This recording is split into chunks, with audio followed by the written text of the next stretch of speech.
Hello everyone, we are live. So I'm with Hello, everyone. Alex and Hi guys. Marvin. Hello, need to fix the name. Yeah, so we are starting the World Championship of Eternity. That's the second World Championship we are doing. This one is only about Eternity, Beyond Eternity. Don't know if all of you know this one, but it's a quite complex set. So I hope that we will get some interesting play. This is like the set for experts, basically. Yeah, exactly. It feels like it when you've played only First Contact, for example. Definitely feels like it. But I think it's a great stage for a competitive event like today's World Championship. I think it is. Yes, I fully agree. I think it's the set that requires the most training from the players, and it gives you, as a competitive player, it gives you the best chance to separate from other players, to show why you are the better player, because you can plan so far ahead in this set. And well, the main reason for that is because it uses the discard pile much more than the other sets that we have done, with a few new mechanics that are in this set. One of it is the in discard pile ability, which means that some cards have an effect while they are in the discard pile. That means they are not only relevant when they are in your hand, because you have to plan when to play them. They also have an effect while they're on the battlefield, obviously. But then they also have an effect while they're in the discard pile, and it can easily happen that players forget that there is something in the opponent's discard pile that has a negative effect on them, and that's why I meant you have to consider a bit more than just the game itself with regards to the battlefield and the hand. And the second ability is the boost ability, which allows you to take cards from either discard pile and put it below other creatures. And these boosted cards then act as a +1 counter on creatures. And this also is like a huge strategic element of the set, which allows you to make your own creatures more powerful. But do you put all eggs in one basket and put all of your counters on one creature to make it like a super Pokemon, or do you distribute them on multiple creatures? And there's so many cards that interact with these boost cards, and yeah, all of that leads to a set that is definitely our most complex and most strategic that we have built so far. Which doesn't mean that we plan all sets to have a complexity creep. That's not the case. But this one is more complex, and I think the next one, who's coming soon, is I think less complex than Eternity, for example. Yeah, I think Eternity is the Yes, most absolutely. complex we And designed so far. Yeah. yeah, Of all yeah, 5 Mindbug sets that we designed, this is the most complex one. And what I love about Beyond Eternity is the back and forth of cards in several zones. So you could have a card that starts the game in your hand and then ends up, well, in play, but on your opponent's side because they Mindbugged it, and then it dies, so it goes to their discard pile, and then you use it to boost your own creature, so it will come back to you, but as a boost card, which is basically face down. You can still look at it, and then at some point, maybe it will go to your discard pile because the creature you boosted die, and then all kind of crazy effects that can bring it back to your hand, to the opponent's hand, or a lot of things can happen. And so I love this swingy board states that you get with Beyond Eternity. True, it could yeah. become And super complex. I mean, there is no better place than a World Championship, right? To see the best player in the world, compete in this deep set. Yeah, that's more than, I think, around 6 months that the players are training this set. So, and it was also trained during the the Cup of Nation this last Yeah. summer. So that would mean for some of them, I think it's 8 months of training. So And they qualified to the World Championship in a Beyond Eternity tournament. So I mean, they all have some training already. And yeah, I mean, there's no understating what 6 months of training can do to your skills on one particular set. Like, it's crazy of how good you can, how skillful you can become, especially if you play like hundreds of hours. Yeah. And this one, Yeah, I think so it's maybe Romar, yeah, go ahead. maybe Romar, you can tell us a little bit about the system in which the players are playing today. So it's a 2-day event, so 1 day today and the other one on Saturday.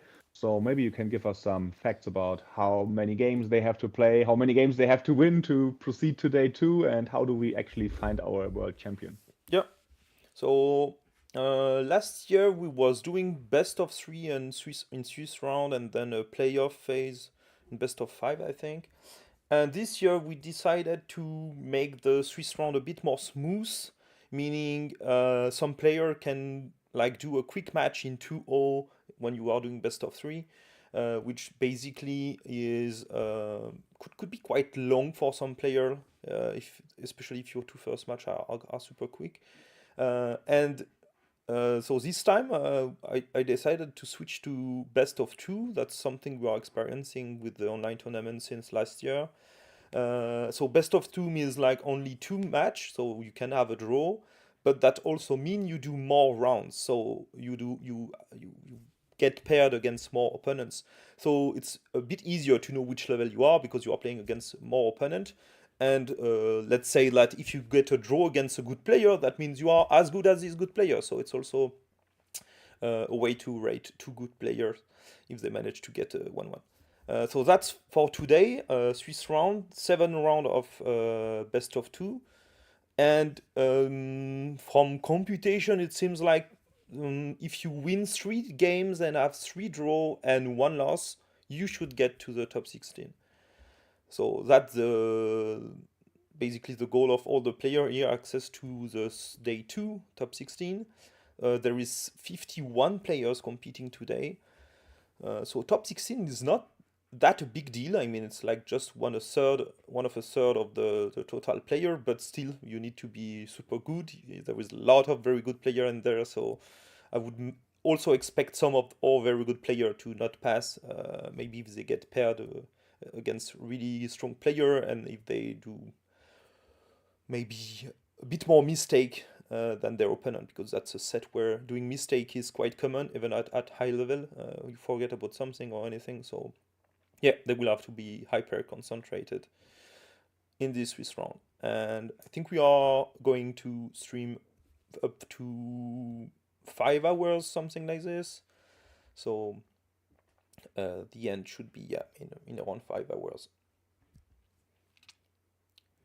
So that's it for that. And we also have a so next, just to say that also, next day is next Saturday, and it will be so the top 16 player playing and in best of 5.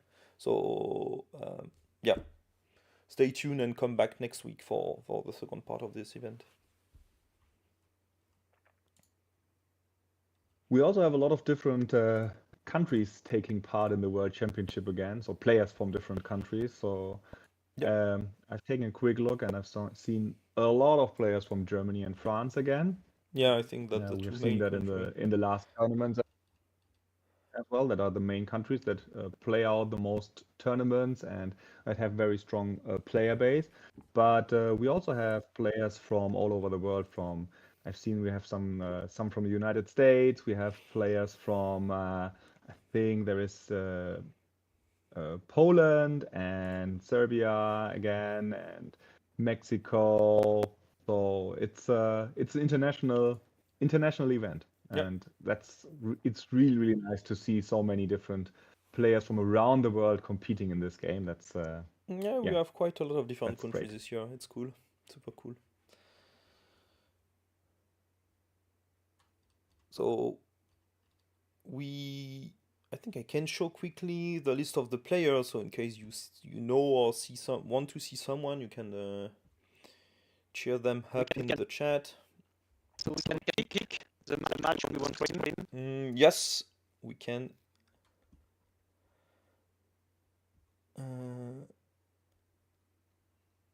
So of course, there are many players that you know already, right? Like from not only from last year's World Championship, but also from the Cup of Nations, which Yes, happened 3 months ago. it happened. The Cup of Nations was in September. September. Oh yeah. End of October, Yes. starting of October. In which Germany won in the finals against Poland.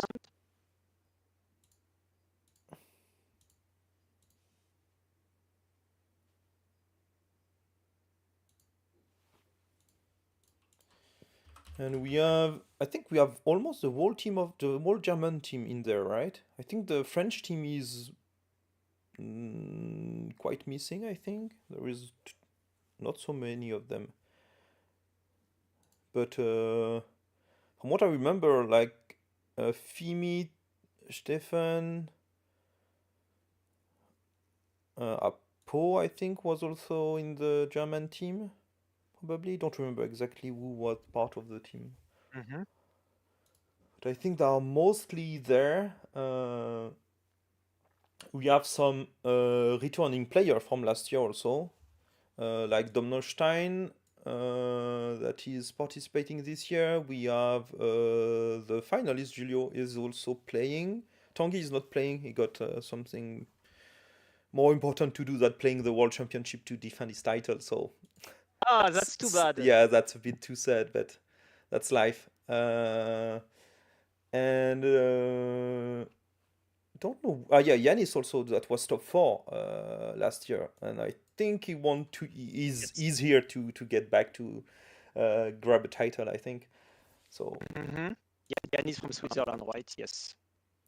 Yeah. So at last, this is the second World Championship. The very first one. So in the top 4, there were 3 French players and 1 Swiss players. Yeah.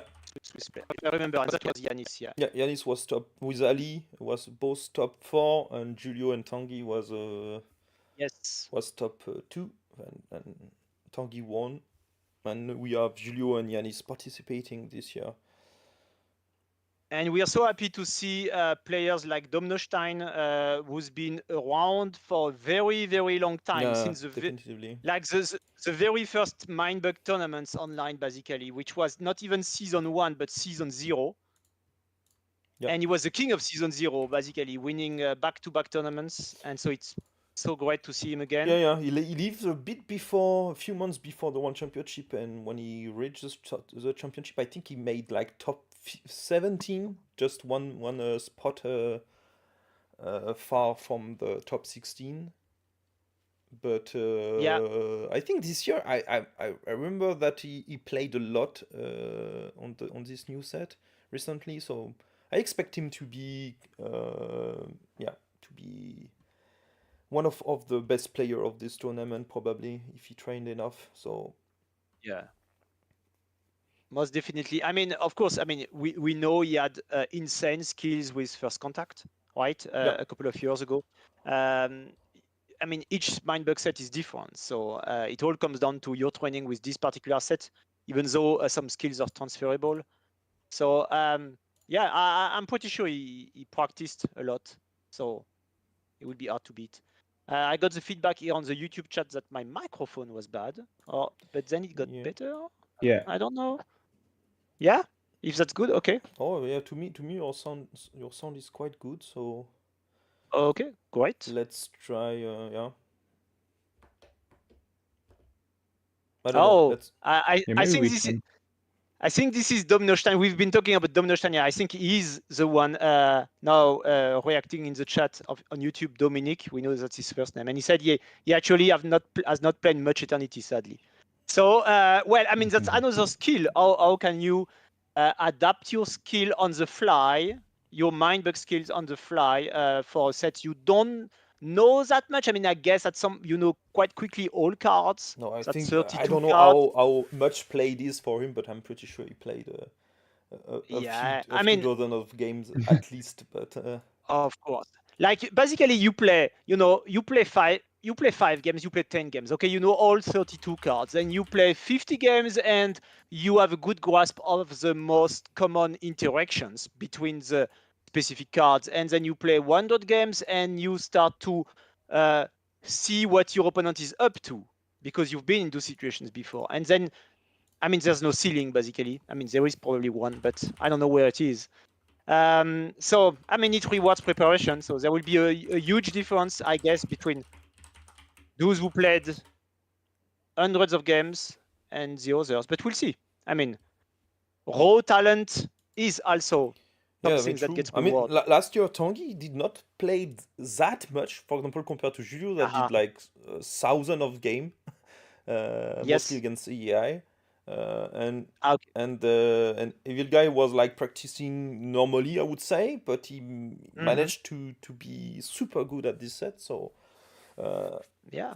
And I know from experience that on this set, for example, Evil Guy got like it was much more complex and messy to him. That it was basically, I think, basically one of the sets he really likes because of the deepness and messiness of the set, which is some stuff that other players can love a lot. Yeah. I mean, there are players who prefer Beyond Eternity. Some others prefer Beyond Evolution, for example. That's a different gameplay feeling. So, yeah. Yeah, we have seen that, especially with Beyond Evolution and Beyond Eternity, we try to go into two different directions and test both sides, right? We tested like Beyond Evolution, which is like a bit more towards first contact from the level of complexity, and Beyond Eternity, which is a bit deeper. And what we have seen is that a lot of players that maybe don't play that many strategy card games and trading card games, they prefer the Beyond Evolution set because it's just easier. You can just put it out on the table and play it and have fun. And you bet probably if you're a good player, you still have a good chance against someone else who maybe played the set a few times before. While Beyond Eternity allows you to go deeper, right? So that's something that the more seasoned TCG players really enjoyed. So we saw a lot of former Magic players, for example, that preferred Beyond Eternity over Beyond Evolution. And that was exactly what we wanted to try out with those sets. What resonates with our player base and what is more fun. And to be honest, we are not much. We didn't learn much from it because we enjoyed both. So we will continue to make sets that are quite easy and simple to approach, and others that are maybe a little bit more complex and deeper to go to learn. And so hope you are enjoying that as well, like we do. And I mean, I think a lot of Mindbug players like this concept of having two sets being released at the same time. I do like it too, and we will see the same for Battlefront Kingdom and Battlefront Galaxy. And like, you know, you don't need to. You could love both sets, like here, Evolution and Eternity, or you could prefer one over the other, and that's perfectly fine. Because they are not huge sets, right? We cannot like put out two sets at the same time if each of them has like 200 cards. But that's not it. That's Mindbug. You have 32 cards, so it's perfectly fine. And if there is one you prefer, then over the others, then that's cool. Like, for example, for Battlefruit, will come out very soon now. I think lots of science fiction aficionados like me will prefer Battlefruit Galaxy over Battlefruit Kingdom because it resonates more to them. But for a broader audience, I think Battlefruit Kingdom might be much better. So we'll see. Yeah. You know, let's see what people are thinking about it. I'm super excited to see that for those two sets. And honestly, I think the best experience is just to smash those sets together because the mechanics in those two sets are working so well together that I think it's just the best experience. Cool. So it makes sense to own both. Yeah. I'm pretty sure that's cool. There will be some tournament mixing those two sets because I think they are really working well together. So let's see. what the community will think of that. But at least I think from all the people that I know that experienced already the Battlefruit Kingdom, they all really like it because it's like it's simple but still a bit tricky to manage those delayed effect, which is I think appealing Yes. for a broader audience of players. Yeah. Oh, and the artworks of, I mean, Yeah. I so much prefer. I mean, even though I loved the artworks of First Contact the very first day I saw them online, you know, at that time I think the one in Battlefruit Kingdom and Battlefruit Galaxy was in another league. Like, Yeah, I don't probably. know. They're just, they look insane to me, insanely good, and just a lot of fun. My kids love them too. That's a win. Yeah. And in Beyond Eternity, people who might, you know, discover the cards today among our viewers will recognize that many of those cards have like a kind of a ghost theme, you know. So Marvin explained before that the mechanical theme is around the discard pile. So that's mostly creatures coming back from the dead as ghosts, either to reinforce, to boost the living creatures, or to bless and or curse the living creatures. Yep. That's basically the theme in a nutshell. Not sure I explained it quite well, but yeah. So you recognize a few ghosts on some cards, like the cards that have a boost ability. They usually have a few ghosts on them. Like for example, on the board you see 2 ghosts. That's because it boosts 2 cards. You know, the snake one, His Holiness, you see 4 ghosts because it boosts 4 cards. So little kind of things like that. Yeah, we also wanted to bring back some creatures from the First Contact set. So they are blessed and cursed creatures of the First Contact set that, I know, do something while they're in the discard pile. Yep. I think the best And thing would they be are... to start a game, right? No?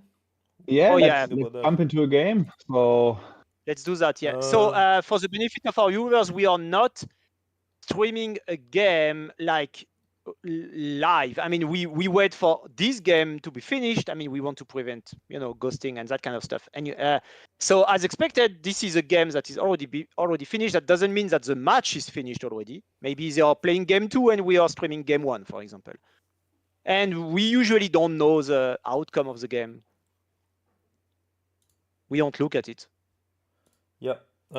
Any preferences to check? no, not really. Mm, Let's just pick one at random and look at it. fine. Then let's go with this one. It will We be will- Two Castle versus Angoose, so Germany versus Italy. We will look at some of the games of the high-ranking players soon. So in round 2 or 3 Yeah, or usually 4, it will be, yeah. So here. we will look at the games of the players that are maybe 2-1 or 2-0 or 3-0 then. But in the first round, everyone has the same chance. Well, this is a very sneaky, heavy opening end that we see here from Angoose, with like, I mean, the top 6 cards of his deck were like 5 sneaky creatures. I mean, Yeah, I mean, this set doesn't even have a lot of sneaky actually. Not I mean, probably more than all of other the sneaky creatures. Oh well, now you probably see all the sneaky creatures. Yeah, I think so. At least one copy of each. At least one copy of each, right? I mean, with 5 sneaky creatures in hand, do you actually consider mind-bugging the Spirit Marquee here? Putting so much sneaky pressure on the opponent? You get punished by Could this be. guy quite a lot. That's basically the card you have to keep in mind all the time. Yeah, Pyro Salamancer. Yeah, does a lot. And so... what is this, the card that we cannot quite see? Oh, this is a Radioactive Pest. Okay, I see. So we see, so just for our viewers to know if they, you know, watch a stream for the first time, a Mindbug stream. So the 5 cards we see at the bottom of the screen is the cards in the hand of the player.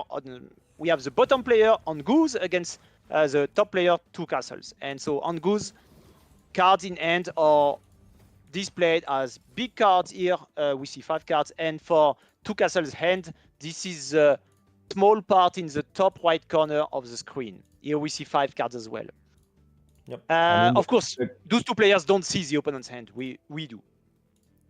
The Cave Lizard is also one of the universal answer to sneaky threats here, so I can understand why Angoose mind-bugged it. But with the Spirit Marquee on the board, it's a quite painful mind-bug, isn't it?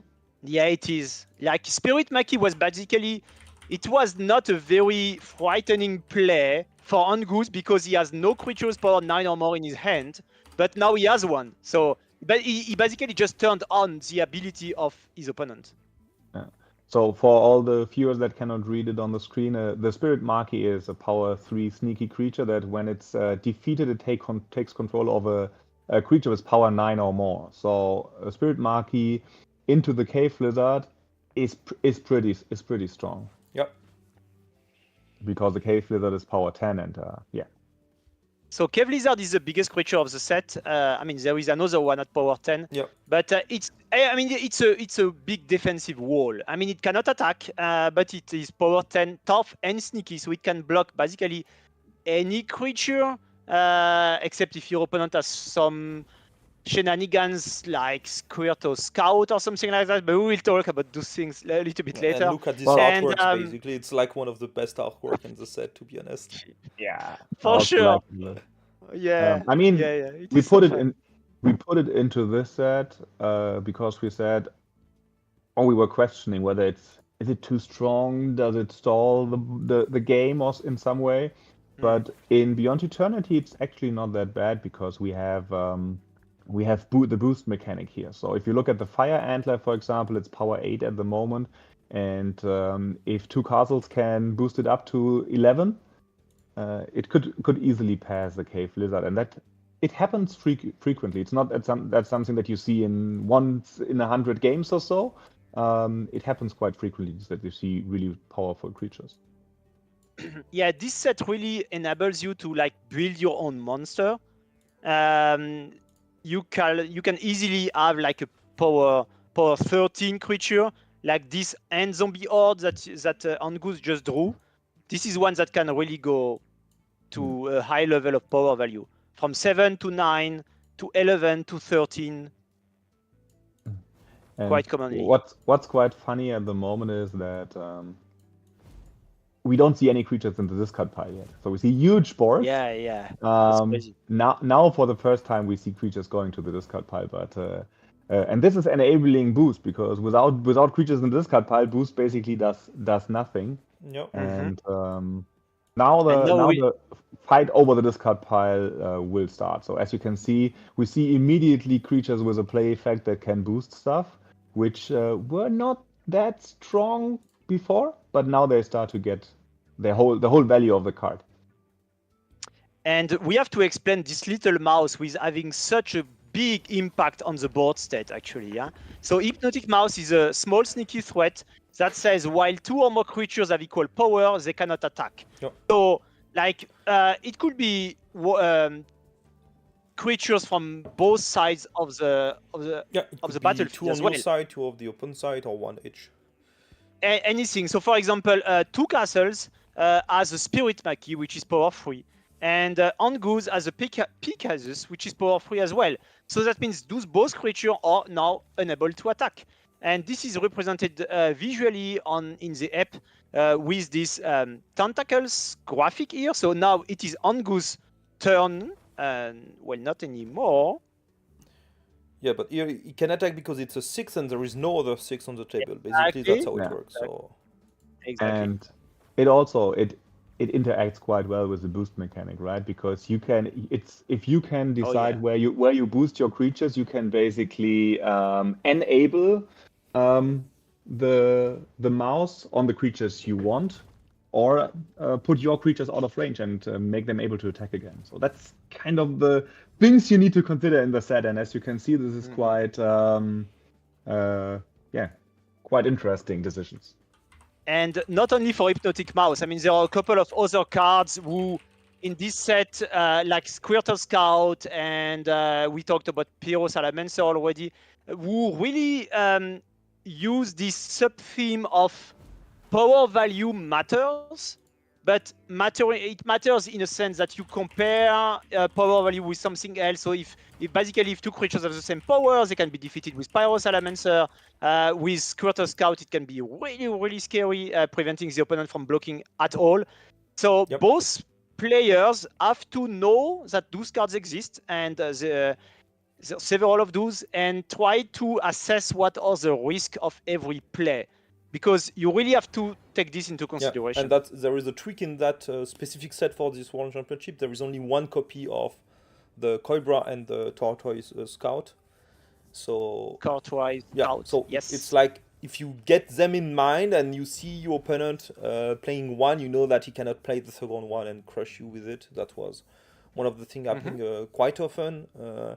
And so now it's like you just cannot throw one because you get the second one. You have to think a bit more before setting up those cards that are really powerful and driving the game. I mean, the Hypnotic Mouse is also kind of doing the same. You play that and you have to play a different game. You have to play a game where you may not be able to attack the whole game. So how do you win out of that? And that's quite tricky. So Hypnotic Mouse is a one-off in the set. And like you said, Romain, Squirtle Scout is a two-off, so you can see, if you own the set at home, you can see two little dots in the bottom right corner of the card. This is the the squirrel on the shield. For this tournament, and I think for the previous ones as well, Squirtle Scout is restricted to one copy only, and this is the same for Cobra, yet another creature we have not seen yet. So, Romain, this is you were the one taking this decision a few months ago, right? Yeah, based with some feedback from a lot of players, basically, that was a bit complaining in some late game that there was like absolutely no way to play around double Cobra or double Tortoise Scout. So, I see. So it's more to make some more play around some of the important card of the set. And so if you keep a Mindbug for the Tortoise Scout, you can keep it. It's not like if I keep one, but here the two of them, I'm just screwed. Yeah. So I can see. I mean, the double Squirtle Scout, which is hard to pronounce. Squirtle Scout. Squirtle Scout. The double Squirtle Scout is really punishing, especially because it has stuff. Yeah. And they are combining together also. So they are combining together. I mean, basically, the lone existence of Squirtle Scout in this set makes all other creatures who have power value of 2 really something that you really have to take note of. I mean, Squirtle Scout doesn't require that those two allied creatures have power 2. There could be power 5. Like there are a lot of power 5, for example. Actually, almost 25% of the whole set is power 5. But of course, it's easier if you combine this Squirtle Scout with another power 2 creature because you already have one itself. So yeah, I mean, you really have to think about it. Now, what you said about double Cobra, I think there's probably more to it that our viewers might not know, because it's not a card that appears like it rewards you for having multiple of those, except that you just double dip, I guess, on its ability. Makes sense. And it was like also way more power 2, so way more way to trigger easily the Squirtoise, and the Cobra itself was devastating if you paired it with the Squirtoise. So so that basically it's a card like it could be. I mean, randomness is something that could be GG to Angoose for taking this first win. So there is some randomness involved in the Cobra, and that could be something you try to plan something in her head, but your opponent get lucky, discard the only card that was saving you, and then you lose, which is fun, but you should not abuse of that. In small doses, like you already have this random factor with Tiger Wasp, which I love. I mean, there are. If you think about the full Mindbug card pool, like with all sets we've designed, there are very few cards that use the word random in the card text. I think those are the only two: Tiger Wasp and Cobra. In this if I'm set, not yes, but mistaken. there is In- the Strange Barrel in the first contact set that do it. Yes. Thank you for reminding me. Yeah. Okay, so let's focus on game 2. So on Angoose won game 1. Now Angoose is now on the top part of the screen. It's been It's been switched. swapped, Yeah, and so we are now seeing two castles hand more closely. So Pegasus, Water Antler, Sea-Rex, Radioactive Pest, and he leads with the Blessed Shieldbugs. So this is one that Marvin, you mentioned in discard pile mechanic, and this is one of 4 creatures who have that. 3 of them being blessed and 1 of them being cursed. So they're all a nod to a creature from the very first set of Mindbug called First Contact. A nod in the name of the card, the effect, in the artwork, and in the effect, mechanically as well. So it's quite strange to see a Goat Dragon here with without activating its play effect. So in the last game, we have seen that this has been played only once the discard pile was filled with some creatures, but now it was like the first card Angoose played. Ooh, so I mean, it still has its power, but it has an attack effect, but I mean, just something to be said about your opening play. I mean, your reaction to your opponent's opening play being a creature that has a higher power value than what they played. So Castles played a power 6 creature, and Angoose responded with a power 7, basically forcing 2 castles to play something else, which then Angoose might Mindbug. He didn't, but he didn't because it was a radioactive pest that is automatically countered by the Hypnotic Mouse power level and effect. Good point. Because now there are 2 creatures with power 1, so Hypnotic Mouse ability prevents them both from attacking. So we will see this tentacle graphic only when it is relevant. So for example, when it's 2 castles turn, you see these tentacles on Radioactive Pest to show that it cannot attack. And you will see the same on Angoose turn to show that the mouse cannot attack. They can still block, of course. And here's the Cave Lizard again. So Cave Lizard is only a one-off in this set. Yep. It had a big impact on the last game. Yeah. You see people, the players were fighting over it, and it was switching the sides. So and I wonder Angoose how, won with the Cave Lizard, and now 2 castles have it. So yeah, but now you can see that there is something that can threaten it, and that's the Berserker Rabbit here. Yeah. So when I said there were 2 creatures power 10, actually I lied, because Berserker Rabbit maybe can be power 10 and not always in the early game, quite often, but it doesn't last for long. This is basically a variant of Rhino Turtle from First Contact. I mean, it's bigger in the early game, it's smaller in the late game. I love the artwork. I think this bunny is just looks amazing to me.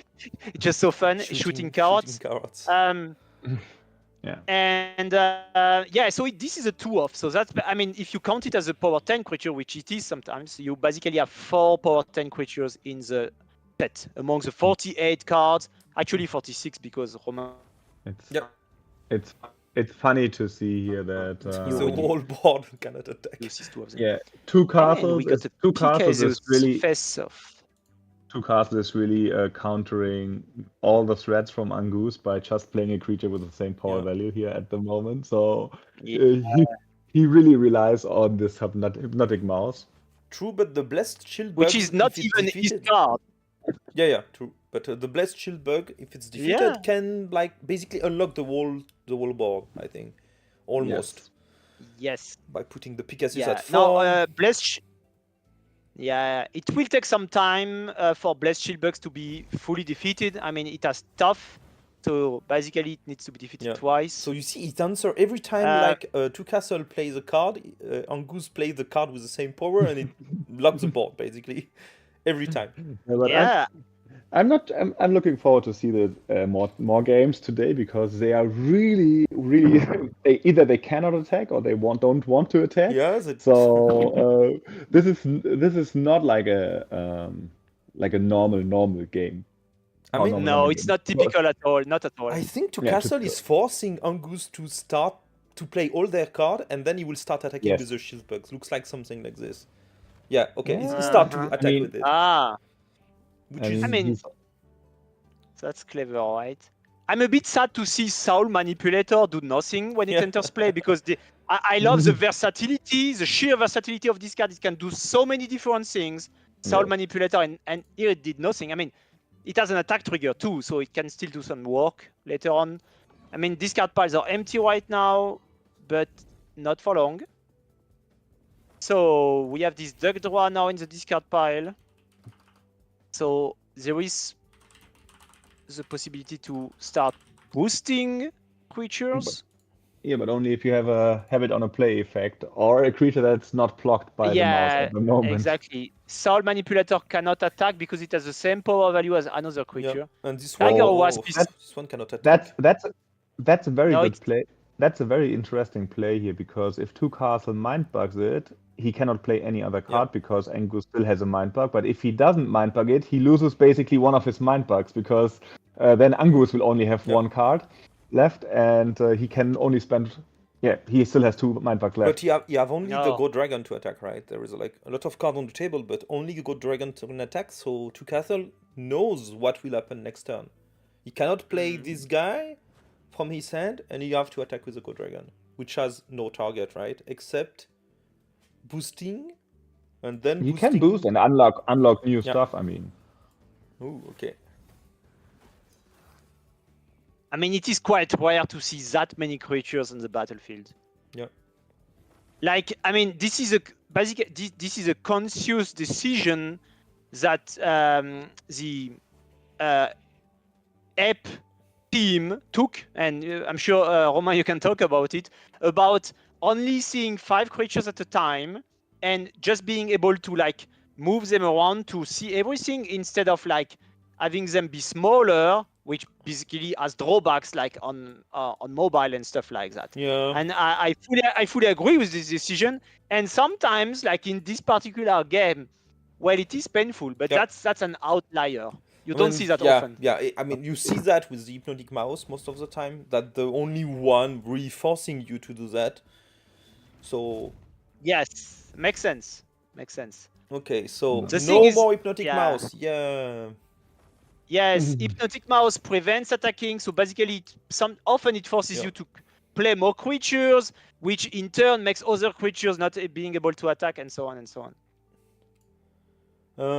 Soul Manipulator is usually a card that gives you so much card advantage that you can just win the game with it. But the thing is, to get card advantage, you need to play them. And the 2 Mindbug of 2 Castle are basically preventing the Soul Manipulator to do anything. Yeah. Which is quite funny. Yeah, it is. It is. Like 2 castles has 2 Mindbugs, but his opponent doesn't have any cards in hand. So usually you would think that you can never use them, but with Soul Manipulator, that's not the case. Yeah, so he can attack twice without being defeated. Before being defeated, but the 2 cards you get back to your hand will be Mindbug, so it doesn't mean anything to attack. So I think here we will see a win from 2 castle. Because I just don't see, and the C-Rex also, like being able to shut down the Soul Manipulator. So okay, so the plan of Angoose was just to buff this Water Antler, but it's not enough because of the Shield Bug. The +1 of the Shield Bug is just so good in that specific situation. It will put the Cave Lizard at 11, and then yeah, that's a really good block. I mean, That's game. That's game. Yeah. So, who won the first one? I forgot. Is it a 1-1? It's a Angoose. Yeah, so it's a 1-1. They made a draw. Okay. So, and as a reminder for our viewers, we are not playing best of 3 matches. Instead, we play best of 2 matches, basically to make the Swiss portion of the event smoother. Yeah. And so this match will end in a draw, so both players get 1 point. And if you win, I mean, when you win a match, you get 2 points, right? Yep. So GG to Castle. Yeah, and they managed to play, 2 Castle managed to play the Hypnotic Mouse game from his opponent without suffering from it, which is usually something you have, like your opponent can decide when he wants to attack with it to suicide the Hypnotic Mouse and then unlock the game. and it can happen that you just lose because you play card until you cannot attack, and you just lose from that. So GG was a cool game. So let's move to some other game. There is already some game from the round 2, so I think I will just pick some of them there. Okay, cool. Yeah, it's that's a feeling I got since I do the best of 2 in all the previous tournament, but the pace is way better. I mean you have like less downtime, 5 to 10 minutes sometime, but it's good. It's not like Yeah. I think downtime is the biggest problem in these organized tournaments. Not only in Mindbug, in all the tournaments. Yeah, true. And Sometimes I you can even wait 1 sometimes hour. prefer. I even prefer best of 1 sometimes. I mean that solved the issue the same way. So Okay, so Oligenious could start with the Berserker Rabbit. I mean, okay, Lognetti is on the play actually. Oh, Bless Killer Bee. yeah. So that's another one of the creatures who have a in discard pile ability. So while it is in play, it is just a power 5 hunter. But when it is in the discard pile, it says when the opponent loses life, they lose 2 additional life. So basically, you just you hit them once and they lose 3 life, 1 plus 2, which is exactly the amount of life you have at the start of the game. So this was a Mindbug on turn 1, and Lognetti plays again after the opponent Mindbugged their opening play with the end Zombie Horde, who was no fodder at all in the discard pile. Well, that's okay. I think this is okay because it's the boost mechanic is on the attack trigger. Yep. And it's just oh my god, this is a threat. You know, that's something you cannot underestimate towards the end of the game. And it's always good to have and it can attack basically for free because it's tough, and if it loses life, that's fine. So it gives you a lot of control over the discard pile. So now, for example, the plan to have the Blessed Killer Bee in your own discard pile doesn't really work out anymore, because as soon as it goes there, Lone Yeti will basically pick it out of the discard pile with his Ant Zombie Horde. Exactly. So I mean, like Oligenious Mindbugs the Blessed Killer Bee, he could have Mindbugs the Ant Zombie Horde if he identified it as the solution against his first Mindbug. We will see it lost by timing. Unfortunately, what happened to him? Whoa. I don't know, maybe just got a disconnect or whatever, but yeah, he lost because his timer ran out. You can see it on the bottom left. Yep. So okay, I don't know. Maybe he got some issue because I mean, the decision was not so hard to do. There was like even this Berserker Rabbit that is super strong to play. So okay, sad for him then. And then he has to respond to Sedibug. Why did some card have little icon on the other card on them? Is that the boost feature? And yes, normally in the normal game you put the card behind the card, but here in the digital client we just tag them as a tiny little card on the top of the card, so you can have like a quick look at all the cards that are boosted by the card you are looking at, and it makes the game a bit more easier to read than having the card on the back, because on the back basically you see only the name and the power, and it's not sometimes it's not that easy to know which card it is. So let's watch the game 2. So Lognetti won game 1 due to timeout. And now they switch seats, so Lognetti is on the bottom part of the screen. And he starts with Duck Draw. Oh, and he draws one of my favorite cards of the set, Agile Rooster. Yeah. This Why is it one of your favorite cards? Because of the artwork or because of the effect? I think the combination of both. I think the artwork is hilarious, and the effect is like so unique. And I just love it. I just love what kind of threat it represents. It's obviously it's quite fun, not. I mean, like, it is very strong when on a clean board state, when there is not so many creatures. If you have a cluttered board state like we saw in the match before, then the likelihood that your opponent can block it goes up, of course. Yeah, I like can how feel- it scales. I like how it plays with the boost mechanic because you can actually change the range of creatures that can block it. You know, I love the design. It's a design from Richard Garfield. It was Cool. one of the if I'm not mistaken, if I remember correctly. So we Mhm. were looking for cards that are threatening the opponent while attacking, Mhm. and we wanted to. Typically, we have like two different methods for that. We have like sneaky creatures, or we have very powerful creatures. We have some other creatures that have strong attack effects, but they often die while attacking, if not managed correctly. And we wanted to have another threat on the opponent's life points. And that was one of the ideas, to make one of the mid-sized creatures threatening. And I think it's really funny in this set, particularly because, as you mentioned, you can change the power value with the boosting mechanic. Yep. Yeah, no, I remember. and he got this I card, the remember Curse how- Gorelion, that can Oh. help the chicken to get -2 and to go below some other card. That it Yes. should block it normally. Yeah. Curse Gorelion is fun. We will see if it goes to the discard pile or not.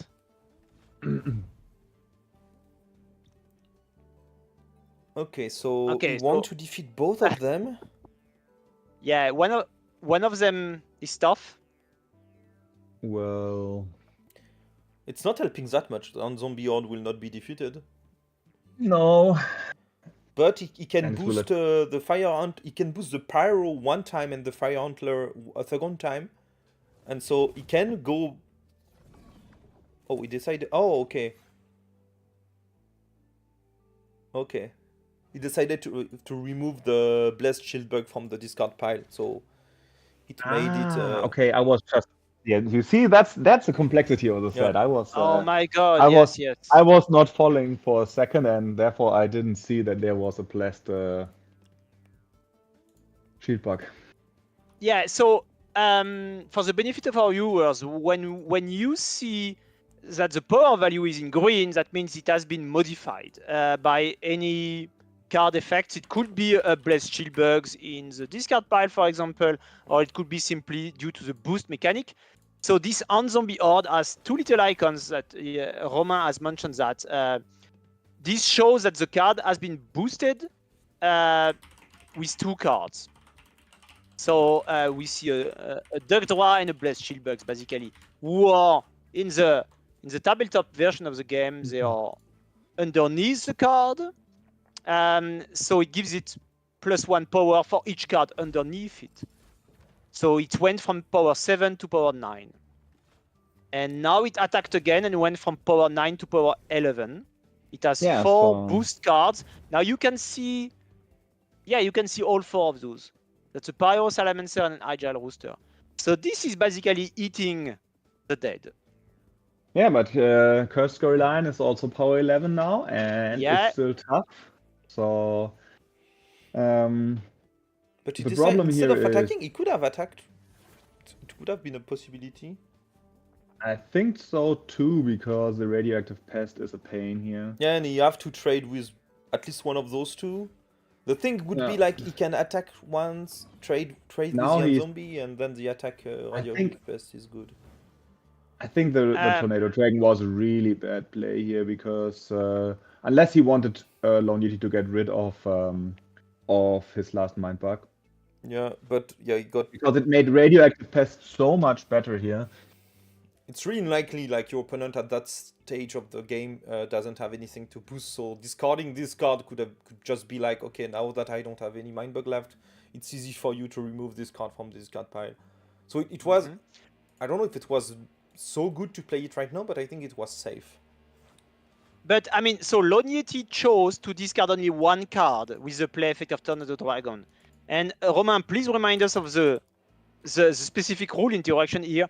If Lone Yeti would have chosen to discard 2 cards instead, he would have been able to defeat 2 creatures. And I remember we talked about that in the past, you and me. Can he defeat the Cursed Gorelion like twice? I mean, not twice at the same time, but you can do once and then a second time with the same abilities because it's tough. So that's the idea. Yeah. You can do it with the Tornado Dragon because it says you can defeat a creature multiple times. So you can choose the same creature or change the target. It works. So you can choose the same one twice. That's cool. Yeah. It's basically a I mean, as if it said, defeat a creature, period, defeat a creature, which is not the same as defeat 2 creatures. True, it's not the same. Yeah, there was okay. So Tornado Dragon is basically it's like the only card, I guess, in the entire Mindbug card pool that can get rid of a tough creature immediately. Yeah, at the cost of 2 That's cards, but yes. Yes, here the tough creature in question was the Cursed Gorilla that you really want to kill. No, true. He could have done that. He could have done that. Yeah. Now I wonder whether Lone Yeti might not have known about how this rule work because he discarded only 1 card, thus exhausting the Cursed Gorilla instead of defeating it fully. So I'm not sure. What he thought. And here we see the power values being in red on the top part of the screen. That's because they got modified, but they got reduced by Cursed Gorilla effect in Oligenious discard pile.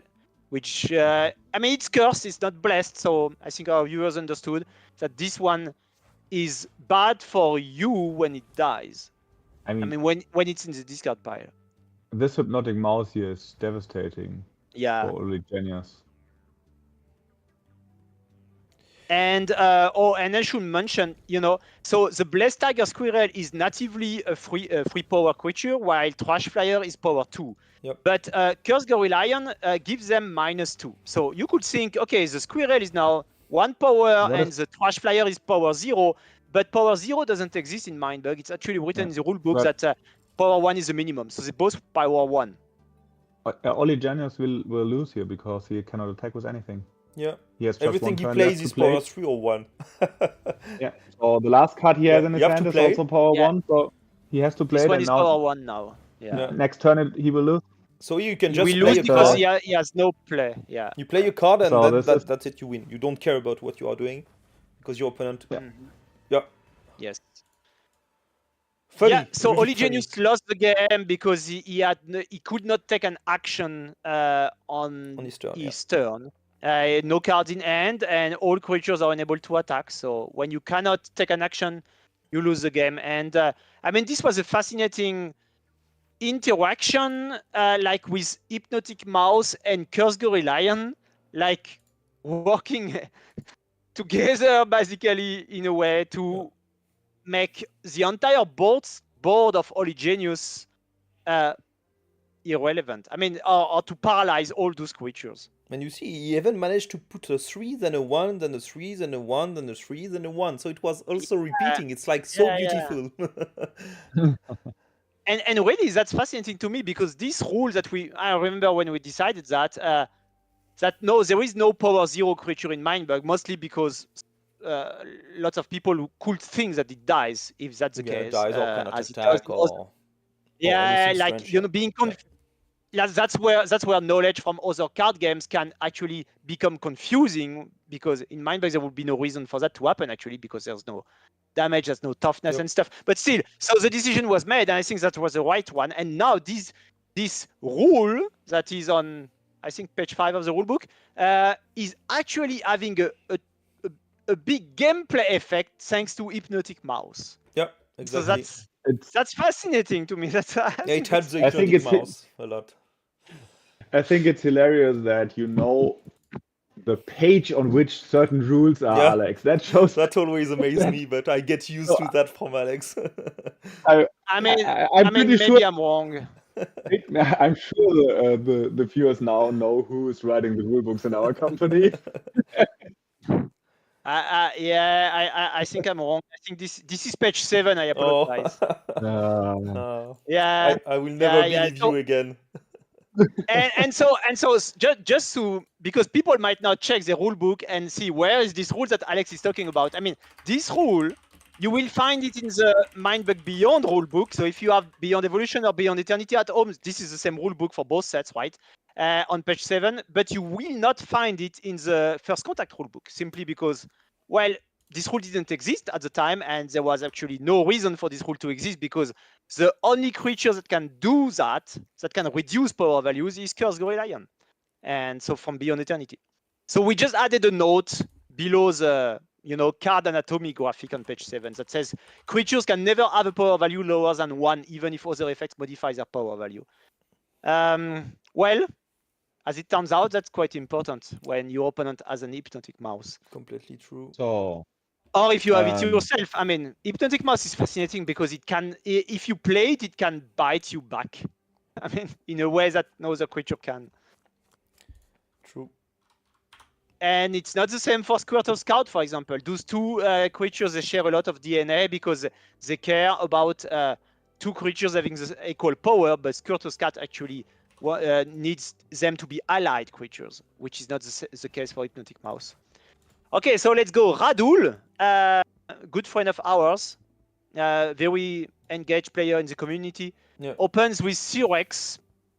He's doing a lot of video on YouTube, so just check his channel if you're getting interested into that. Yes, check his channel. Just a question, is this another game from round 2? Yeah, it's another game from round 2. They are almost finished on the round 2, but we have another game here in between. So Flowcay applying pressure with Fire Antler, and Pegasus is sneaky, so easily come through. Here is the answer to Pegasus, which is a power 5 hunter. Now, of course, Cyrex can also hunt down the Spirit Cheetah. In this case, both will die. But no, Radule prefers to attack with Pegasus one last time before it goes out. He gains 1 life in the process. And I mean, this special ability of Pegasus can actually trigger multiple times in the game. If it gets boosted to a creature, and then that creature dies, then it will go back to the discard pile as a boost card, and still gain you 1 life. And it can happen multiple times in the game. And it could happen. Cyrex has actually boosted the Pegasus to the Cyrex. So Cyrex is now power 6, and you can see the little Pegasus icon on it. It got +1 power from this. And a power 6 hunter is no joke. There's a big difference in value between power 5 and power 6 when you are talking about hunter creatures. Yes. I posted the link to Radule's channel in the cool. in the YouTube chat if you want to follow his channel. Yeah, super cool. Awesome. So Fire Antler against the Water Antler, who win? Well, I mean, at the moment, the Water Antler, I would say. Yeah, but yeah, if the Fire Antler can rally again with Radule against Flowcay, it could be super strong. Losing 1 life. Flowcay. Now, if you look into the future of Mindbug, you will see a card that actually combines Fire Antler and Water Antler in a unique way. Yeah. Where you see both on the artwork. Yeah, we have done that for the tag team cards. We tried to put together or mash together 2 creatures from the Mindbug universe. Because those 2 are obviously, elemental brothers or something. All right, it's always a good feeling when you get rid of your opponent's Tiger Wasp, because that's a scary threat. Frenzy and Sneaky is like an insane combination of keywords. I like Tiger Wasp because it's also kind of a gambit. When you play it, you discard a card at random, and let's say you have something like a Blessed Killer Bee in your hand, you say, okay, what are the odds of me discarding this one at random? Maybe if I wait a little bit for the late game until I have only 3 cards in hand, maybe my odds will go up. So it's a cool one. Madame Mystique, a fun one too. I mean, this one, sometimes it feels a little bit like it is a poisonous creature because you can use it defensively. to block your opponent's attacking creature and kill it in the process, even though you can, you know, kill something else along with it. And obviously it doesn't work if they don't have a keyword, but it's more flexible than that. It's like, I mean, it can do a lot of things. And you always have to keep Madame Mystic in mind when, if you overcommit to the board when playing Beyond Eternity with multiple creatures having the same keyword, you might be severely punished with it. And it's a 2-off in the set, so... There was just something interesting happening here. So Radule attacked with his C-Rex and he didn't boost on it. Ow. Because if he would have boosted, because he wanted to hunt down the rabbit, and if he would have boosted, the rabbit would have increased its power value and the C-Rex would have died. So this is something where an unexperienced player could have easily made a mistake. Oh yeah, for sure. And but Radule didn't fall into this trap. Yeah, I mean, Berserker Rabbit is like it is the only card in the set that rewards you for having actually an empty discard pile. So it goes 180 degrees compared to most other cards in the set who are basically using the discard pile. And maybe Marvin, you can maybe talk a little bit about where it comes from. Like there were more of that kind of cards in the very first version. In the very beginning of the set, this was like we tried a lot of different things, and one direction we tested was creatures that get benefits while your discard pile is empty, and creatures that get benefits while your discard pile is not empty. So it was more like we were considering it like, I don't know, it could be a day and night theme, for example. Let's say if your discard pile is empty, it's day, and if there is something in there, it's like night or so. And this is a card that the rabbit is a card that we had from the very, very beginning while we were testing those two themes, or this theme in one set.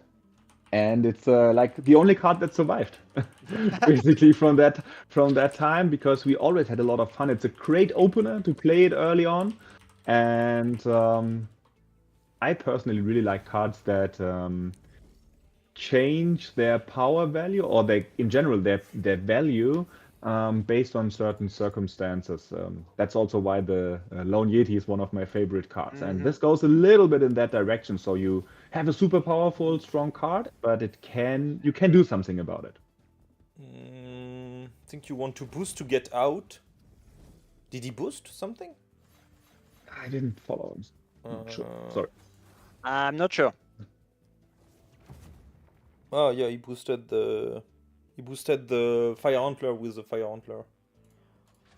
Oh, okay. To make it power 9? Oh, there was one. Oh, I think. Okay. He boosted, yeah, to make it power 9 and to defeat the 2. Yes. I see. Pyro Salamander is such a versatile card. Like you can boost your side or the opponent's side. Boost your side or boost your opponent's side in order to defeat it. You can, I mean, those two sentences on the card, you can combine the two effects, but you don't have to. I mean, you can, maybe there are already two creatures that with the same power that you want to kill, and you want to boost one of yours. I mean, it can do so much. Yeah. The C-Rex is so threatening when you have a discard pile with 10 creatures in it. Yeah. And this actually doesn't help, yeah. So now Radule is like thinking which creature should I take, and he took the Duck Draw, right? Yeah. So this is now power 7 hunter, and the bigger the hunter is, the better. Yeah. So maybe you can show the arena again. Yeah. So this game is it's basically over. There's nothing he can do against the So Flowcay just super powerful scooped. C-Rex. Yeah. Yeah. Yeah, I mean, he can attack and take back one card from the C-Rex. Yeah, but that doesn't help, But right? that doesn't help, yeah, true. Not a card that will win you the game from here. Yeah, I mean, Radule managed to construct a board state where he could win easily at the end, yeah.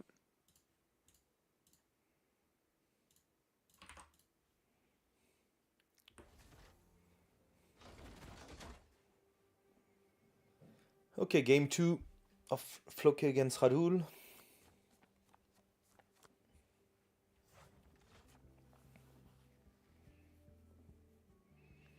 I think Zombie Horde is usually a good opener. It's not Yeah, super threatening, but could do nice stuff, dip blocking or attacking later. it's one of those cards when your opponent plays it, you think, I don't want to mindbug that, but well, I also don't want to play against it. Exactly. And you see that he's playing the Water Antler without the boost. Yeah. And that's something you can do early to just set up board before some cards are being defeated. Yeah, but I mean, if you look at his hand, there are not many alternatives. Yeah, I mean, Soul Manipulator is the same, but he drew that just after that. And nothing was like blocking the on-zombie Horde, so I think it was a mandatory play if you do not mind back the on-zombie Horde.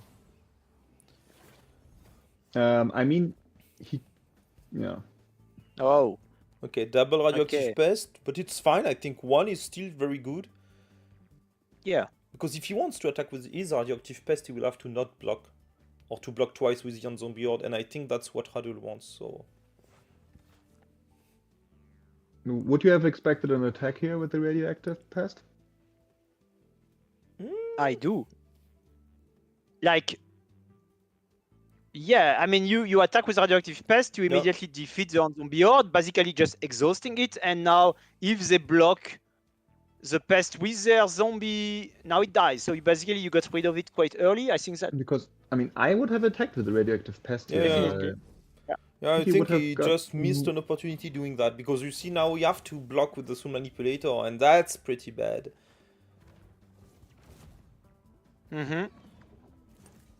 So just for people who might not know, you see Soul Manipulator and on-zombie Horde, they both have the tough keyword, which means that they are not defeated. The first time they will be defeated, they are exhausted instead. They're basically, injured, and they will die the next time they're defeated. And to represent it visually in the app, you see, well, first of all, when the creature comes into play, it has a little kind of shield graphic element around the power value, which is yellow. And this shield comes out, is broken the first time it will be defeated. And so you see Soul Manipulator doesn't have the shield anymore, and the tough keyword is now grayed out. Yeah. You will see the same thing with Berserker Rabbit right now. I don't really like those plays here. Like, you will have to... I think that play was okay, right? I mean, the Berserker, yes, but the attack with the on-zombie Horde was not achieving anything, except like this situation, 1 life and no card on the table. So now, yeah, Berserker Rabbit is fine. And it's Mindbug. Oh, yeah, just because you have no card in the discard pile and you want to put a lot of pressure. Which is fine. Flowcay have the Cave Lizard, which is the best blocker of this set. I think, yeah, but in this case, you attack with a radioactive pest, right? Probably yes, because why not? It's like dealing and you have to block. Yeah, true. You have also to block. So, yeah. So it does not achieve anything except removing the radioactive pest, but... I'm not sure I've seen any radioactive pest deal more damage than this one. It was true. devastating. Yeah, he did a huge... He did like 2 damage on the on zombie Horde, and now 2 times the Cave Lizard. I mean, it is quite rare that the radioactive pest survives after its first attack, right? Yep. Yes.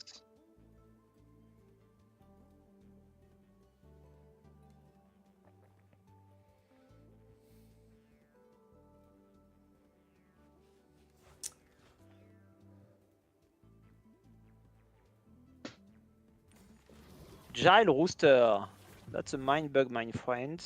I mean, it can be, right now it can be blocked by both Soul Manipulator and Berserker Rabbit, but if Flowcay doesn't Mindbug it, he cannot block it with Water Antler. And looking at his end, I mean, the thing is, you don't want to block it with a power 5 like the Spirit Cheetah,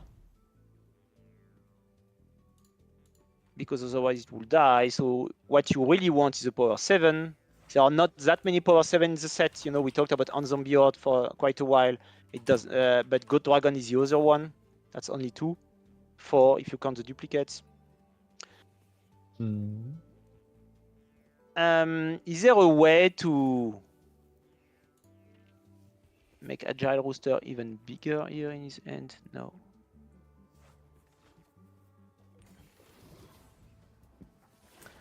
Okay, so C-Rex is also really good at dealing with the Soul Manipulator. And Yes. he has 2 life, Flowcay, so it's fine. The Fire Antler is not doing that much, except when the Blessed Killer Bee is played and defeated. But the C-Rex can just like deal with remove the card from the discard pile. So Yeah, but I mean that's Radule's gameplay now, planned from here. But even that doesn't really help because the C-Rex can get it out of the discard pile, right? yeah, I think you attack first with the Killer Bee. You attack the Killer Bee first. Yeah. So you also set up this Tiger Wasp for later because it's dealing a huge amount of damage. So you may want to keep it alive. So just as a reminder, the attack triggers immediately before the opponent decides whether or not he wants to block, or before you even choose the prey. But so he has lost the game, right? Ooh. Has he? No. No. I mean now he has to if Radule attacks with the Fire Antler, he basically has to chump block it. He has to block with either Tiger Wasp or Agile Rooster, but I think you block with Agile Rooster and then you attack the Soul Manipulator and remove the Killer Bee, which is fine. Oh no, he made a mistake, Radule. That's weird because one C-Rex hunting down the other one. Yeah, and it removes the Killer Bee, so now there is no pressure removing anything from Flowcay. Yeah. Wow, this Power 7 Hunter is getting out of control. Or maybe he's trying to feed... There is a way, like here you play the Trash Diver and you expect Flowcay to attack with the C-Rex, and then there is 2 Power 8, and so the Hypnotic Mouse can stop the C-Rex attacking. I mean, Radule is a very clever player, and I think he's probably planning to do something with Courteous Scout. Yeah. I was just saying, why not just attack with Tiger Wasp instead of the T-Rex? So yeah, there is not so much stuff to stop it. Hypnotic Mouse cannot do so much. So I think that's a game for Flowcay that is coming there. Why? I mean, can't you attack with a boom with this? You can use the boost ability of the Soul Manipulator. Yeah, but I mean, to do what? To remove? No, you just lose from the Tiger Wasp anyhow. You cannot do anything that against the C-Rex and against the Tiger Wasp, and you need to defeat both to win, I think. The thing is, yeah, exactly. Flowcay is basically attacking from 2 different angles here with C-Rex and Tiger Wasp. That's very difficult to break that lock. Yeah, but now how do you stop this C-Rex? It's unstoppable. It's hard. I mean, you stop it with Hypnotic Mouse, but then you still lose. The Tiger Wasp is pushing anyhow, so yeah, it's too much. This sneaky and the C-Rex is too much. Yeah, it's a frenzy sneaky. I mean, that's very painful. I mean, like Wasp are painful when they bite, you know, when they sting. This is a painful card. It's a little bit sad to see Radule losing this game with Courteous Scout in his hand. Like, I mean... Yeah, he could have tried something earlier, but yeah. Yeah, I mean, it's hard because, I mean, sometimes I even wonder whether Courteous Scout is like the most powerful card in the entire set, in a way. I mean, it says the opponent cannot block. That's crazy, right? But you have to set up the board state for that, and I think he was planning something with this card, but he could not really pull it off. So maybe we can look at the results to see some of the players who are currently at. Yeah. So round 2 is finished. Yep. 0-2-0. Round 2 is finished. And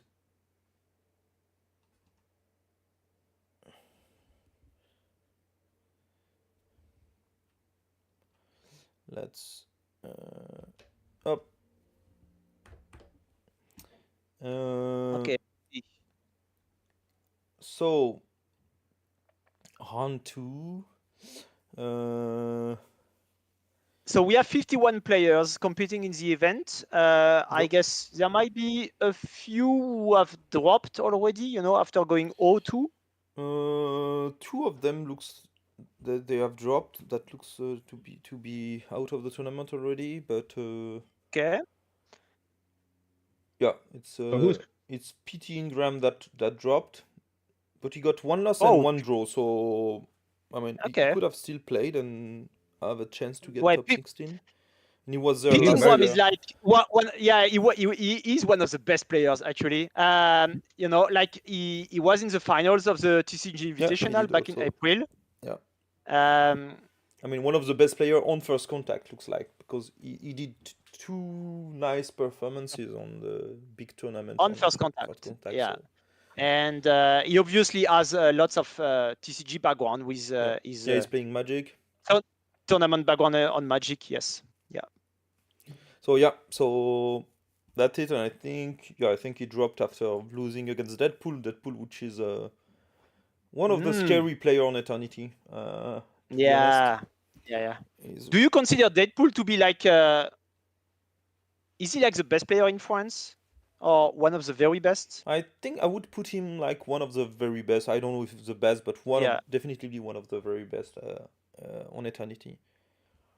He was in the French national team, right? Yeah, and he was playing Eternity there. So. And he was the one playing Eternity, yeah.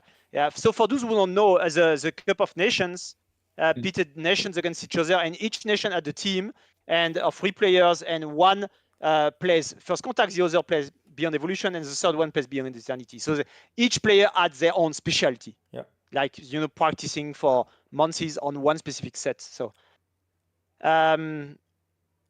okay. So where is that 2-0? Oh, EG7091. We know this guy from the US. I remember like impressive plays from EG on a tournament last year. It's very strong. Is very strong. Also, Dominos from Poland is also one of the highest ranked players we have. He's also 2-0 at the moment. And we have HyperMarlon at 2-0. He's a German player. He's always playing with his father a young one. Yeah, he's pretty young, and they are always playing a lot of tournaments. They're playing in all of our online tournaments. They're playing in a lot of offline tournaments. They run their own tournaments. So I guess they practiced a lot, because Arne is also I think one win and one draw. So his father. So looking to see how far they can go. True. And so what we are seeing here is not the ranking. This is those are the results of round 2, right? Yes, I have looked at the ranking. So Romain, maybe if you show, or maybe you don't want to spoil it, or I can. It's fine. There is some result of the round 3, but there is already someone at 3-0 because round 3 has started, and obviously, as I said, we are streaming a game once it is finished, and so round 3 has started, I think 15 minutes ago. Yep. So Mika from France is at 3-0 already. Niak that he qualified last weekend in the online tournament, and he was not sure to participate, but he's doing great. So nice. He's in a good training. Yeah. Okay. And then we have like Divide EG that is also in 2-0, and I would expect this guy to do insane record in that tournament, but let's see. I'm sorry, I made a mistake. I think Arne is 1 win and 1 loss. I looked. He's one the wrong column. Yeah. Oh, Steffen you were Steffen from the German team is at 2 draws. Yeah. Same as Yanis from Switzerland. They are both very strong players. Fymit also one of maybe the best player in Beyond Eternity. You will see, because he has like the. He lost again. Oh, he lost again Mika. Oh, so okay. Mika is in a really good spot. Yeah. Why do we think Fymit is such a strong player? Because he has he's part of the German national team. Of course, he has done great results. I think he was the one playing Eternity there. No, he was the one playing Beyond Evolution, because he won the Beyond Evolution championship. National championship. You're right, but he had a very good. Didn't he in the Colosseum has like an insane run on Eternity? He did like I checked. He did 38 win for 1 loss. That's crazy. Yeah, so that's insanely good. So we'll see. Wow. I mean, I thought with 3 loss, like you think he wasn't. This is a play mode where you are out once you have 3 loss, right? But you're saying Romain he had only 1 loss and then he stopped. Yeah, it looks like he Because he had stopped after having 38 wins, and that's because he said, okay, that's enough. You know, people won't yeah, catch up. exactly. He was like, okay, I did my practice. Wow. He did like 40 games in the week to train and I think he My was feeling God. great on that set after those 40 wins. 40 So that games. means he Oh. trained a lot, but I mean, that's crazy. When you shared that screenshot, I thought he had 3 losses. It's still impressive Yeah, anyway, I but did on that's you, but I still- checked and he got only 1 loss. Oh my God. That's So if 38 wins for 1 loss. That's amazing. but if you look at this now, he's on like 16th place, shared with some others. So Yeah. he needs to win some more games to proceed to the. True. To be sure to I proceed. would guess that he's like fully capable of doing that. I don't know what happened with Mika. Mika seems like in a god run right now. So I think he got like a very, very good opponent also, and probably maybe not so much luck, or I don't know, could happen also. But yeah, I mean, 1 win, 1 loss is still very fine at that stage. Yeah, we also see a good mix of different nations here in the top current top 16. Yeah, that's always nice to see. True. I mean, so there are only 8 players who managed to win 2 matches. It's crazy. Yeah. I mean, there was quite a lot of players that only 7, right? 6. No, 6. 2, 3, 4. That have only 6, no 7 with Mika. Yeah, 7. Yeah, 7 in 2-0. Yeah. Okay. Yeah. No. I mean, so there must be a lot of 1-1 in some way. Yeah. Yeah, I mean 1-1 So is more usual now. So I mean, if you are playing in a world championship where most of the players are on not at the same level, but on a level that's not so far from each other. I mean, everyone played in tournaments to qualify themselves. They all won a tournament somehow to get there. So yeah, so we don't see people that have a win rate of 80% against people that have a win rate of 20%, right? So exactly, that's what I would have expected a lot of 1-1. Yeah, so Fymit cannot do the 38-1 loss in that tournament for sure. Well, he can. He can try, but I think it would be only 1 loss at the moment. Would be really impressive. Yeah. Okay.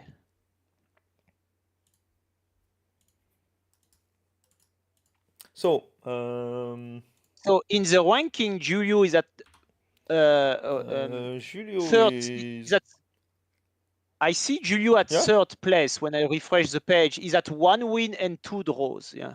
Yeah. Okay, but yeah, because you just spoiled the result of the round 3. Thank you. Stop spoiling. Oh yeah, of course. I'm sorry. My apologies. Yep. Let's watch a game from round 3. Yes, please. Yeah. I would like to watch those 2 guys. So let's spectate. Okay, let's go.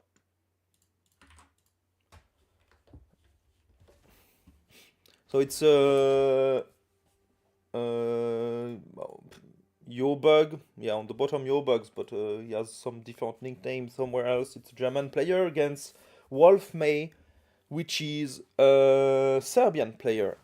That is in the community since super long. So I think we met Flo at Essenspiel? I don't think if I recall. No. Oh, okay. Not Flo. I think it was not there. Not Flo. So Flo from Serbia against Yobugs from Germany, and that's an early Mindbug, my friend. Yeah, C-Rex is in a threatening card. We have seen that in the last game we watched. So. Yeah, but that's quite strong. I mean, one sneaky that is able to play a card from this card pile later, and a C-Rex. So yeah, you see, it's like already putting pressure. Could be a very quick game. I don't know, but and it's okay to let the Blessed Killer Bee Ghost attack with the C-Rex to trade, and then you know that the Trash Flyer may get the Killer Bee on his side a bit later when he's defeated. So Yeah, so that you still end up with a hunter and you remove that pesky killer bee. The only thing is like if the fire antler attack, pile. if the fire antler attack, then after this trade, you have to block with the trash flyer right now. So. Yeah, okay. I'm a bit sad that he did not manage to get value out of it, but that's life. I think it's not that easy. But I think that was the plan. That was okay. You defeat it, and then I hunt you down. I think that was his plan, to get the C-Rex up to 6 and have something to chump block the fire antler so he doesn't lose 3 life to the blessed killer bee in the discard pile. Yeah. And I mean, now he can just get the blessed killer bee for himself. Yeah, it's not helping. I don't know if Yobugs is like trying to dig his deck to find some cards. Yeah. This play was really bad, actually. I mean, no, it's fine if you plan to set up this Pyro Salamander. It's fine. You say, okay, just do the trade, and then you are at 7, and then I know I can hunt you down. I agree. So why not? So okay, here you can boost one card to the Blessed Shield Bugs and defeat both. Yeah, I mean, painful for Flow. One of them is tough. Well, so, yes. Still, it's losing one of his lives. Yeah.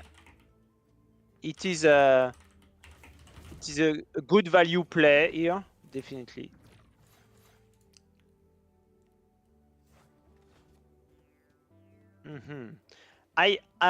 Well, Rocky Fent is a card that is actually kind of risky because sometimes I've been in this situation where I use Rocky Fent and I'm happy for it to die because my opponent discards a card and they discard a Blessed Killer Bee and then I get crushed, you know? So, I mean, it could be a Blessed Tiger Squirrel that's just as bad sometimes, you know? Now, we have seen Blessed Killer Bee already. We know where it is. It's not in Yobugs' hand, but still. Yeah. It's a risky play.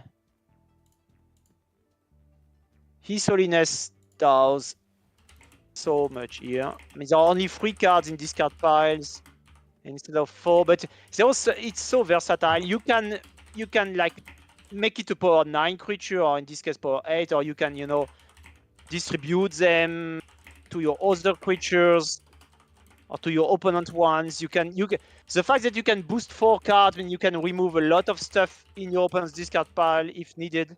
You can do so much. Just for our viewers, a reminder that when you boost, you take cards from discard piles, but you can take from any discard pile. Yeah. So here it says boost 4 cards. You can take, like, for example, 3 in your opponent's discard pile and 1 in yours. I mean, you're free to choose.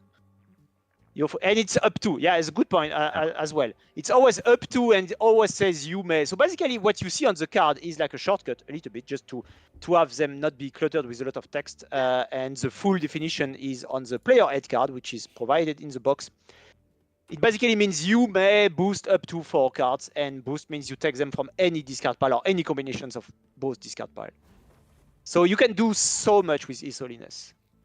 Very flexible card. So again, the mouse is back.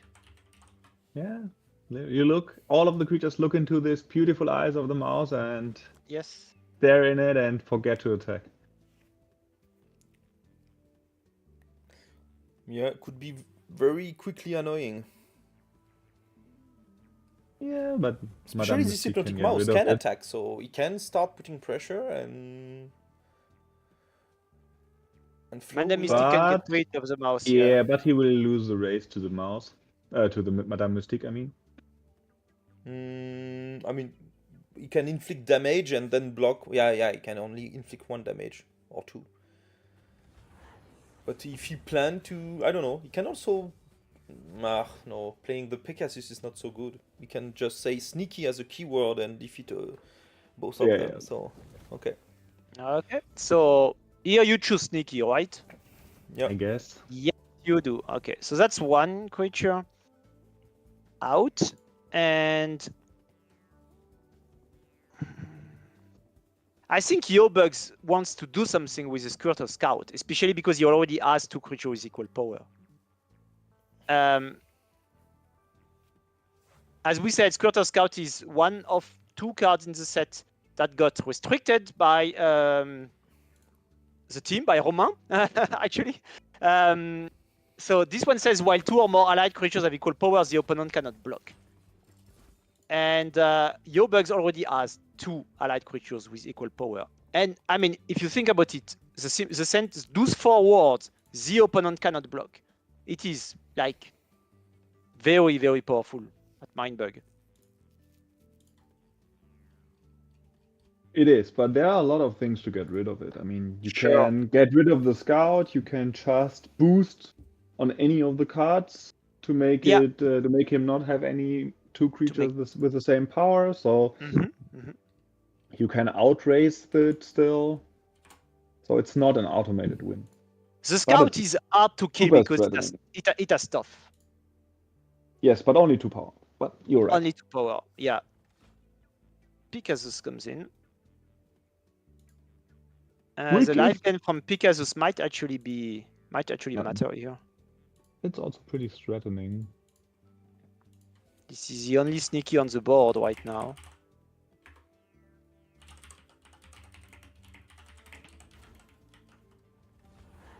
Here's another answer for the. Yes, God, you can. The you can take control. Can yeah, exactly. Yeah. And I mean, Spirit Cheetah can steal lots of creatures because there are many with power 2 actually in this set. You cannot say the same thing of Spirit Maki, which is basically the other part of the mirror, which takes control of creatures with power 9 or more, of which there are natively in the set when you open the box, there are only 2. I mean, there are Cave Lizard and Curse Lion are the only one. But of course, we know how Boost changes that. We probably see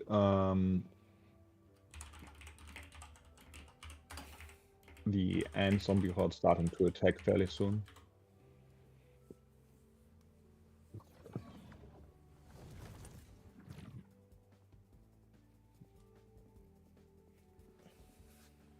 So, do you think this was from Flo was an attack in order to get the sneaky card to his hand? No, doesn't seem like it. Just wanted to get this 1 life point from the Pegasus to be at 2 to get out of the range from the Fire Antler. Because the Fire Antler was really threatening, being at 1 life and threatened by an attacking Fire Antler. You can only throw in your creatures as a jump blockers a certain amount of times. Yeah, except if you have like Sneaky or the Chicken or those kind of tech cards, but yeah, some healing here is quite good.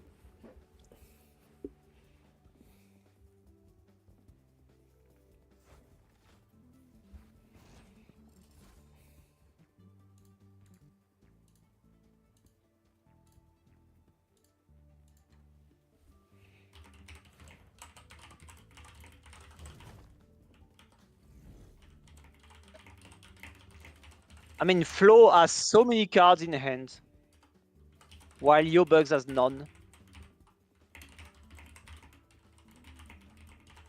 Including Curse Lion, who will be the biggest creature on the board.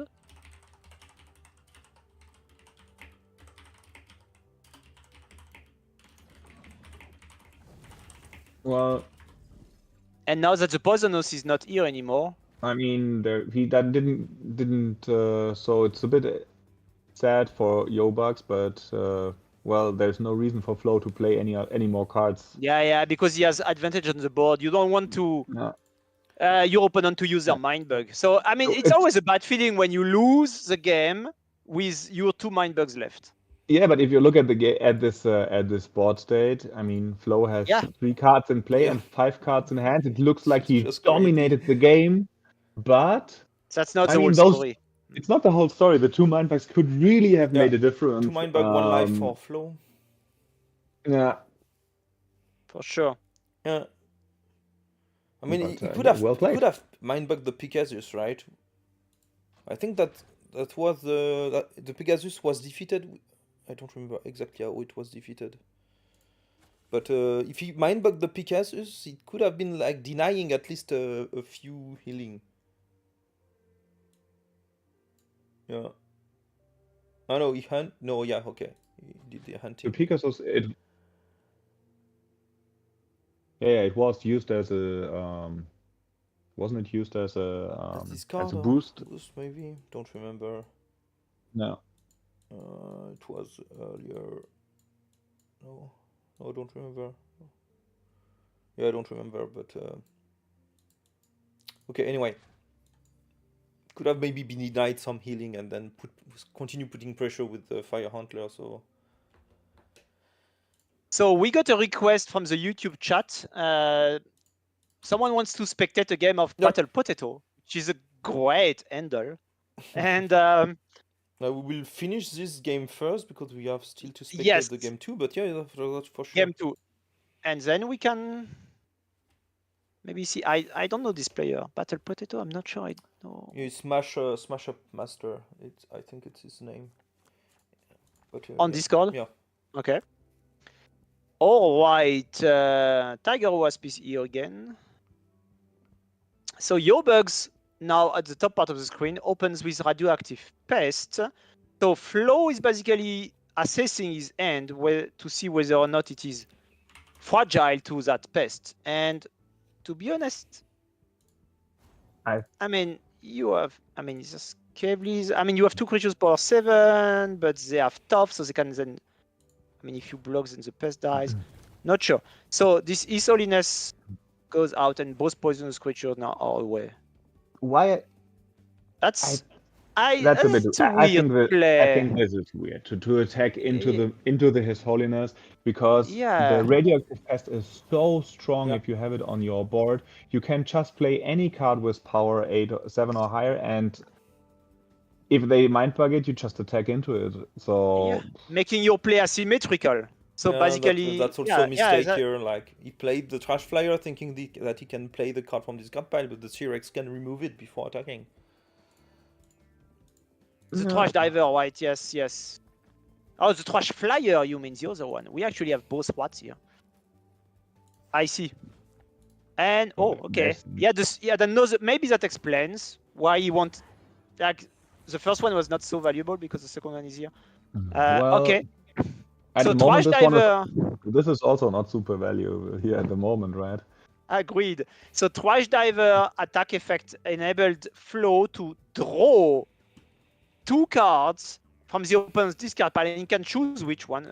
Here there were only 2, so the Trash Flyer and the Radioactive Pest. So they go to his end. Yeah, this doesn't help. So I wonder if this is game. Yeah. It looks like... Yeah, that's game for Flow. That was a quick one. I mean, I think there were like 1 or 2 mistakes in the early game, and sometimes in a game of Mindbug, that is enough to lose. Yes. Some games are short and some games are long. There is definitely a span here. But well played from Flow. Yeah. Oh, and Flo is saying that his opponent was very stingy on his Mindbugs, and that he got lucky. I mean, yeah, that's how the game works. Yeah.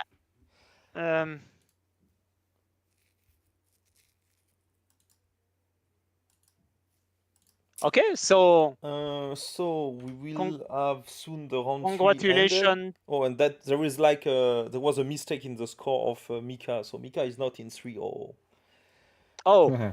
So, but you... Okay, did he enter the wrong score? Yeah, I think there was a mistake. Let's spectate then some game of Battle Potato. Battle Potato, let's go for it.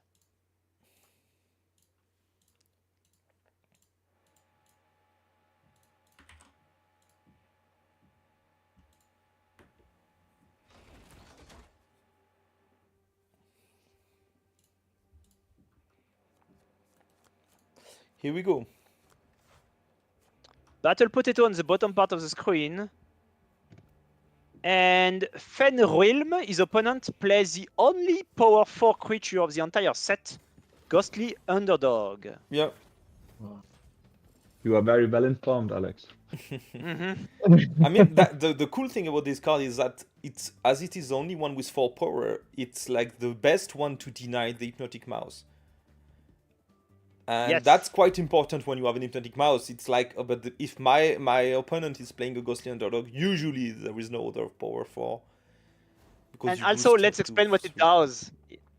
Agreed. So Ghostly Underdog has an attack trigger that says defeat all enemy creatures power lower than this.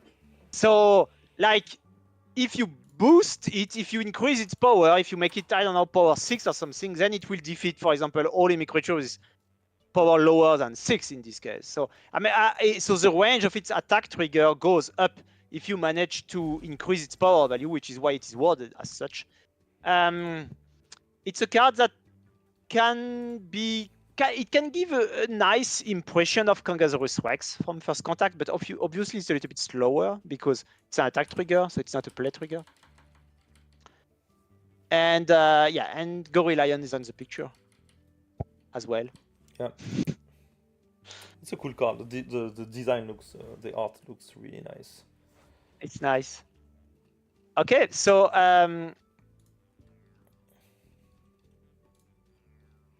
we have a Cave Lizard here that can block sneaky creatures. Oh, and Tornado Dragon, he doesn't discard 2 cards, discards only 1 to get rid of Radioactive Pest.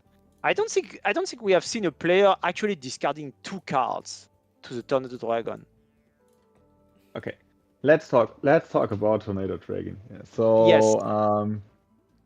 In the last couple of weeks, we have been experimenting with some new Mindbug formats, and we have played a lot of constructed, actually, where you build your own deck, because that's something we are really excited about at the moment.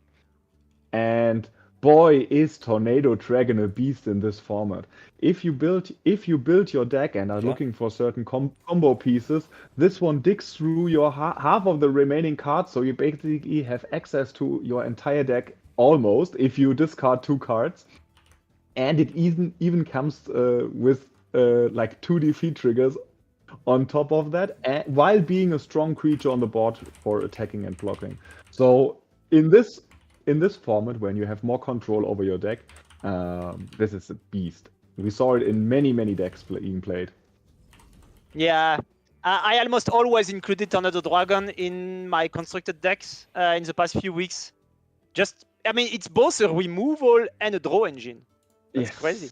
It's a draw engine in such a unique way that is to Mindbug that when you discard cards, you draw cards back up to 5. So, I mean, and as you said, you want to find your combo pieces. So if you make a deck that is supposed to win very quickly, you will find them. It's only 10 cards. I've not seen it being used for digging through your deck very often in this in the normal Mindbug format, where you get random cards and you don't know what's in the deck. So I guess you need to be very desperate looking for, I don't know, a sneaky answer or very strong creature also to use it in this scenario.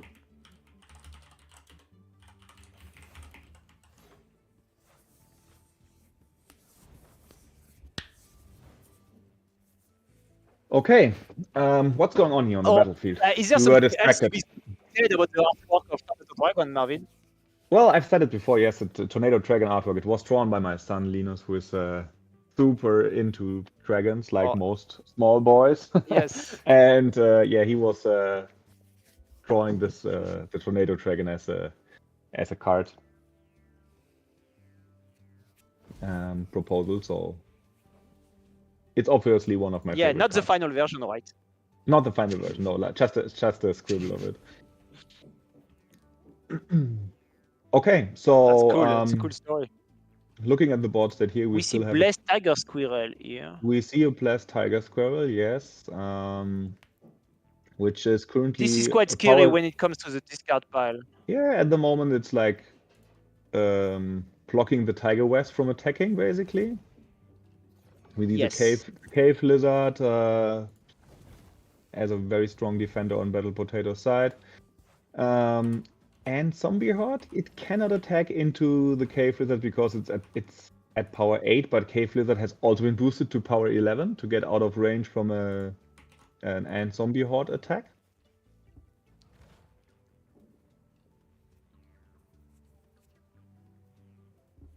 But we see an active Squirtle Scout, don't we?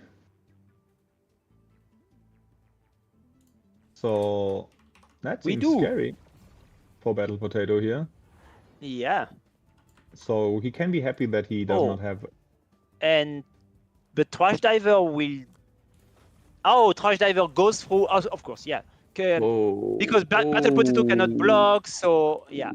This Trash Diver plus Squirtle Scout is insane This is power. insane. Yeah. It gives so much card advantage, and while dealing damage pressure. and cannot be blocked, it's super bad.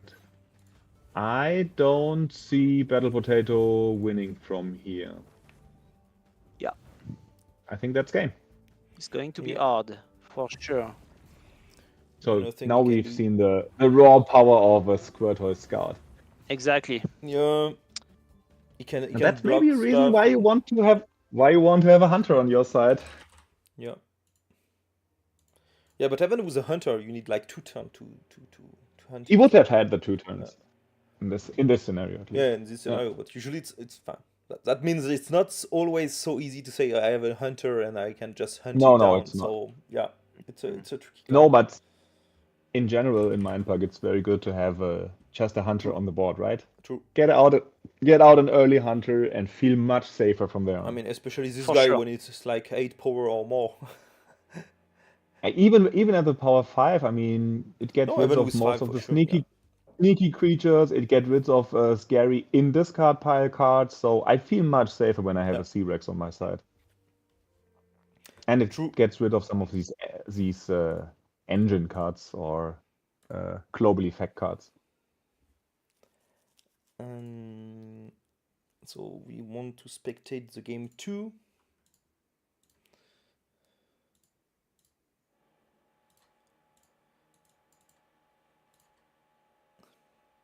Sure. Let's go. Okay, so Fenrilm leads 1-0. No that's 4 cards out. And 3 hunter out. So you have to think that hunter is like a very precious resources in that game. So those are the cards. Those are the cards that are removed from the game to determine the first player, and because there was a tie, so they both reveal 2 cards, and so we know both players know that these cards won't come up in the game. But then the ghostly underdogs can shine in that game because if it has like no natural counter and is able to defeat small guys, I think that's a good card in that game. We have seen a lot of less natural predators to it, We have seen a lot of players playing cards with a play effect that says boost something. And they often played it early on when there are no cards in the discard pile yet. And I wonder if they do this because they don't have a better alternative, or whether they don't value the effect too much of that card, or whether they just think, okay, when I have it on the board, I just can use the attack effect in this case of the Soul Manipulator here. Because the initial thought that I have when I have a card like that is that I want to get the maximum value out of it. So I would like to keep it until I have a target for it. True. So he started playing a sneaky, and we know that there is not so much hunter, and you can see that there is only 1 hunter and the ghostly underdog to manage this, and the cave lizard, obviously. Yeah, there is the cave lizard and the Picasso, so he has 2 answers in hand. So wow, that's super aggressive. That's an early Squirtle. You often see this card being kept until the end of the game and acting as a finisher. I think he has the ghostly underdog for that, and I think that's his plan, like to play this guy. Probably even playing the Pegasus, to bait the opponent. Oh yeah, he mindbugs that, right? Because I mean, along with Catalyst, that's already 2 creatures with equal power. Doesn't want to bait him so much. He just want to set up this right now. Okay. And Battle Potato just drew turn at the dragon, so he has a removal in his hand. if the need arises to kill the square toys, we actually have two kind of squirrels here. One that is half squirrel, half tiger, and the other one is half squirrel, half tortoise. Go squirrels. Okay. So the attack trigger of Catalyst. I mean, what? Whoa. His Do draw pile was something. already empty. No, it wasn't. He defeated two cards. It wasn't. He had to Yeah. discard two cards. Doesn't. No, it works. It works. Yeah. So Because the Tornado Dragon that discard 2 Pegasus to gain 2 life and defeat a card could be something. yeah, that's unexpected, right? Yeah, no, unexpected, but why not?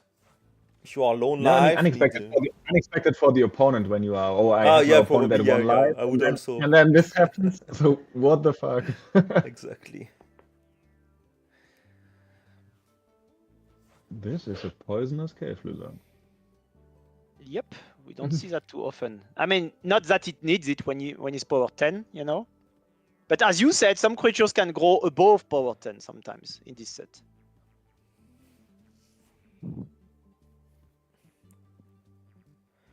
Oh, Double Battle radioactive Potato really pest. doesn't want to spend his last Mindbug. Yeah, but now it's enabled the Square Toy Scout, so Oh my god. you You're have to do right. something.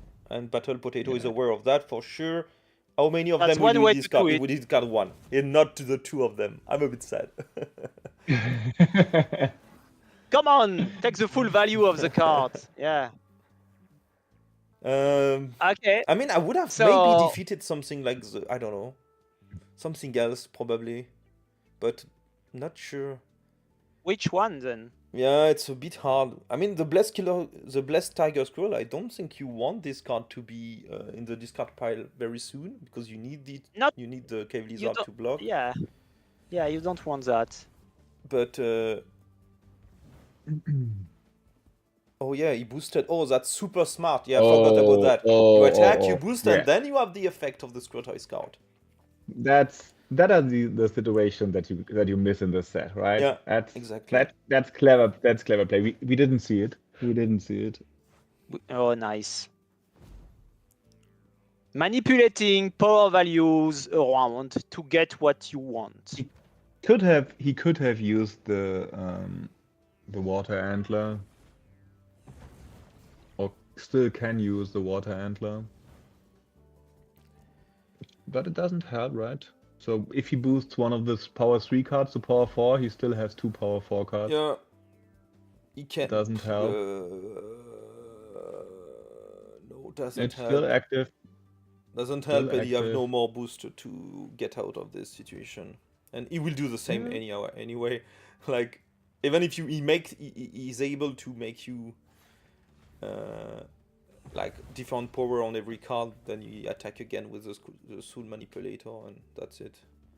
So he just returned a boost card to his hand. Yeah, because he had so much value doing that. I mean, that's the Yeah, power sorry of these Square Toys.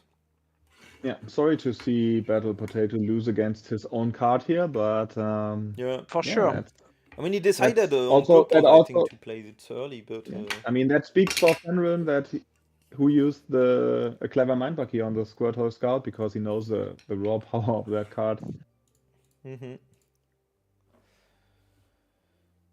Cool. Okay, So guys, shall we take a 5-minute break or so? we before can take a 5-minute break. go to the next round.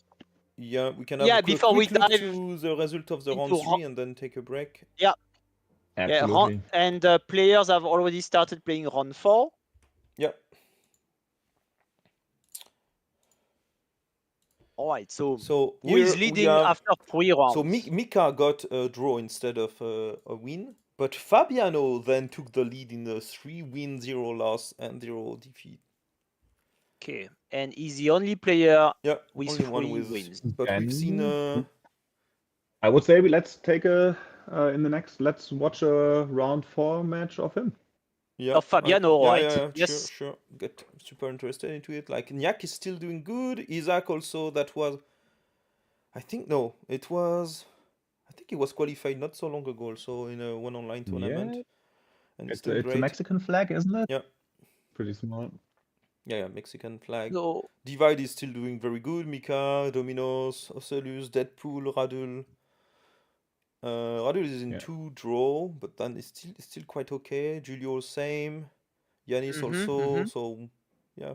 Domnostein still. Yeah, same. I still mean, in they're the all top in the 16. like following group, I would say.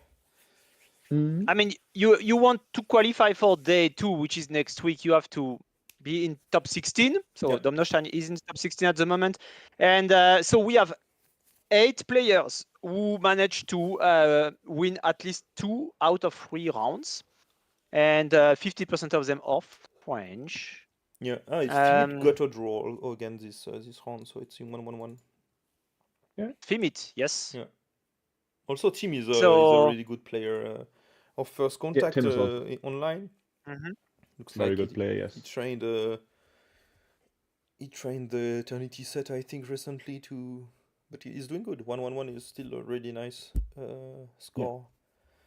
Nemoaaa is helping us a lot with a lot. organized Yes. tournaments and so on. So he's still also in the game with 1-1-1. Everything is possible. Yeah. Oh yeah. And I'm surprised to see Fymit at 23rd place, but still everything is possible. Yeah. Yeah. Also Steffen from the German Yep. national team is also at 1-1-1. No, 0-2-1. He has not won a single game today. Yeah, I mean, like Fenrilm and Tamary went in final of a on-site event I did, and they was both playing really good Beyond Eternity. And you see them on that third group, I would say, of 1-1-1. So still everything possible. But yeah. Yeah. Where is Marlon? Marlon is Oh yeah. Yeah. That's great. He Two lost win, a one loss match. is really nice. He won 2 and lost 1, the third one, but yeah, still everything possible. Cool. Okay, so let's take a short break, and then in around 5 to 10 minutes we are back. Yes. Okay. See you guys. See you soon. See you.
now. And we are back live. So, yeah, we got an announcement this week, Marvin, right? About yes. some new reveal with... I have no clue what you're talking about. Oh, really? Oh, I have something to show you then. Yeah, so this announcement, I think the best way is just to show you this quick video to tease it, and then we can speak just a bit about it before watching the next match. Here it is.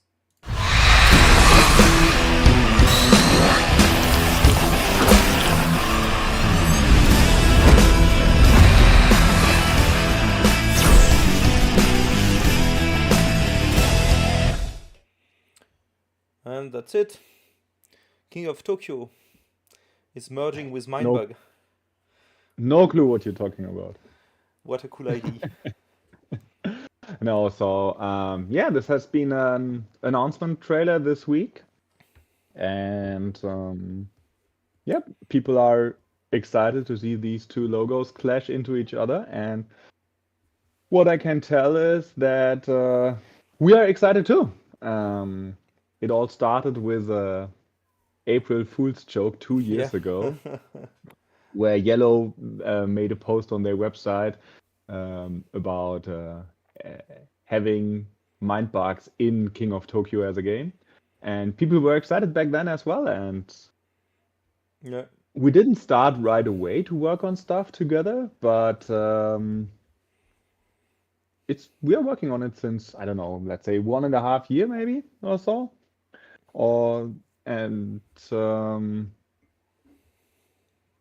Yeah, I mean, the styles of the two games are pretty similar, and from the creature types. Yeah, from the And lore. the main story basically is Mindbugs come through a portal to Tokyo, and then weird things happen. No, weird things happen because when these Mindbugs get in contact with the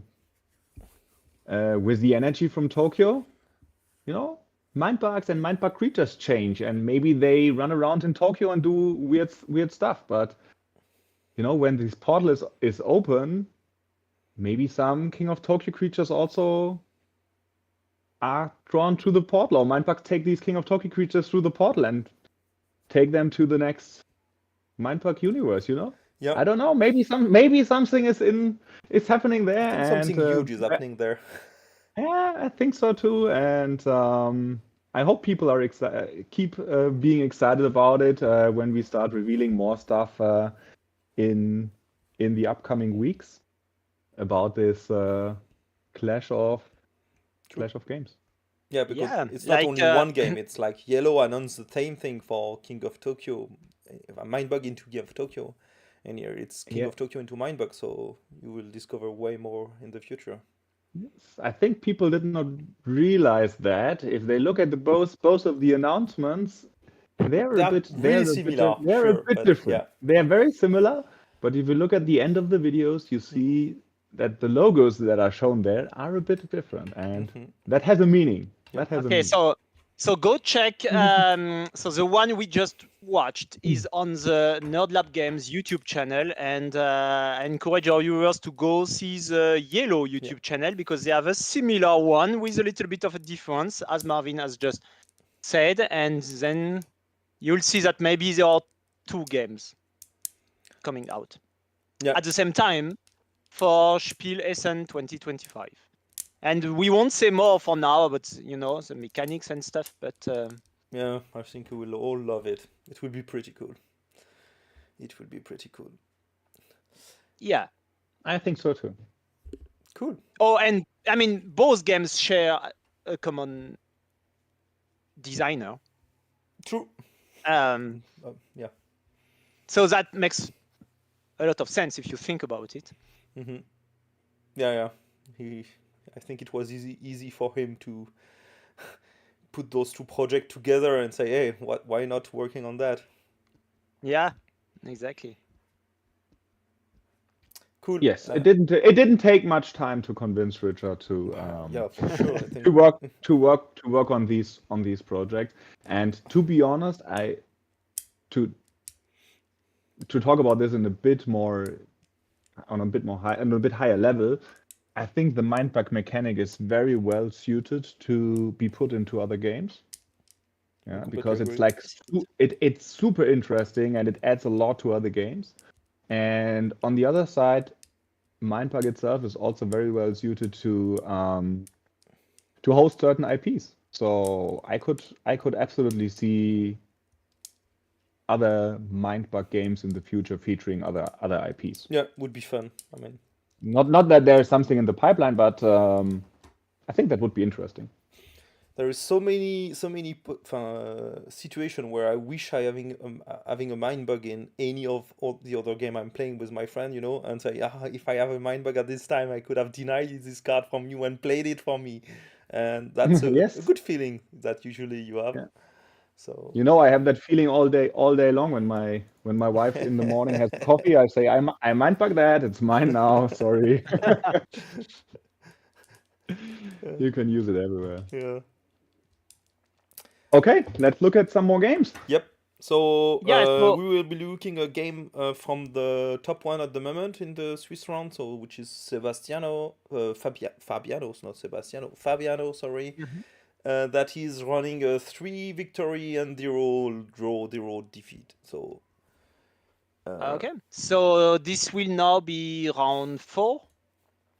it will be the first game of the round 4. We are going to round 7 today. So yes, so like if he wins, so Fabi on the bottom part of the screen, that's Fabiano, right? With 3 wins, the best player for now. If he wins round 4, he's quite set for into the top 16, I guess, right? yeah, I think don't- if you, I'm not- for win, I think you are guaranteed to be in. I think so. Are you? 4? I mean, if you lose 3 times, no, maybe you're still if you lose 3 times, maybe not guaranteed, but No, if you make a probably draw, have to that's it. draw. Yeah, and there are no intentional draws in Mindbug, right? No. IDs are banned. Oh, they have never been allowed anyway. So Okay. okay. So that was the C-Rex opener for Fabi and Ocellus, then followed up with an on-zombie horde, and now in Mindbug's Fabi Spirit Maki. Yeah. So Spirit Maki dies, so he will never take control of something. I mean, to be fair, Spirit Maki doesn't mostly is a solution to a creature that went big from a lot of boosting. So in the early game, it's usually not the case, but here on Zombie Horde also used it as fuel. Yep. Yeah, I'm also not go quite to power 8. I'm also not quite sure why he mindbugged it, to be honest. Yeah, because he blocked right after that. He had I mean, this C-Rex was already on the table, and he had some answers in his hand with the Cave Lizard and the Trash Flyer, so... Yep. So basically, Fabi here is assuming that Cave Lizard was like maybe Ocellus' only answer to the Tiger Wasp. So mind-bugging it is kind of a gambit. We'll see if that pays out. Ocellus actually had another sneaky in hand, which is a Trash Flyer. Now, Trash Flyer is smaller than Tiger Wasp, so it's only a chump block. This is actually a very good card for him in this spot. So playing the Ductra from Fabi's discard pile could be very attractive for him. Yeah, it's a hunter, right? So it's a way to get rid of Tiger Wasp. The problem still is if the Trash Flyer dies now, it goes to the discard pile. And then the C-Rex could use it to boost himself and would be power 6 and threatening the Ductra again. So exactly. So there's a lot of C-Rex still is an issue here. Yeah. Okay. Madame Mystique could be a way to kill Trash Flyer to maybe get the Tiger to get one attack of Tiger Wasp through. I mean, you can still I mean, the Trash Flyer is not really blocking the Tiger Wasp from attacking, right? So no. The No, Tiger it's a West is- chump. It's only a chump block once, and Tiger Yeah, Wasp but then attacks the second Hydra time. is there, and then the Hydra will hunt the Tiger Wasp, so... No, it won't, I- because the Z-Rex will hunt the... No, if you attack with the Tiger Truffle. Wasp, no. If the Tiger Wasp attack first, to block You're with right. the Trash Flyer, and then Ocellus can directly attack with the Doctor. Yeah, then if And the it's Tiger second Wasp round, gets a second attack, Yep. so because that's frenzy. Yeah. I mean, with the second attack, or not, Yeah. just remove one life point from the opponent, but doesn't change the trade. Mm-hmm. No, yeah. So, Exactly. he decided to attack with the T-Rex first, which is a good thing to do. Power 6 now, and so that now Dugdra is out of the discard pile. Yeah, the thing is now, so Trash Flyer didn't get anything from Fabi's discard pile. I think he should have attacked first That's with cool. probably with the Trash Flyer, maybe to Yeah, get it, yeah. to get it, and I mean, I'm not sure that was changing anything, but because the T-Rex would have been able anyhow to attack the Dugdra, so. yeah, I think it would have So- been just the same. So what do you do with God Dragon here? Do you want to like I think you defeat the can. end zombie horde? But it has You know what? tough. I would boost. Yeah, exactly. I would boost exactly this guy, Ah, and then you have Okay. your favorite card being able to deal a lot of damage. nice. That is such a clever play. Yeah. you need to. It's very hard to find a good answer now. So even the Soul Manipulator It can boost itself. can. Well, it can't. There's nothing to boost in the discard. No, pile. so he just Yep. removed But that. He it- removed the, But it can re-enable the Ant Zombie Horde. which is fine. But now the Tiger Wasp is putting a lot of pressure. So it's like two frenzy card that cannot be blocked. So he had to choose which one is attacking, and he chose to do this. But what I really like about the set is that, sometimes it can be good to make your creature lower in power Yeah, value. exactly. Yeah. To shrink it back down, and that's something that it doesn't feel natural, but if you are a skilled player, it's the right way to do it Completely, in this yeah. scenario. There are a lot of counterintuitive plays that pay out in this set. And yeah, Soul Manipulator is one way to reduce the power value of one of your creatures by returning a boost card to your hand. I mean, and Ocellus could do that.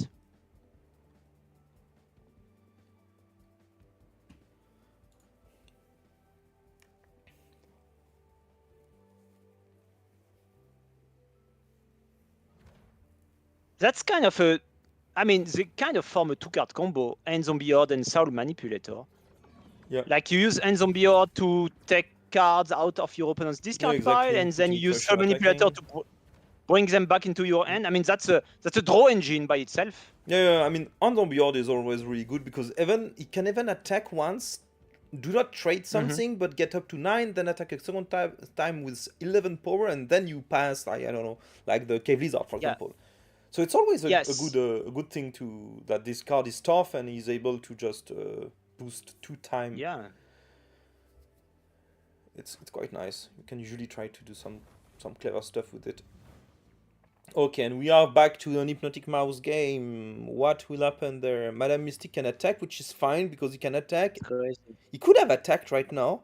It's a bit dangerous, to be honest, because he could have attacked with it to defeat the Sneaky, probably. And then, I think, okay, the Cave Lizard would have been Mindbug taken to control, which is not so good, but I'm a bit scared that Ocellus can play card to lock out the Madame Mystic, and that's what happened.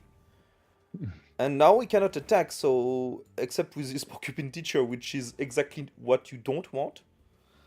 Yes.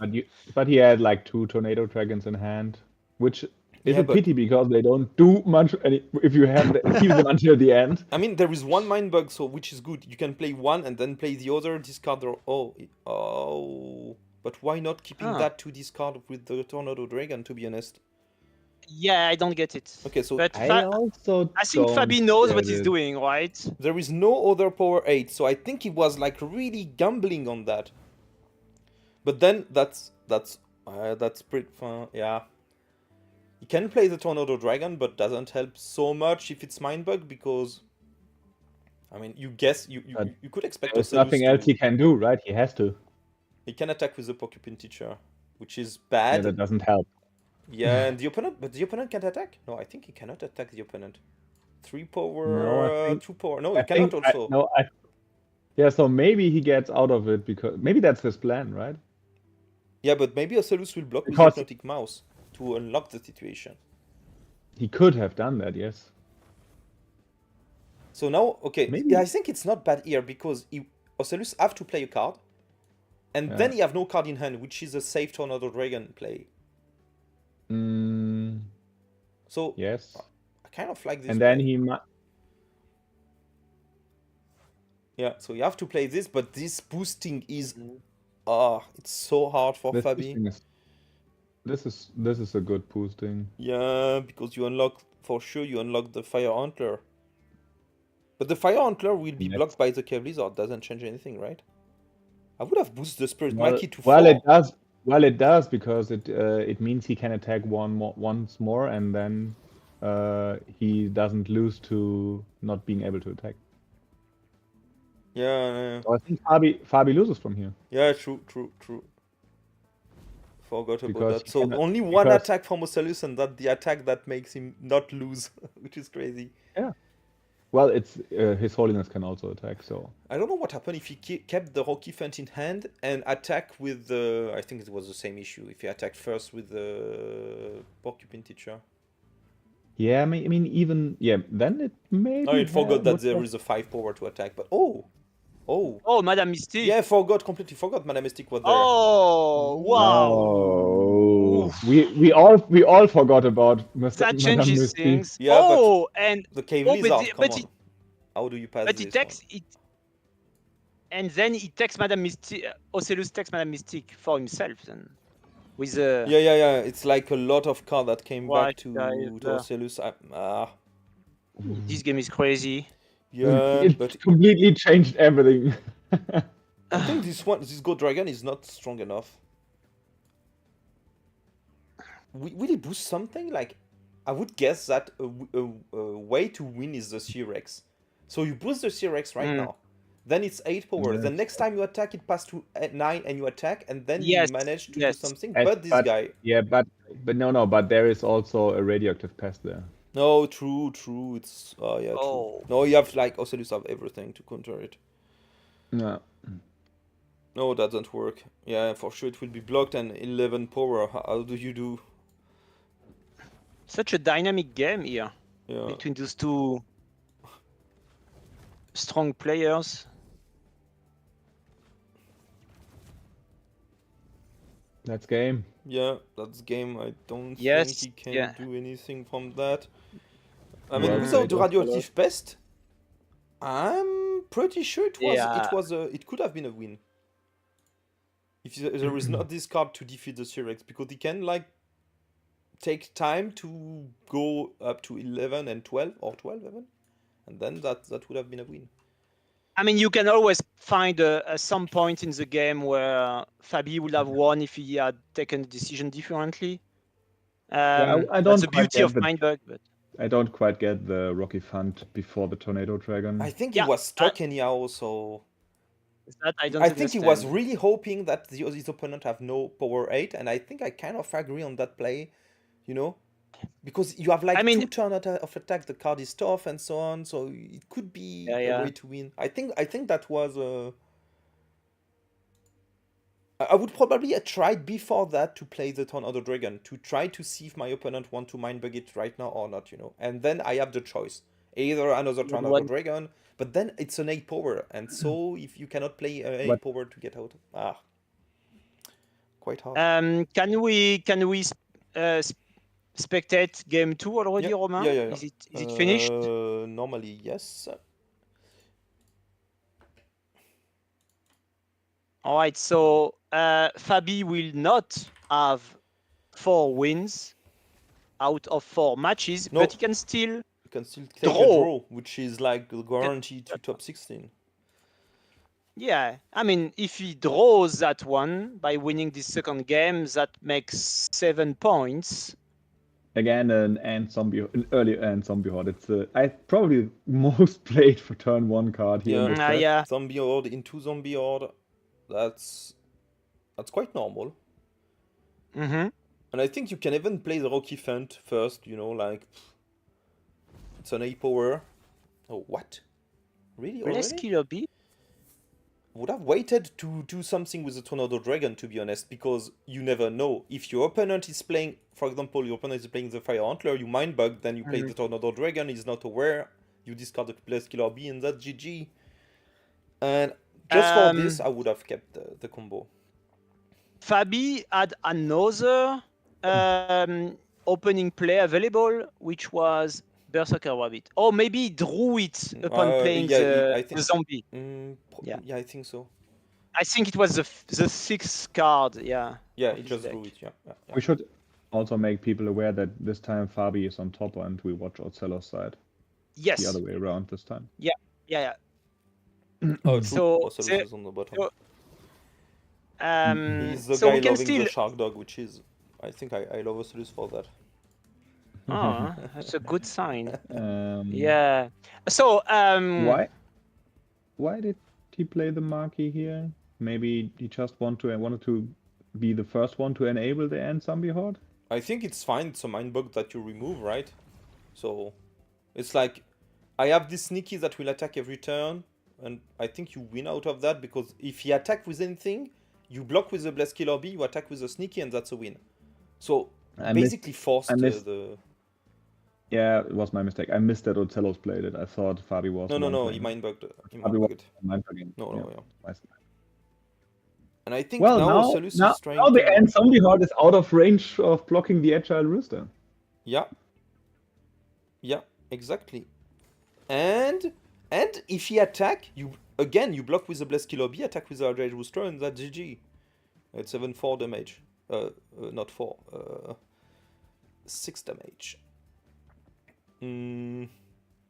Okay, no more Mindbug. And I think that the setup of Ocellus was incredible. Like, he was sure that his opponent needed to Mindbug this because of the huge combo of Bless Killer Bee and something else. Is that enough? I think Agile Rooster is still a good attacker, to be honest. It deals 1 damage. Oh, I would love to attack right now with the Agile Rooster. Because it's... No, the zombie. Oh, yeah, sorry. It can be blocked? Yeah, it can be blocked by... Then probably either Bless Killer Bee or End Zombie Horde, actually. So the Bless Killer Bee would end up in the discard pile in this case. That's an annoying card right now. Yeah. Really annoying. Wow, that makes a lot of tough and poisonous. How do you pass this without defeating first the Porcupine? That's a lot of Plated Scorpion, basically. Yeah, I mean, that's... Spirit yes, Plated Scorpion has Avatar, so that makes sense. And... here comes the Cyrex again. But there is nothing to boost in discard piles.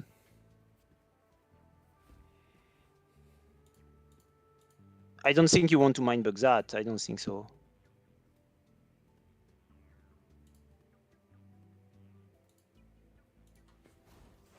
So there is still 1 card we don't know in this match, in Fabi's draw pile.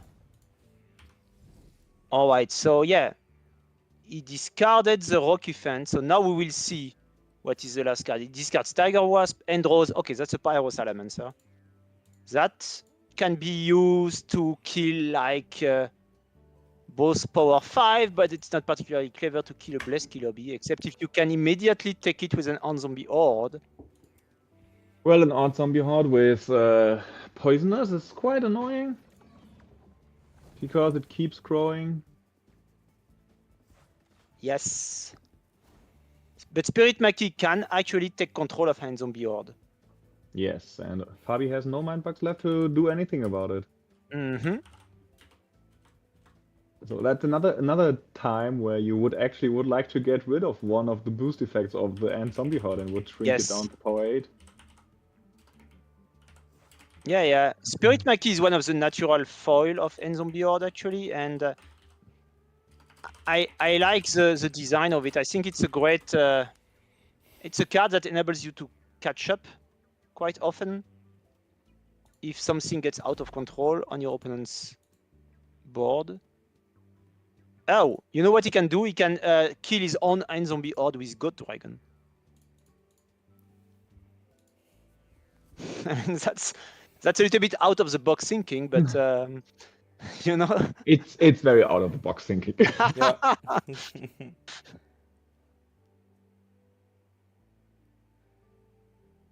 So what are you doing? He's using the time to reconsider his options here.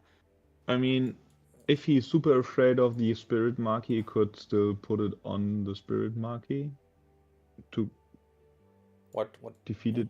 To To on defeat it attack. next time attack. Yeah, I think he can do that. If he's really afraid of it.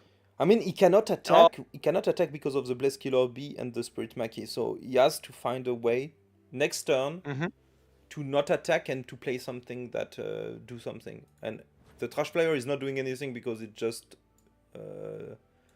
is just defeated. But yeah, he can boost it because he has the like this Pyro idea. Salamander and the Pyro. Yeah. Yeah, but Ocellus still has 2 Mindbugs left, I know, right? and there is only one card in the discard pile, so you cannot boost this turn and then next turn. No, but I think I like the idea of boosting Yeah, the Tiger was through the Spirit Maquis. Oh my god. Timer. Come on. Fabi, play something. Come on. Oh, no, I can't believe it. I'm sorry to see that, because was he like completely... fuck. He was so considering all options and he didn't see the lightning on the screen that says, come on, guys. Well, we don't know. We don't know. Yeah, but I think he was really trying to compute whatever he needs to do, because I think he was in a huge trouble, to be honest. 2 Mindbug left. I'm not sure that he would have been able to go and defeat, because I mean, yeah, it's... I think Fabi was in. I don't think Fabi was in a bad spot, honestly. I think he got to manage a deadly combo. So imagine here you boost the Spirit Maquis. That's fine. Then the Spirit Maquis is attacking you once, right? Then you have to attack and defeat the Spirit Maquis. So you suicide the God Dragon against something else. But then the Soul Manipulator can still do his trick, like boosting again the Spirit Maquis, taking back the Spirit Maquis. What do you do in between? You have like 4 cards in hand and 2 Mindbug on the opponent side. I think that it was really hard for Fabi to come out of this. I see. Well, so there is still that's 2-0 for Ocellus. Well played, Ocellus. Yeah. Well played, indeed. So all players have lost at least 1 match, if I'm not mistaken. I think so too, yes. Or at least there are some that have not lost a match, that have a draw. Yeah. Ocellus, for example. What do you mean? He did not lose the match, Ocellus? Ocellus did not lose a match yet. That's quite cool. Oh, he made a couple of draws or what? Yeah.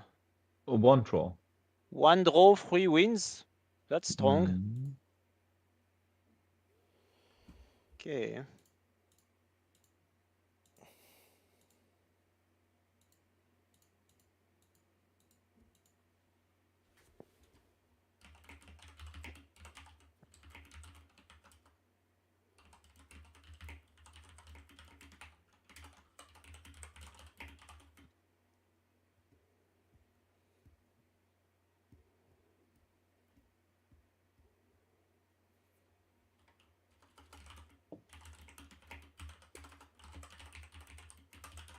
Okay, so maybe we can watch another match of round 4. Yes. I would like to see a match of, or maybe we can watch. We've said that there was. It's been quite some time since we haven't watched a game of Domnostein. Yeah, right? it was. That was this one. Yanis versus Domnostein. I really want to see this game. Let's spectate this one. Let's go. All right. So Yanis on top against and Domnostein. Yanis. Well, those are So Yanis was top 4 last year World Championship, Yeah. and Yes, Domnostein was a very long time champion of all the online tournament. He's been the best player in the world at some point, for sure, and I'm sure he would like to take that #1 spot again. Even though, I mean, it was not World Championship or something; it was season 0 in a way. But so those are two very strong players, and we see a turn 1 Mindbug here on Berserker Rabbit. Okay. Madame Mystique is like an answer, but not the best one. So Not the best one. Not the best one. Berserker Rabbit is now exhausted. So he lost its shield, but it will continue to attack. So yeah. Do you use your second Mindbug here? I mean, I'm not you sure, might, but because I mean, for me, this shows how desperate my opponent is of scrolling for solutions to this rabbit, and it might be the last one. I agree, because if you have like a random poisonous card, you prefer to play the random poisonous card as an answer over Madame Mystique. Yeah. Because Madame Mystique has more potential for being a 2-for-1 or something at some point. So it shows that the opponent has no. I mean, like in Mindbug, it's very important that your answers do line up well with your opponent's threats. And so, depending on what you have in your opening end, sometimes you are scrambling to find the correct solution. If they don't line up properly, you are basically, yeah, that's card disadvantage if you have to use 2 cards to get rid of the rabbit. So he was afraid, Domnostein was afraid of losing Madame Mystique here to Spirit Cheetah in the future, maybe. Mm-hmm. Or he was looking at his hand and was afraid of Trash Diver or Hypnotic Mouse changing sides. I don't quite understand this attack here from Yanis, to be honest. So now he's like not only losing his creature, he's also losing a life point from the attack from Spirit Cheetah. Yeah, that's... Oh, no. Domnostein is actually not attacking. I mean that's quite rare. Well, I think he's what he tried to do here is if you have a hunter, you can basically play anything that's has lower power than this hunter for free, because you can just hunt it. Like Yanis will never use his second Mindbug on a creature that gets killed immediately. Yeah. It seems he values the Trash Diver pretty high, because he could have played the other cards in his hand as well, like Hypnotic Mouse or Pegasus. And he could have attacked on an empty board. Yeah. Like, I don't know, I always do that, but maybe I'm wrong. Like, if I get a free attack, I do it, but... I also tend to do it most of the time, so... Happy to learn from better players, maybe... Same. Happy to learn from Domnostein. Definitely. So, Duck Draw, getting Mindbug. I mean, like, Romain, your favorite card is Shark Dog, right? From First Contact. Yeah. And sometimes Duck Draw is a card from Beyond Eternity that is the closest. Yeah, it is the one that is the closest to Shark Dog in a way. With a Hunter and an attack effect that defeats a creature. And you see that Yanis definitely respects it a lot. I mean, he already has a poisonous creature on the table, so that makes sense.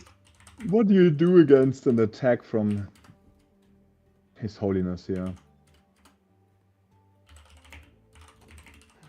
It's power 8, yeah? So I think Yanis has to attack with his Ductra, the opposing Ductra, to preserve his Holiness here, but he's not doing it, so... Yeah, I think he's taking the damage now. Yeah, and attacking with a Ductra. That's a good play for Domnostein. Yep.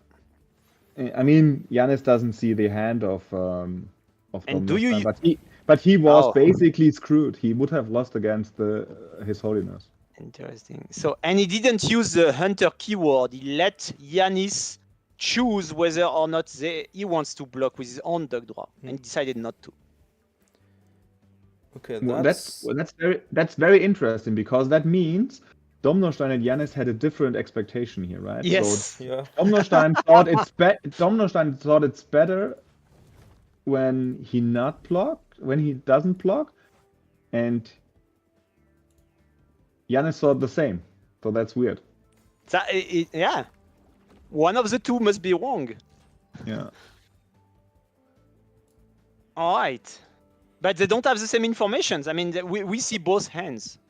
They don't. I mean, So, that's the same. If you ask a player doing a Mindbug match whether he's or they are in advantage and probable to win, most of the time the two players have very different yes. and different opinions. Yeah, yeah. Oh, here And it's now the game is. Can you show the table again? Yeah. what happened here. We got nothing to finish and to not lose, basically. He just surrendered. Yanis surrendered. Yanis surrendered. Are you He sure? has 5 cards in hand. I don't get it. I mean, the Agile Rooster attack, you lose 1 life and lose a Cyrex, and then whatever you play, he attack with Agile Rooster and you lose. This one cannot block, this one cannot block, this one cannot block, this one cannot block, and this one cannot block. Yeah, they all cannot block. You're right. This is the power of the rooster. Yeah, yeah, it's deadly, this card. Yes. And especially putting that much pressure with low health, it's like you have to find an answer right now, but if you need some setup, it's already too late. So I still hope to see Catalyst in action. You know, I mean, so it was the last card in his deck here of Yanis. yeah, that's a bit unfortunate because it is. Yeah, you don't want that to be your last card of your deck. You want, I mean, if you want to use Catalyst, you need that in your opening hand. Yeah. But sometimes it's a little. Oh, no duck draw in this game. But sometimes it's a little bit tricky. I played a game this week against my son when I played turn 1 Catalyst and I attacked on turn 2 with Catalyst, basically milling him 4 cards, and there was a Blessed Killer Bee in there, and I lost the game because of that. Oh, no. that can happen, and that's I think the bad drawback of this card that could be super good, but come on, yeah. Okay, we see an early Tornado Dragon taking down the mouse. Yeah, you have to respect the mouse and just crush it. I mean, the mouse can bite its owner back. It's a double-edged sword. It's a double-edged sword. That's totally what it is. It's not like the Square Toy Scott, which looks a little bit similar in a way, but this one cannot be a double-edged sword. So, except if your opponent Mindbugs it, but you can say that for all creatures. Yeah. So God Dragon here. Yeah. Boost Tornado Dragon. So that's a power 9. And that's cool because it's bigger than the Fire Antler now. Yeah, I think you just continue to attack. It's super good. Yeah. I think you are not forced to block here. 1 life. Because if you do not block, you can try to boost something else that you can play next He turn. boosted the Goat he decided to boost the dragon. I mean, you that. don't have to boost. Yeah, but boost is it means a lot to your opponents. Like, what are you trying to do? Yes, playing with their head. I mean, boost is an optional play. I mean, it doesn't say you may on the card. It says that wanted to set up on the player head card. Again. But yeah, I he guess had a plan. He had a plan. Oh, and I just want to mention that with Fire Antler, you can, when it dies, when it's defeated, you can boost a creature with the Fire Antler. It's not what he did. He did it with the Hypnotic Mouse, but you can do that because the defeated trigger is after it goes to the discard pile. Sorry, Alex, but this game is so funny. You see what he's doing, what they are doing. Yes, it's so funny. Yes. So they are boosting the other side's creature to activating or deactivating the rooster, which is so funny. You want a super strong guy? No, you want a super strong guy. You get. No, be my guest. Come on. Yeah. But I think that was the point of Domnostein, like being Mindbug with the Agile Rooster and then answer with the Tiger Wasp, and because Yanis has 2 life, he can easily defeat it. But okay. Oh, another dragon, fine, I think. Oof. Oh, but will he discard? No, I think he will discard 1 card. Probably 2, maybe. 2. Oh, 2. That hurts a lot. Cards. Can you come back to that? Yanis has 5 cards in hand and a Tiger Wasp already. No, Tiger Wasp is defeated. So even though the Goat Dragon can attack, but it's not so good. You have to block. I think he cannot attack. He needs to find an answer for the rooster or it's losing the game. But I think Domnostein is a pretty good situation. He have 2 Mindbug and he's about to kill his opponent if he cannot block. Yeah, now he's boosting the Fire Antler again? Oh no, he's removing that rooster, so he wants to have a weaker card. It's so funny. Okay, that's a much better play. Removing the card from the Agile Rooster than boosting the Fire Antler. Yeah. We see the Agile. So now he's thinking. He really wants to win this game with the Rooster. I mean, that's how skillful a player can be. To know when you should tank and when you should not, you know, because you cannot like think for 2 minutes at every play, but you have to identify which moment of the game you really have to tank at wisely with that, for sure. Definitely. So Soul Manipulator here. Attack trigger. Block, for sure.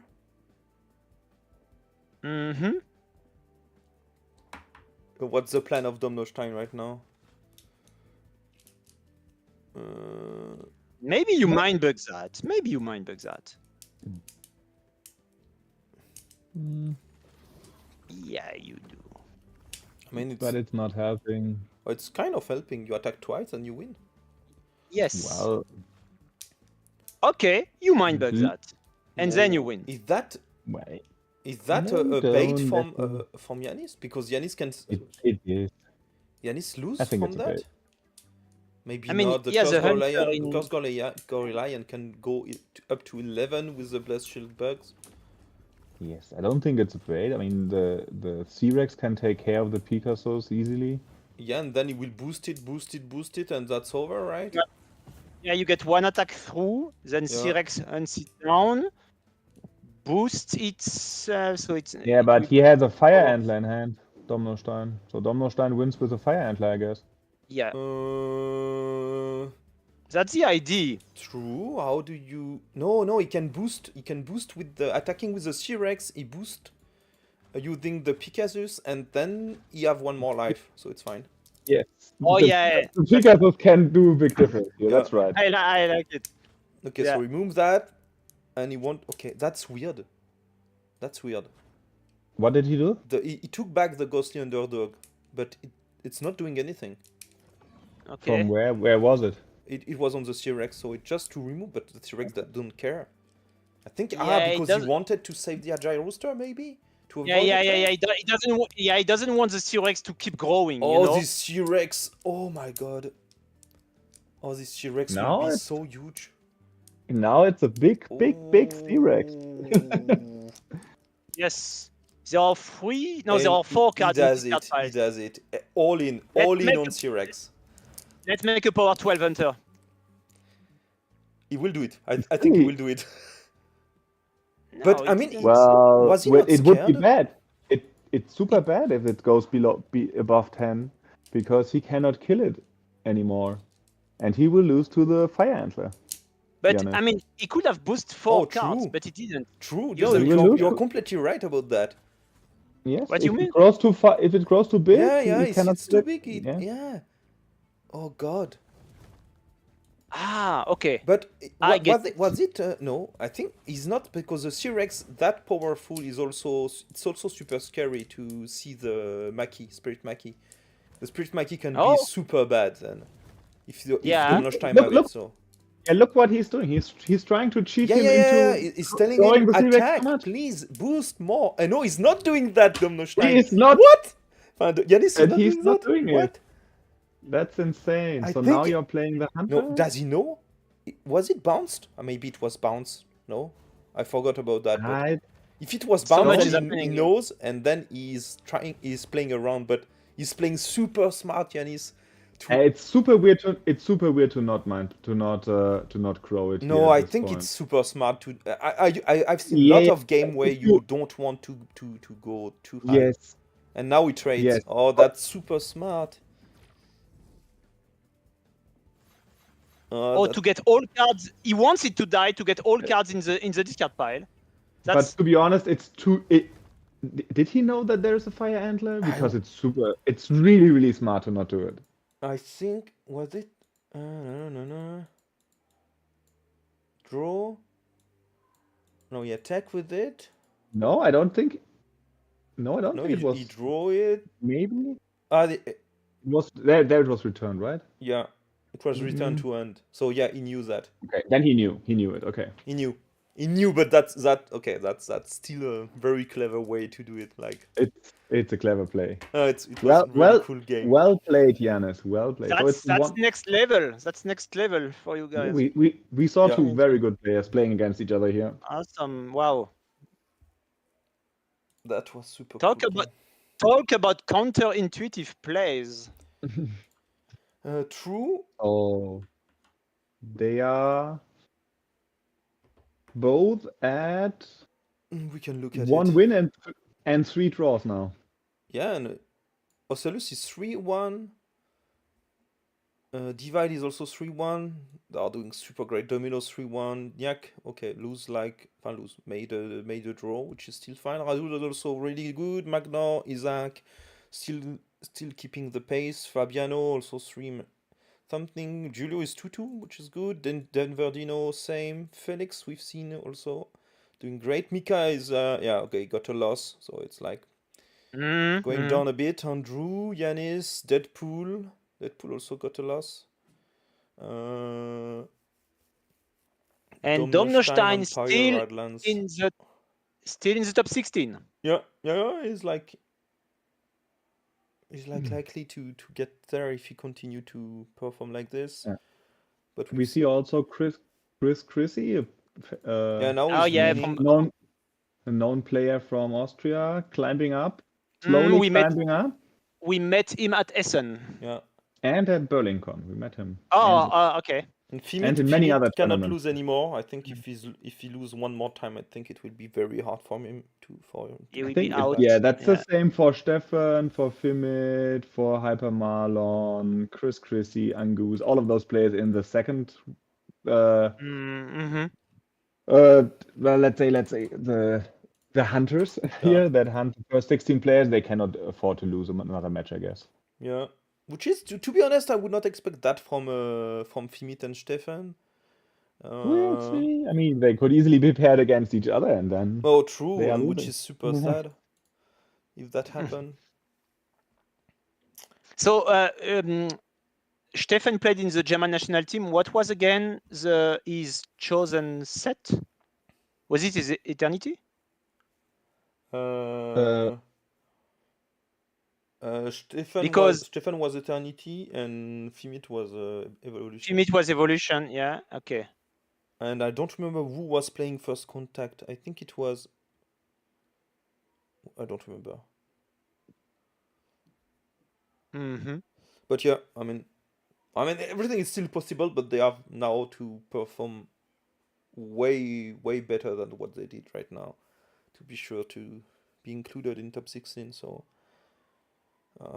But yeah, I mean, we see some familiar faces anyhow a bit everywhere because I think that's a very tough tournament. There are 5 German players. So... 5 German players in the top 16, and none of them was part of the German national team. Actually, that's how you see that. Yeah, true. That's insane. True. There are more players when it comes from more good players.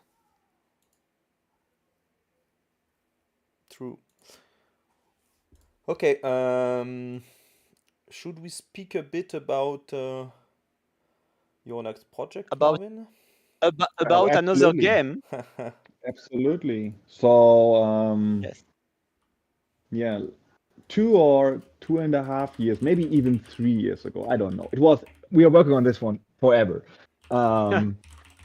Christian and Richard, also the designers of co-designers of Mindbug, they came to me with another project, and now it's called Final Titan. And back then it basically didn't have a name back then. I don't know what the initial name was.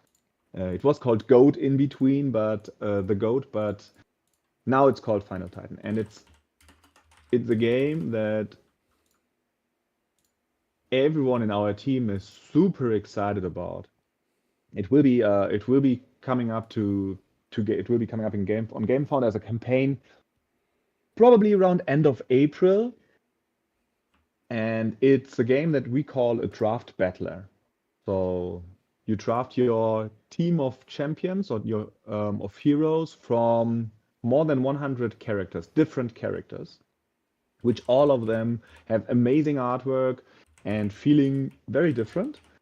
And you draft them and try to pick a team that's very synergistic and that works well together. And that helps you to answer threats from your opponent in a certain way. And then you send your champions into the arena one by one, fighting against other champions, and try to figure out who is the last man standing, and becomes basically the final Titan. And when we played this game for the first time, like 2.5 years ago, I played it with my regular gaming group. And since then, I have a really hard time convincing them to play something else on our game nights. Because they always want to play Final Titan.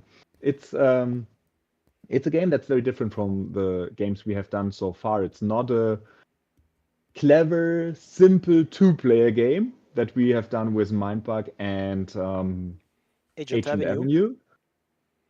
It's a multiplayer mayhem game, how we say. It's like you play with 3 to 5 people, and it involves die rolling, so it has a little bit of randomness in there.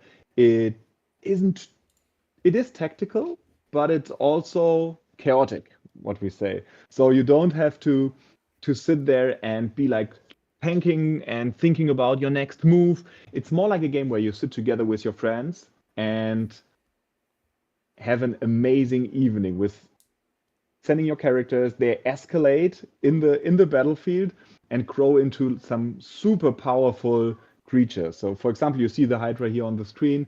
It has an effect that lets it grow different or multiple heads. So it can really escalate and have multiple heads, each head allowing you to roll another die, have another action basically.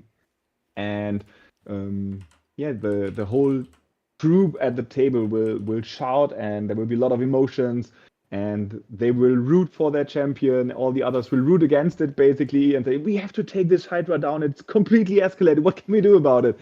And a few days later, you will still be able to talk with your game crew about, can you remember this day when this Hydra had 5 heads? And this is really how this game feels. It feels like a lot of emotions at the table, and creates moments that you don't forget. And that's why we are really excited about it. And we have great results in the testing with it. And this will be our next project. If that sounds like something that could be interesting for you, check out our GameFound page. And the art, the art are really insane to me. Yes, the art is crazy good. Different artists, right? There is like multiple artists working on that. Yeah, I would say we have about 10 different artists. We have six or 7 that have drawn multiple characters. Like each of them have done like 5 to 10.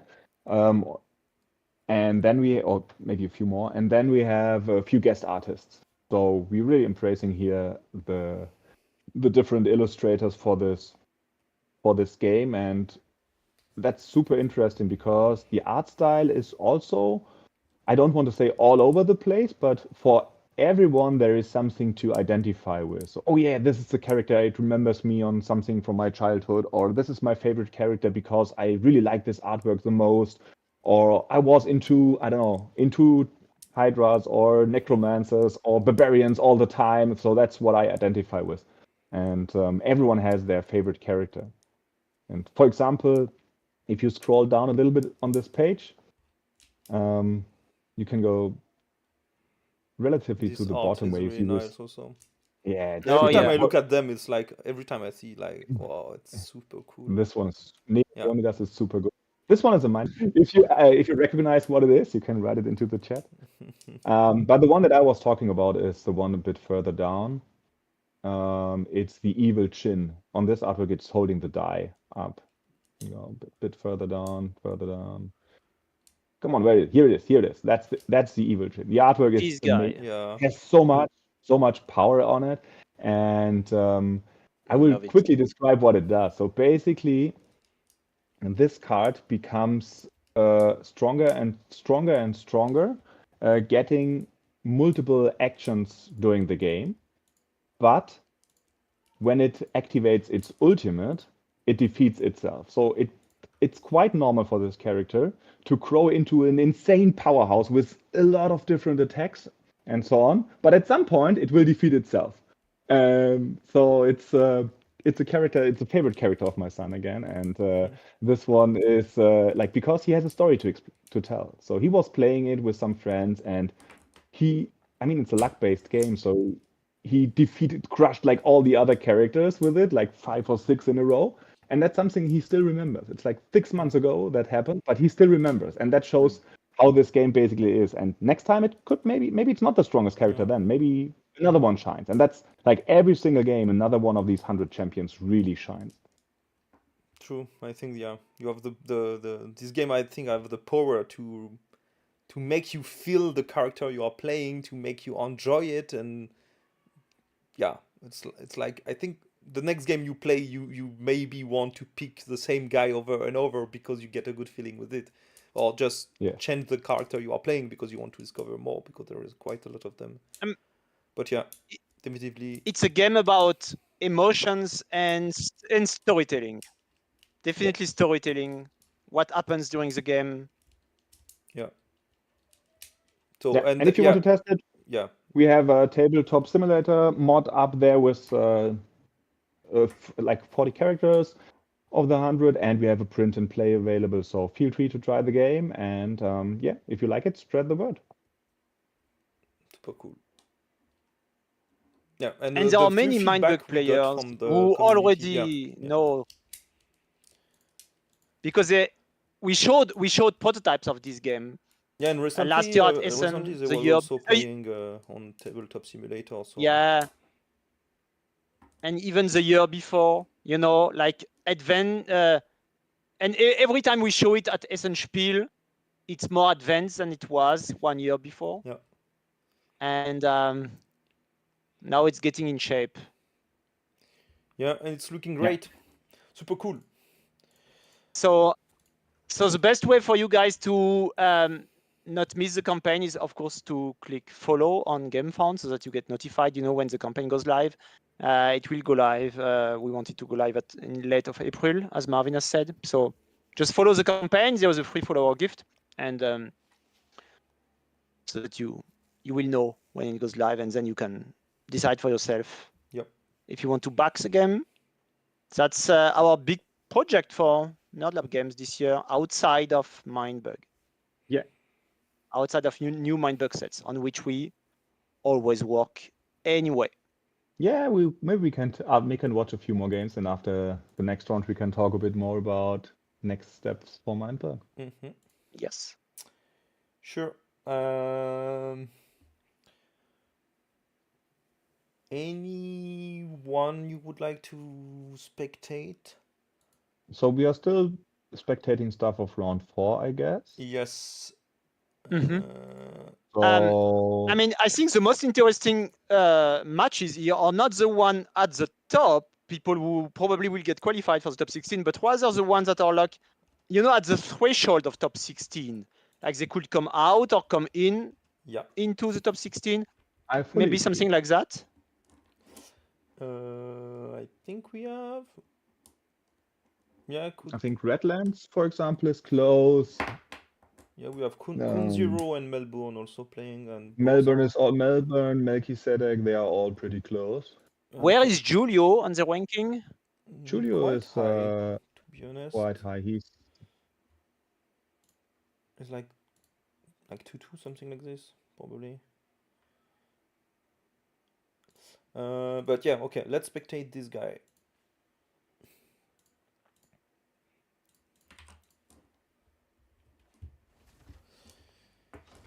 So Mellbourne, who's not from Melbourne, but from Austria, I believe. exactly, yeah. Against, I mean, maybe he's from Melbourne, who knows? But he lives Yeah, in, maybe, yeah. Austria, if I'm not mistaken. Against CountZero. All right, Kevlizard So- on turn 1. Better safe than sorry. Whoa, it's You a know. Mindbug. Wow, they definitely respect that guy. Okay. I mean, the So, Catalyst was an answer to it. Catalyst into Spirit Cheetah and you can do some crazy combo.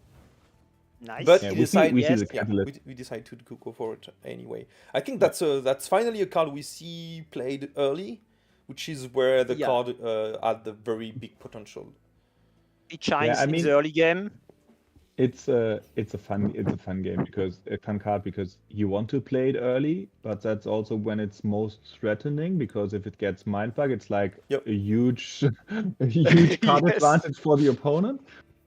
Yeah. Ooh, he's proposing the Cobra, so it says, okay, if you Mindbug it, I will lose a card, draw one, and then you can only discard of me one card.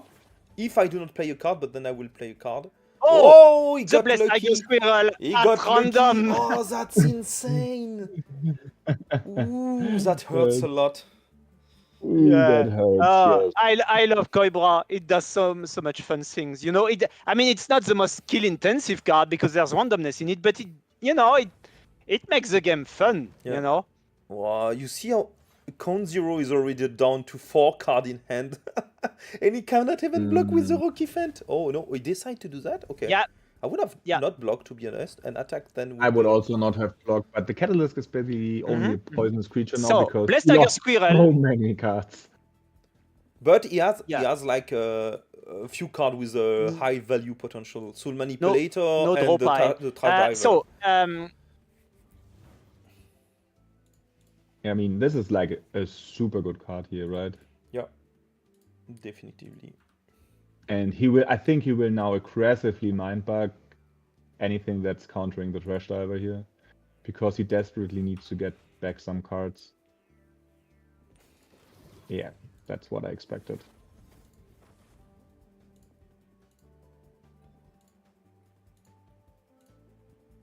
And now Mellbourne is in a kind of a problem, right? Because some of his answers for the Trash Driver, like Picasso's, for example, can easily be hunted by the cheetah that he just gave Yep. away. yeah, And then that's for... how to combine a sneaky with a hunter. Alors, Yeah. he can also not hunt it, but just suicide the Spread Cheetah into the Cave Lizard, take the Catalyst, and remove some card from the deck of its opponent. Which is something I may want to do before attacking with the Trash Diver, so he gets more choices.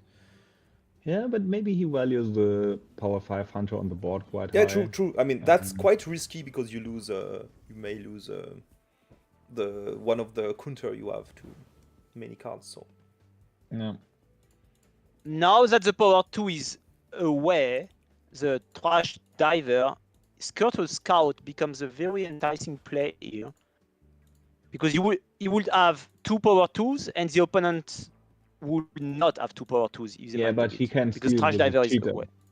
But he can steal it with a cheetah. He can still. It's a good point, Marvin. Yes.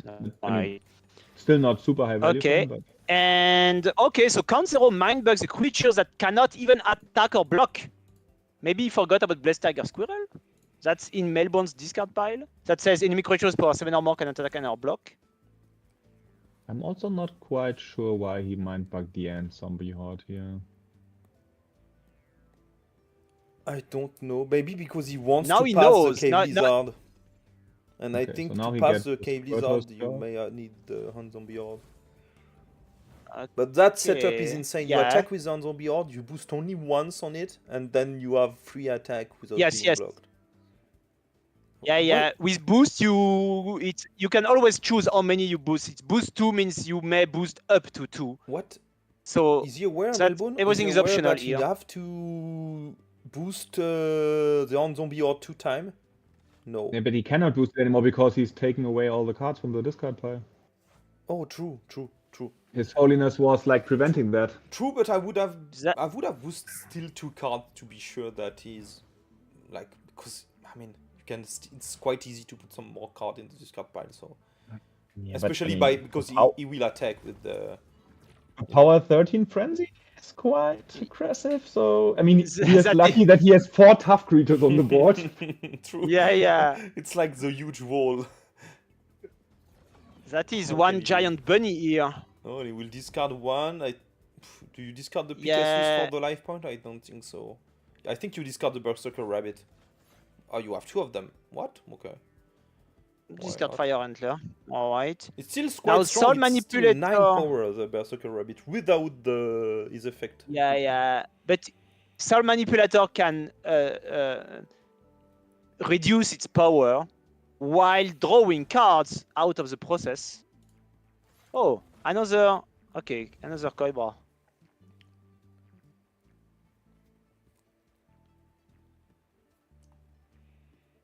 Alright. Now there's a Poisonous here, so he doesn't want to attack with a Berserker Rabbit. Plays a Sneaky.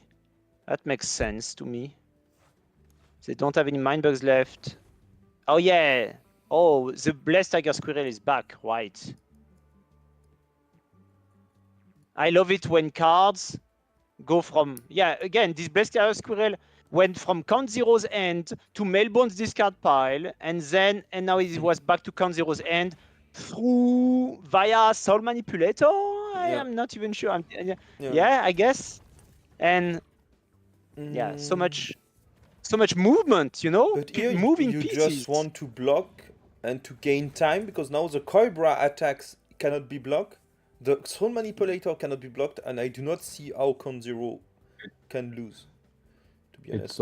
It's so good if you have creatures with an attack effect that can attack for free, basically. And that's funny that he super. chose to not attack with the Cobra. Yeah. Oh, by the way, Roman, this is exactly what you mentioned. Squirtle Scout and Cobra together. Yes. You see, and I don't exactly get why he's doing that. I mean, he can attack with the Cobra, then he block with the Blessed Tiger Squirrel, and that's over. Right?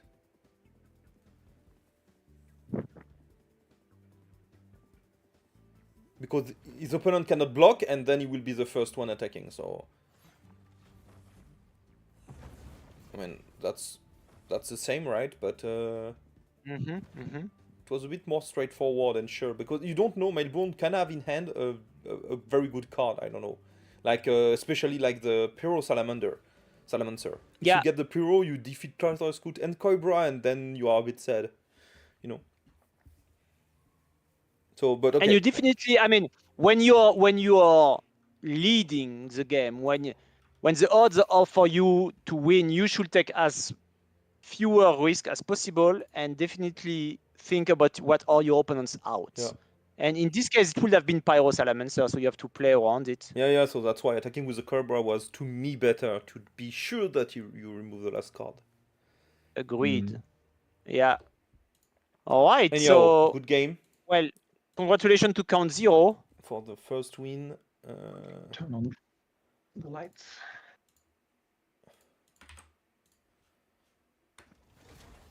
And here's the second game. Game 2. CountZero still at the top part of the screen, so this time it didn't swapped. Nope. Interesting. So, CountZero opening, he has Hypnotic Mouse, C-Rex, And double Fire Antler. Porcupine Teacher and 2 Fire Antler. He plays C-Rex, draws Duck Draw. Mellbourne immediately answers with a, God with a God Dragon. Good answer to C-Rex. Very good answer. Yes.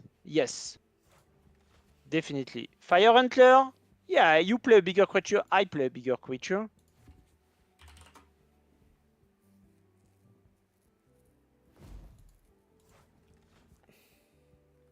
Yeah, so now everybody gets a C-Rex. Yeah, but there's no fuel. No fuel. There's no fuel. Yeah, and as soon as one C-Rex gets if CountZero C-Rex gets boosted, then God Dragon can kill it with its attack trigger. 2 Fire Antler. That's interesting. He just drew Pyro Salamander. Okay, so this Tiger Wasp can get killed with a Hunter. That's easy, all right? go to power 6 and kill the frenzy sneaky. Yeah. But now, I mean, so Mellbourne did that on purpose so that he could attack with. Oh no, I think, but the C-Rex will trade, and which is not so good. But the God Dragon is also not so good. You can attack and defeat the C-Rex, but Yeah, but then you get killed by Fire Antler. I mean, you can attack. Yeah, again, exactly. Attack with C-Rex, remove this power 6, and now you hunt down the other C-Rex, and nobody has a C-Rex, I guess. Yeah, That's the idea. She's okay. She's okay. But I mean, yeah. It's a set where you see a lot two hunter trading very early in the game. Usually, one is playing a hunter, the other one is playing a hunter. You don't want to mindbug because of the Pyro Salamanders that can defeat both, so you just end up trading both of them. Okay. That's interesting. Yeah, Pyro Salamander has an impact on the meta game in a way because, and I mean, here it happens that CountZero has a Pyro Salamander in hand, but you're not sure about that. But the fact that it is a 2-off makes it having such an impact on players' minds. If it would have been a 1-off, I'm sure players would play differently. And to be honest, I've did a few games where basically I knew where was all the Pyro Salamander and the Tornado Dragon, which is the two good removal of the set. And it makes the game way easier because you know that you are the one able to do this. You know your opponent will not be able to shut down those, and it makes the game way easier for you when you know those information. So definitely it's something you want to try now. CountZero was playing the antler deck here, right? With 3 antlers on the battlefield. Exactly.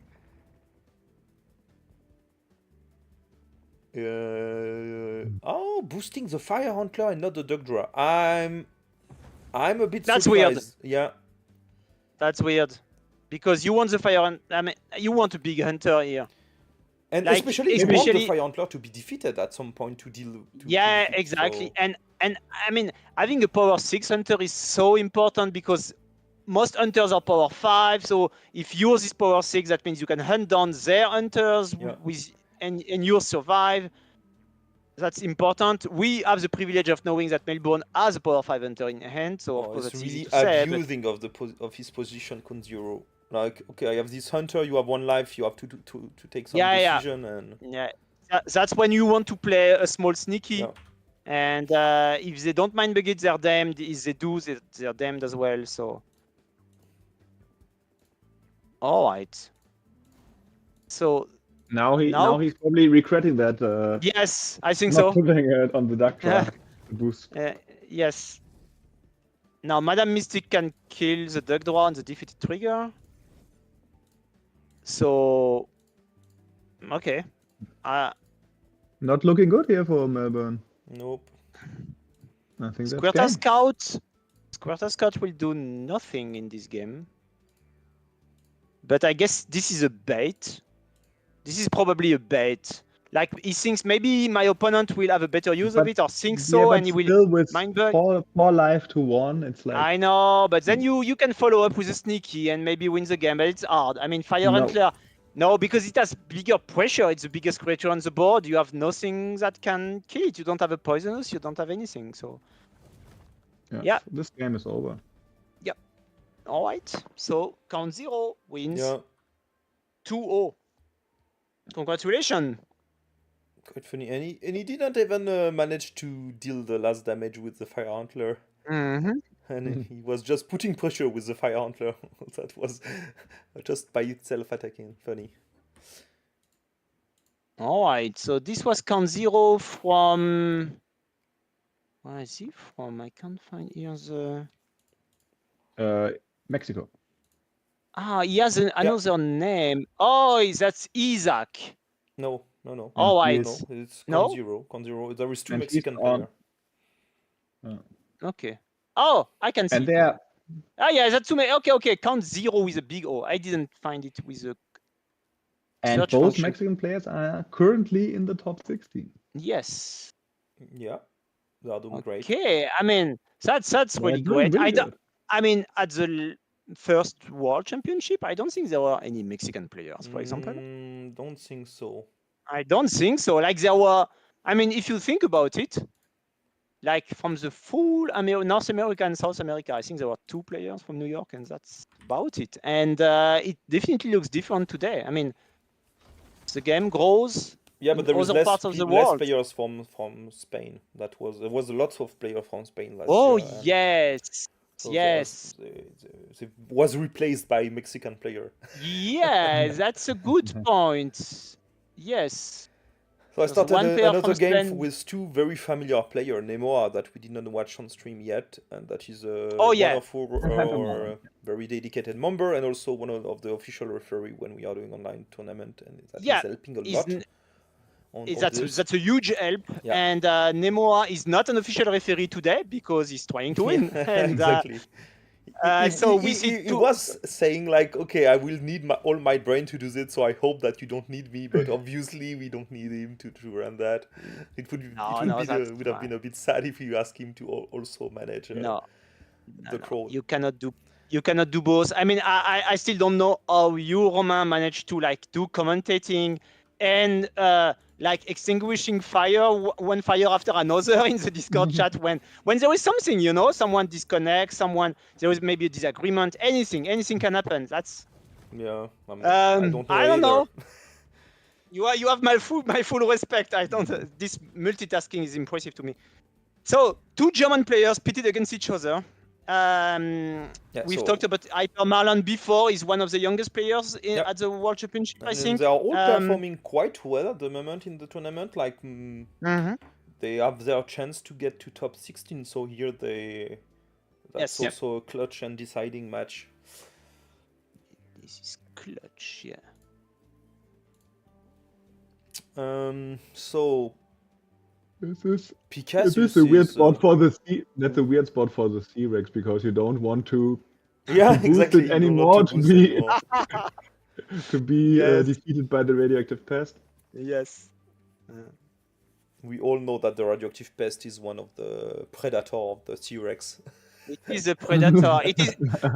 Yeah, you know that from our biological lessons at school, right? That's what you learn when you go to school. Of course. Yeah, you know what? My physical copy of Beyond Eternity at home has a little piece of paper on the artwork of Radioactive Pest, because otherwise my daughter cannot play. Okay. Yeah. Afraid of it? I had to censor. Yeah, exactly. I'm sorry for that. Yeah, that's okay. That's okay. You know, it's a scary spider. Come on. Yeah, or spider, I would it's say. more like no, it's it's not more really like spider. it's a bug. It doesn't have 8 legs. Yeah, it Okay. have only 6 legs, so I would say like a beetle or something like this. Oh, I will tell her that. It will help. You know, it's just a beetle with acid. It's not a spider. Oh, okay, that's fine. No, that's okay. She's not afraid of insects. She's afraid of spiders, so that's okay. Cool. Thank you. Yeah, so All right. So that's the Battle of the Antler. Battle of the Antlers again. But one is bigger than the other. The thing is, Water Antler has a play effect, so it can become power 9 immediately. Fire Antler has a defeated effect. That's different. Now, of course, that's because Fire Antler's life loss ability is more powerful than the life gain ability of the water counterpart. So I love this mirror pair here of the antlers. This is cool. And there is another one in Spirit Maki and Spirit Cheetah. And another mirror pair in Trash Diver and Trash Diver. So there's lots of cool stuff going on in this set. I love those things.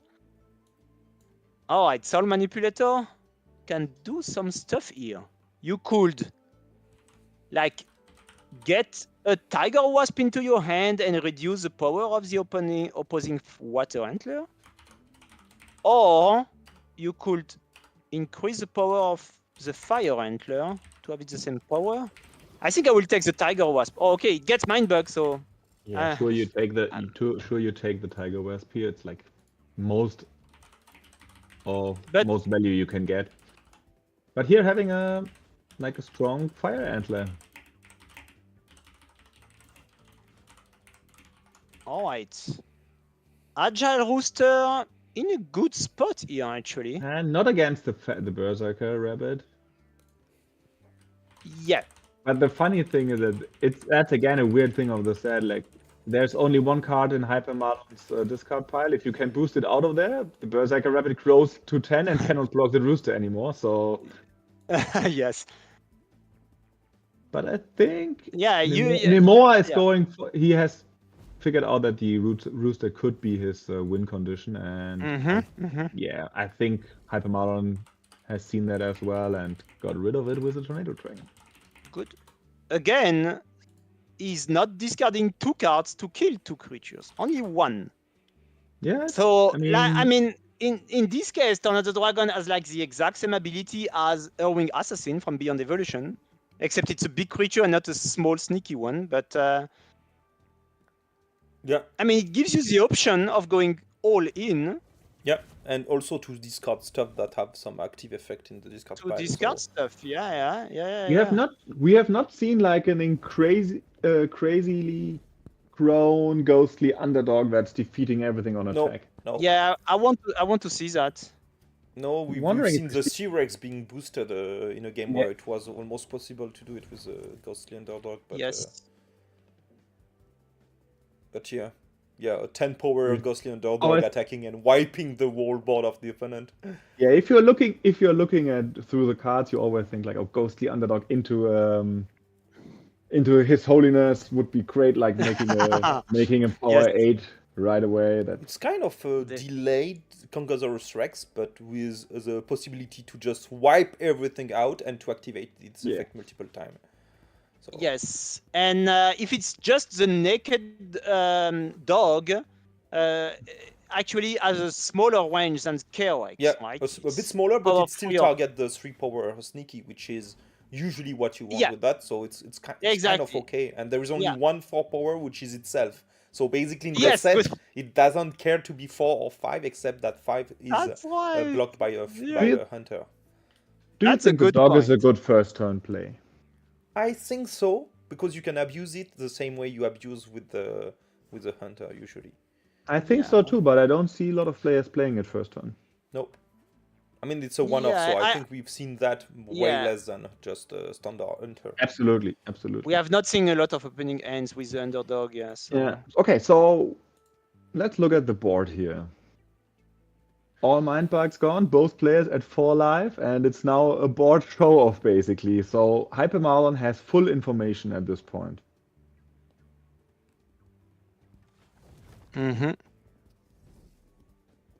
So it is now a game of chess, where you know everything, you know all pieces, you know what to do. Was it smart to give away the Madame Mystique here? He could have attacked with Madame Mystique and choose Hunter and would have been in a much better spot, right? Even Nemoaaa has all information because he knows that Marlon has a Tiger Wasp in hand. Yeah, you're right. That was removed. Went back to hand. If he remembers, but I think he does. But you have no choice, Nemoaaa, to trigger... What will you attack? Wow, the Cobra? Probably... Oh, what? Really? Why not the Cobra, basically? Because you know that the C-Rex will be defeated anyhow. Yeah, maybe he badly wants the cards in his... So now he gains 1 life, right? With the Pegasus. Oh, it feels so good to play the Tiger Wasp without discarding the card. And that's a GG, for HyperMarlon. GG. Okay. Nemoaaa conceded. He conceded because he cannot block a sneaky. Yeah, and cannot kill it. 2 turns it will be defeated anyhow. Yeah. So even with 4 life, I mean... Yeah. I like Tiger Wasp. I love this card. This is so cool. Yeah, and the randomness on it make it like really inconsistent. So it's not like you can play it and abuse of the discard. It's sometimes just like discard something you really don't want to discard. We have yet to see a player playing Tiger Wasp and hoping to discard something juicy. Yeah. True. Like a Blessed Killer Bee, you know? We have not seen such an attempt today. That, but maybe in top 16. That's more higher plays. So, for example, here you can play Tiger Wasp and hoping to discard the Pegasus. It's not that strong. No, but yeah. But if you have to do it, probably you may want to discard something like this, Yeah. So Spirit Cheetah turn 1 and Mindbug of the Spirit Cheetah, which is something I recommend to do. We still have 10 players that didn't lose a match yet. Ooh. Oh. That's yeah, a lot. many draws, many draws. That's a lot Well, of draws. because A lot of draws. as you said, most of the players are approximately the same Yeah. skill level and training level with this set, so that's good. Yeah, as long as you don't lose, you will probably proceed to the top 16, I guess. I think so. Yeah, sure. I mean, the more you do draw, the more people do draw, the more it makes complex for the people that have a loss to proceed to top 16. Yeah. So. And here you can also abuse of the Hypnotic Mouse, and then you suicide the hunter into the Fire Antler to get back the Hypnotic Mouse. That's a play you can do. I like this setup. Just, I mean, you have two lives, so you have to be careful. The Fire Antler cannot be like enabled when he goes down to 1 life. So you have first to make a setup. It feels bad to Mindbug a Berserker Rabbit, right? Yeah, that's not true, active. especially in that situation. But it feels bad. But Definitely. I mean, he didn't. You are he not. didn't I mean, maybe believe it's in his Cursed God Lion. and maybe it's the right choice, but it's not something you are really happy about. No, this was a very asymmetrical play. You know, like okay, if I Mindbug, it's a power 6. If I don't Mindbug, they get a power 10. That's a pain. Oh, and now how do you deal with that? Okay, sure, you do this. Oh, the Berserker Rabbit could be really annoying. Looking at the hand of Nemoaaa. Yeah, that's true. And by the way, he has a second one in hand. Just draw it. True. Which is not something you want to see. No. And he also has a Catalyst, which is again arriving late to the party. No, I think he has it in his starting hand, but he decided to not play it, so he's not too confident with it, so... Okay. You can still use it as a normal blocker of Poisonous, which is always good, but not insane. So the mouse is back. I mean, for a card that is only a one-off, we definitely Which saw is exactly a lot. what he wanted, to prevent the Berserker Rabbit to attack twice, which was the, Yes, the exactly. So those two creatures, power 6, really? on opposing side of the board, they cannot attack. But what do you do against the Frenzy 10 attacking now? Do you have time to... What? Oh, you have time. You have Yes, time. Oh. yes, he has. Well, Yeah, does he? just Let's- exactly let's- the time. This Pegasus is, Now he's is a now differential of he's 2. at 2. Then he goes to Yeah. 1. So you do Yeah, not now block it's because perfect. it's fine. So you keep the hunter alive, which is good, except that the hunter cannot attack, but it's fine. But now you Attack again? trust that you trust attack, and then you let Marlon do something else. But you have to attack now. Yeah. And we know that there is nothing except the water... Oh, no, that's not. He What- could have played what- the water antler to save 1 life, to boost the time, you know, and to try to do something. I mean, we know now But that why- the next card was not something helpful, so he was losing anyway. Yeah, but why playing the Catalyst here? I think it was probably to, I don't know, bait something like, please Mindbug, or I don't have any Yeah, but answer. that's- I don't know. Ah, okay, I got it because sorry, completely didn't get that the mouse. Ah, cannot yeah, attack true. anymore. Oh, yeah, sorry. Yeah, that was the main thing. Yeah, sorry. That's why they I'm are playing the completely tournament and not me. Thanks. We are just here to talk some stupid. Exactly. Make some stupid commentary. Okay, so now he boosted back to 3, so he can attack. And now he has to play this guy, that heal, and boost the Catalyst to up to 3, so it can prevent attacking. And we are Mindbug in a in boost that, you battle don't here. really want to do that right now, but you may be forced to do it just to be sure but- that you win.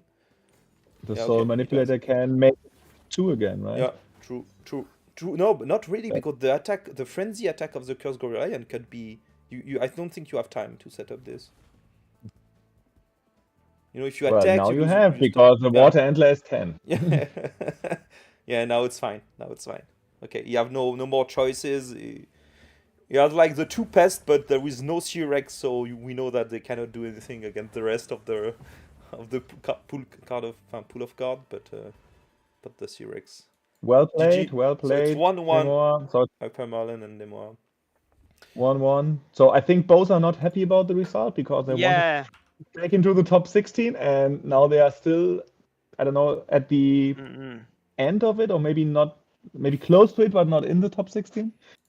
Yeah, so end of the round Exactly. 5, and that's basically the result at the moment. So Divide is doing insanely good in that tournament, but I was expecting this guy to perform a lot, Yeah. and he does. He's like a monster on Beyond Evolution. Not Beyond Evolution. not surprised. absolutely Not not. surprised. Oh, I mean, look at we saw look great at play on first contact from Divide as well. yes, look at Steffen and Fymit. They are so close to top 16. They are climbing the ladder. Yeah. Yes. I mean, if they win one more time, they have to win one more time at least, but they can do one draw and one win, and I think that should be it. It's so close for them, and now they are probably facing good players from this area. So Or maybe they will get paired against each other, I guess. And Domnostein is also at the end of the top 16. So for Domnostein, Empire, and Deadpool, they are all like, oh my god, I cannot afford to lose another match. So it's really close. Yeah. And we remember Domnostein. I think he was on 17th place last time. Yeah, 17. Yeah. I was super sad about it. Which like only was because of a tiebreaker or so, which was really, really sad for him. Yeah. But I think there are a lot of players that still have a chance to make top 16 or drop out of top 16. So it's getting juicy now. I think the top row looks pretty safe. At least the first three, like Ocellus, Divide, also EG, and Dominos, they seem like almost qualified, I would say. Who? Which one? The first three. Up to Dominos, I think. If they lose 2 times, if those two lose 2 times, not sure. I don't think so. But yeah, almost.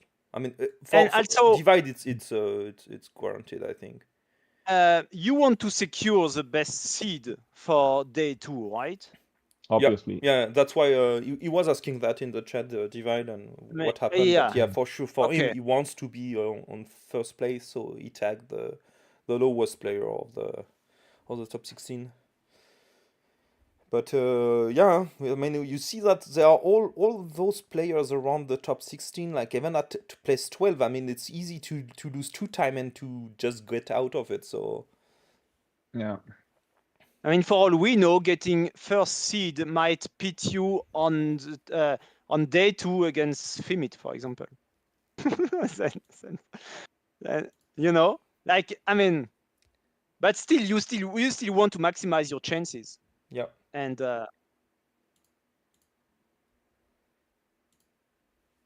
so yeah. And maybe finish day 1 undefeated.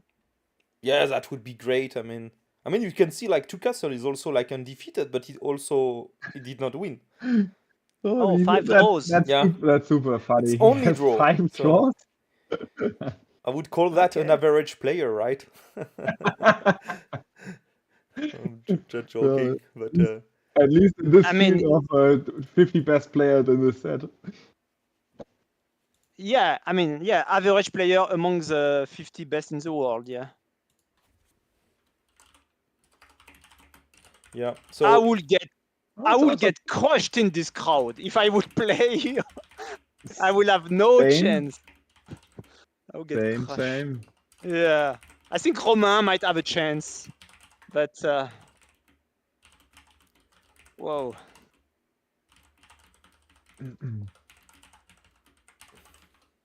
Yeah, maybe we take a few minutes to talk about the future of Mindbug. Yeah, cool. Sure, let's do that. Yeah. So, what are we currently working on?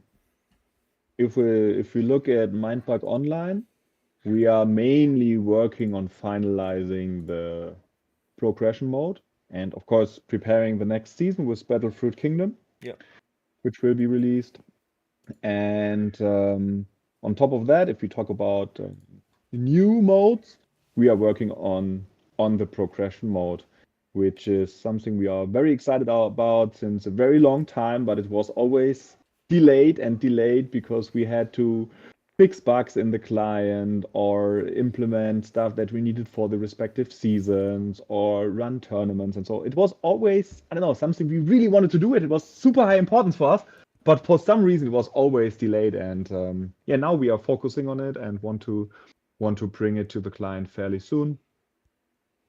And it is basically a mode where you, in the beginning, you choose a mind bug, and the mind bugs come with different powers. So you choose not only a mind bug, but also one power of that mind bug. And that power is like a global effect that will give you an advantage.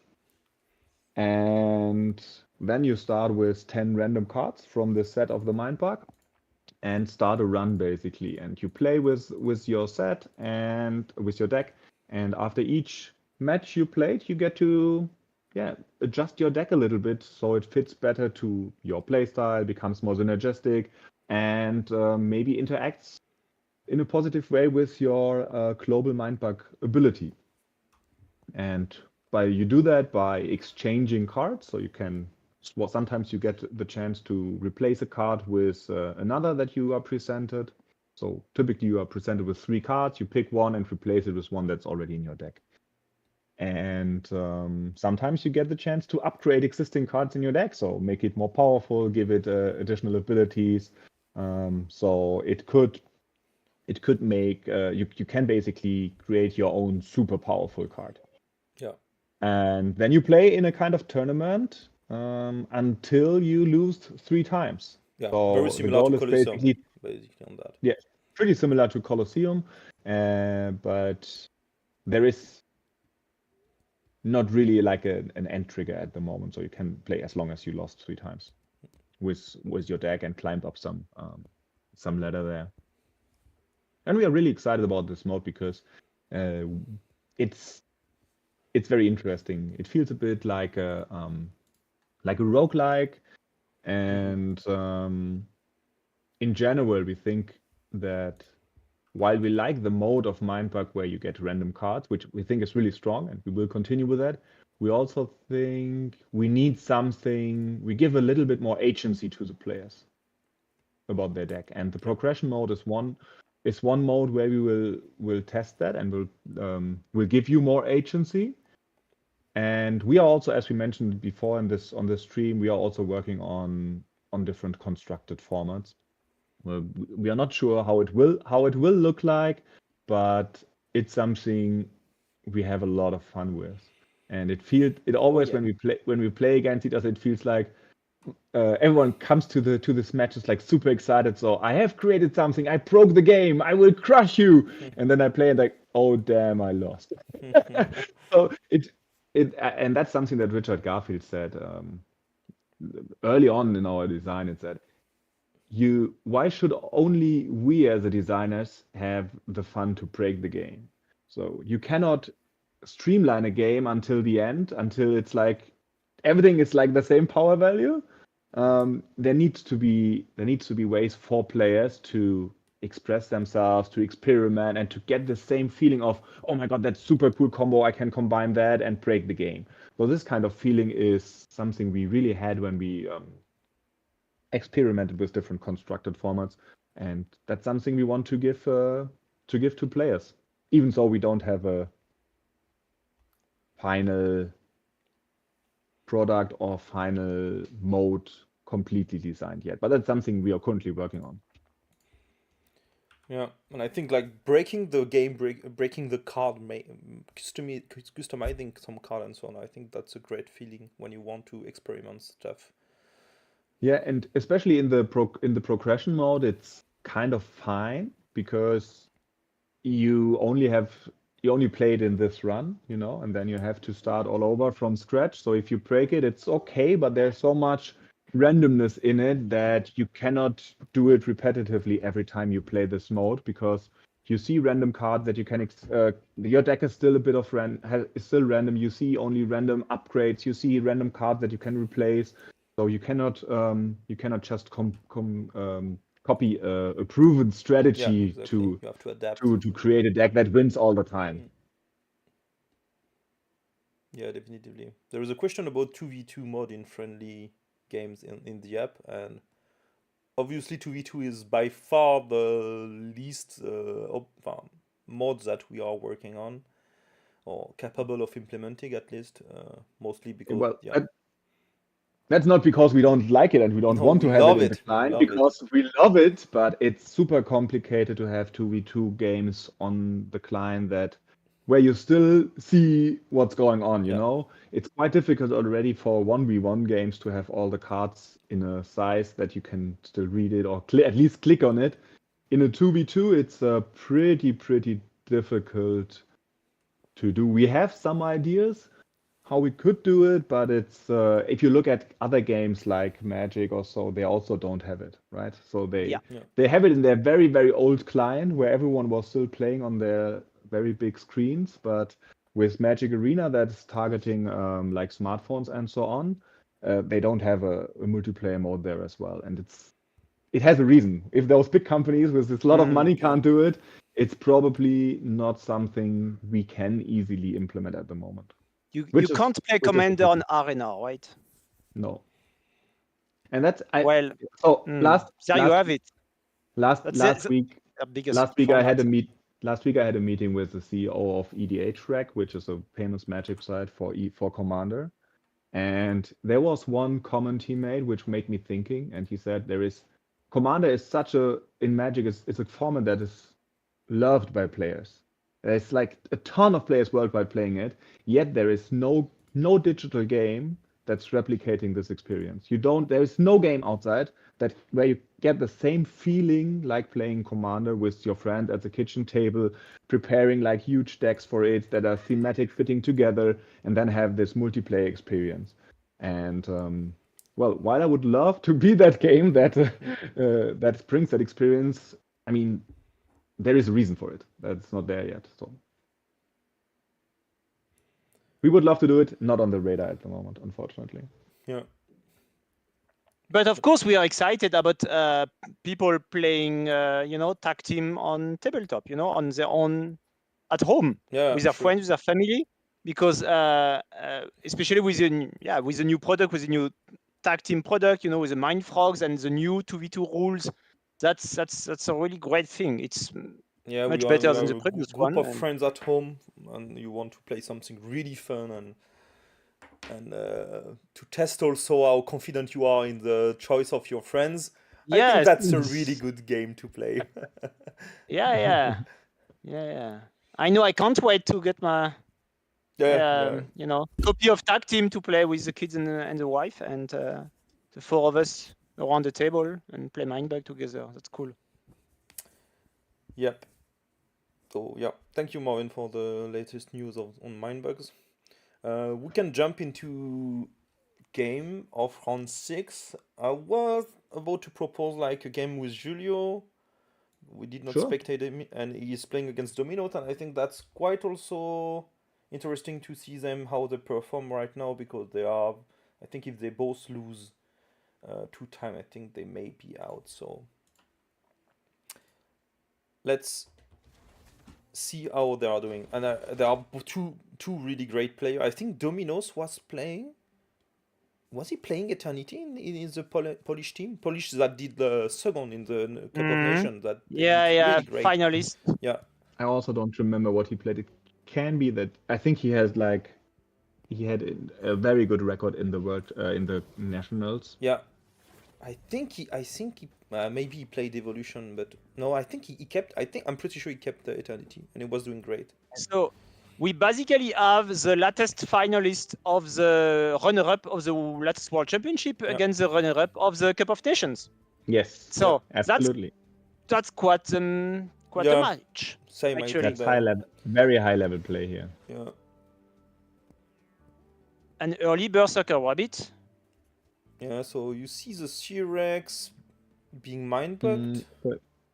That's also funny here, because oftentimes when you see, I mean, in this case it's not working, but if you have the opponent has a sneaky creature, the tendency is often to find an answer to that sneaky creature. But sometimes it can be good enough to have something that wins the race, right? So because if the Berserker Rabbit goes down here, it wins the race against the Pegasus. Yeah.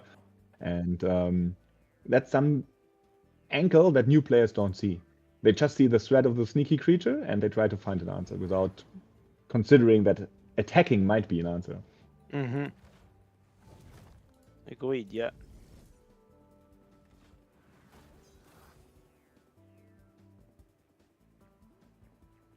Oh yeah, and Dominos is confirming in the YouTube chat that yes, Eternity was his set, yeah, Okay. at the Cup of Nations. So that's fine. I think he's also quite confident playing this set in this championship.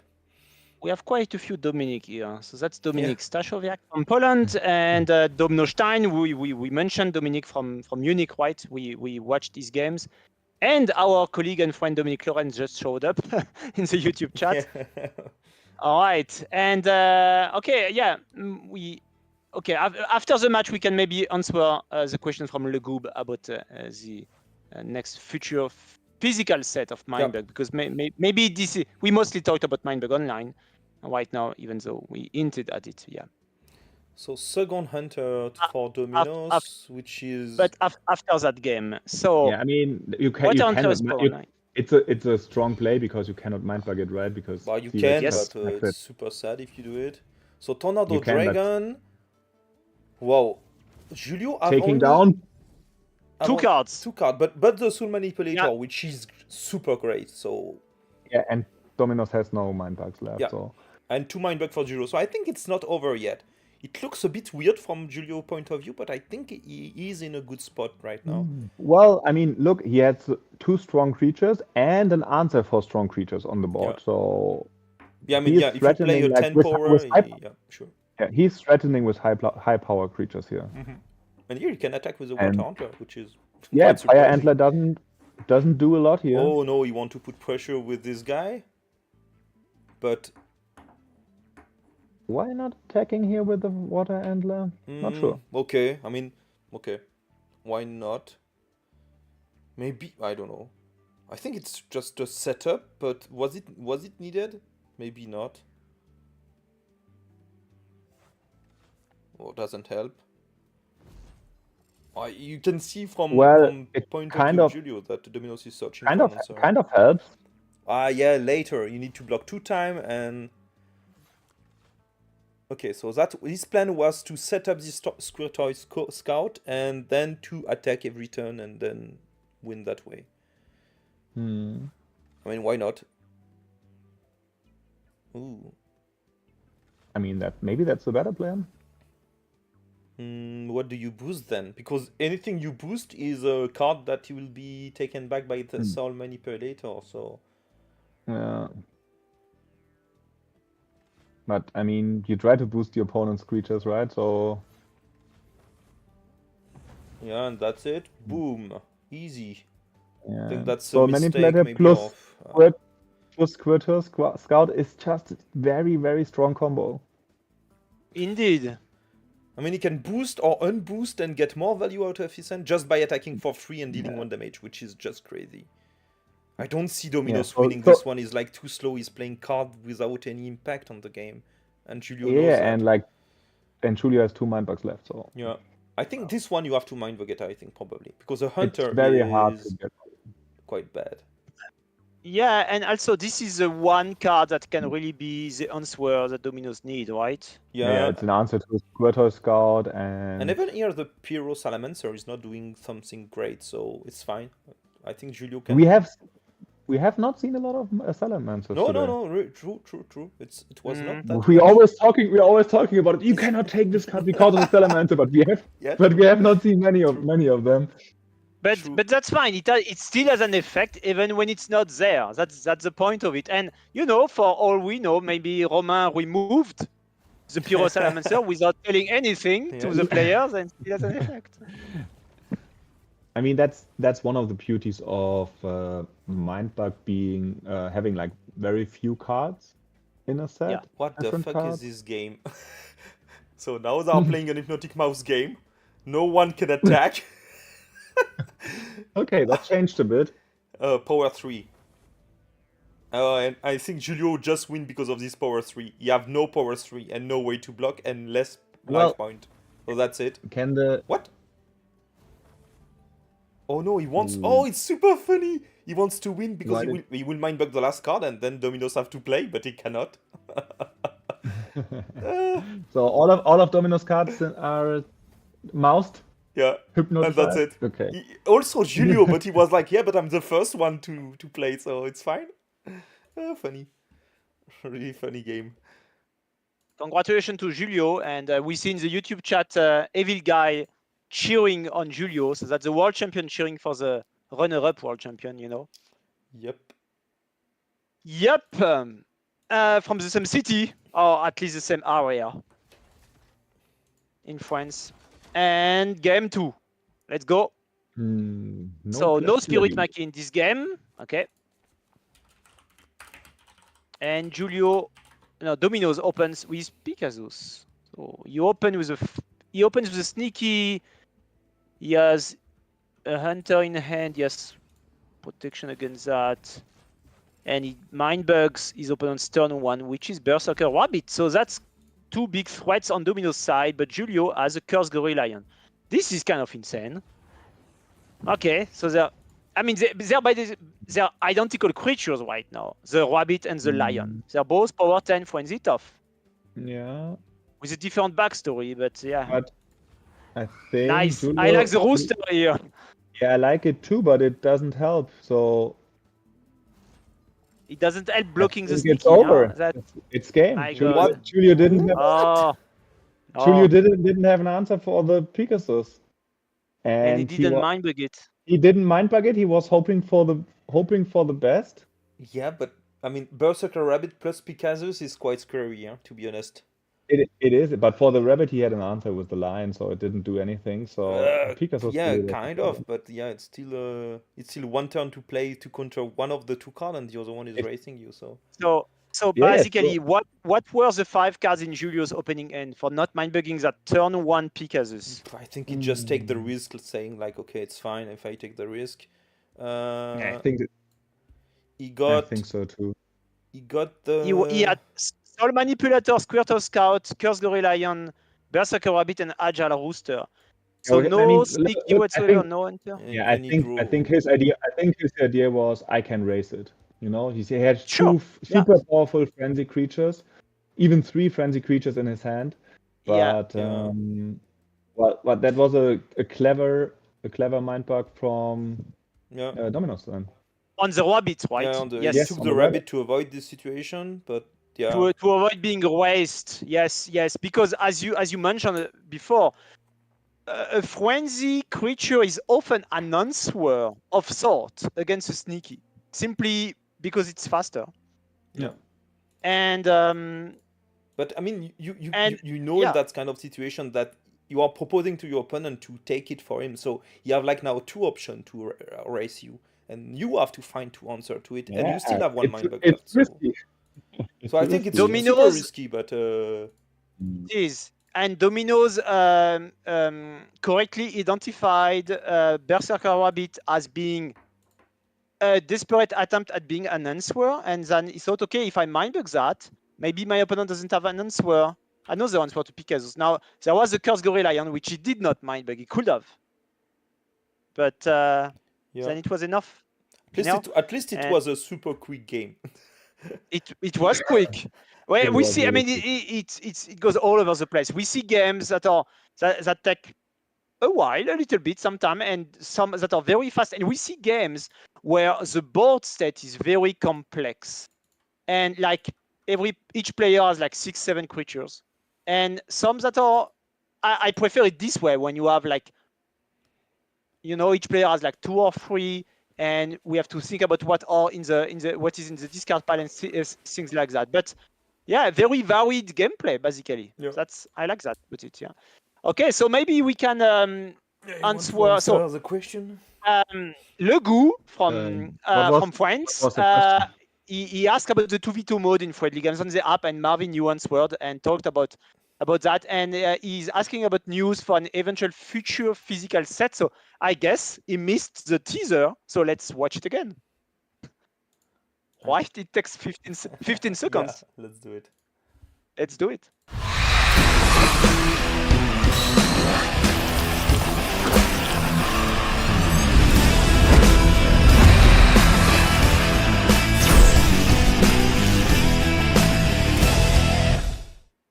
Yeah, so that's our answer to one of the next physical sets. Yes. We didn't say much more. We don't say much more about it today. We didn't say much more yet, but Would be nice to do there, maybe some reveal next week on Saturday next week, but up to you, yes. up to you too. Yeah. No, So, it's absolutely planned to reveal some more stuff next week on Saturday. so this I is don't the know. I don't next. exactly to be- know I don't exactly know what we will show next Saturday, but we will I mean, certainly show maybe we something can really cool. maybe we can reveal something about the components or something like that. Because I that's think new you for can. I think Mindbug. everyone can guess one of the components that will be in the set. I didn't say anything. You know, Maybe in and the chat, if you guess okay. one of the main components of the set, let's try to figure this Can out. I guess? Can I guess? Yeah. Yes. Cards. Cards. Yes. That's exactly what I meant. Are you sure Yes. of that? So, Are you sure of that? Is there any cards? cards. We like cards. So basically, yeah. So there will be a Mindbug King of Tokyo set, Mindbug set in the King of Tokyo universe, and this is the next set. I mean, sure, Battlefruits is coming first, you know, but I guess Le Goub knows that, and so basically Battlefruit Kingdom, Battlefruit Galaxy, and Tag Team, and the Battlefruit add-on pack are products that will be in retail like in April, you know, so backers will get it in March, or we don't know the exact date right now, and but that's for spring. And then after that, the next Mindbug set will be at Spiel Essen 2025. So that's Mindbug King of Tokyo. And for next year, for 2026, we cannot say a damn thing.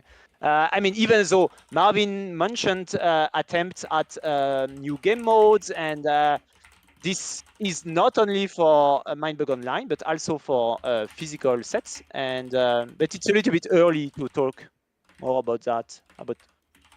I guess. Yeah, What do you but say, Marvin? yeah, I mean, I can talk about that again. So there's one of the good reasons we want to think more about constructed is that we want to give players something to do with Mindbug while they are not playing. So if you look at the most successful games, they are successful because a lot of people talk about them. And you can, I don't know, build your deck or form a strategy while you are at work and not working basically, but because you think about the game, or you can do it while you commute to work or whatsoever. Yeah. And Mindbug is a bit lagging. That's what I think that's a big weakness of Mindbug, because you can basically not prepare for the game. You can play and become a better player, but other than that, you cannot really identify with a certain deck or specific cards. Of course, you can have your favorite card, but then what can you do about it if you don't draw it? You don't have it. It's a big advantage of Mindbug to that you just play with 10 random cards. It's like super easy to bring to a game night. You just open the box and play. No one needs to prepare. But and we want to keep that. We don't want to move away from that. But the more invested players, they would actually, most of them would like to, I don't know, to spend more time with Mindbug and to prepare a bit more. And I think what the game really is missing is like constructed formats, draft formats, and so on, that would really bring that form of gameplay that we currently don't have. And on top of that, it gives you something to identify with. So you could build your, maybe we saw at the beginning of an antler deck today. So maybe there will be a constructed antler deck in the next World Championship. You don't know. And this is our way of offering various ways to play to players. So there will be tons of Mindbug players who still prefer to play with 10 random cards and play the way Mindbug was designed and initially, and that's perfectly fine. But yeah, as you said, Marvin, many players would like something more out of the Mindbug experience. And now that the card pool with all sets together is quite respectable, with soon with over 200 cards with Battlefruits, there is ways to explore and being able to offering different ways to play to different kinds of players. So Yeah, pick what you prefer then. And I mean, we have seen when we initially started Mindbug, the idea of the design team with Christian, Richard, and Scav and myself, the idea was, okay, we don't make a constructed format. We make like everything comes in a box, but we let people create their own cubes. Yes. So that they mix and match the sets and create the combination of it of their most famous cards, put them together and play from these cards in the evening. But for some, we didn't really push that a lot, but it doesn't really resonate with players. But this idea is still there, that we want people to mix and match the sets because there are so much interactions in there and so cool combos that you don't see if you only play with one set. So, and with new formats, what we are currently working on, we try to explore that and give people more reasons to create cubes or to create their own sets. And in order to do that, you need something that that gives you a bit of direction. Yeah. And if you look at the progression mode, for example, if you have a Mindbug with a certain global effect, let's say it's something like all your frenzy creatures have fast. What do?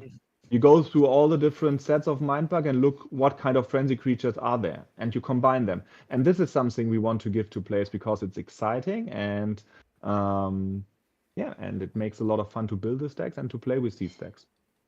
And it makes it gives players a way to use their Mindbug collection.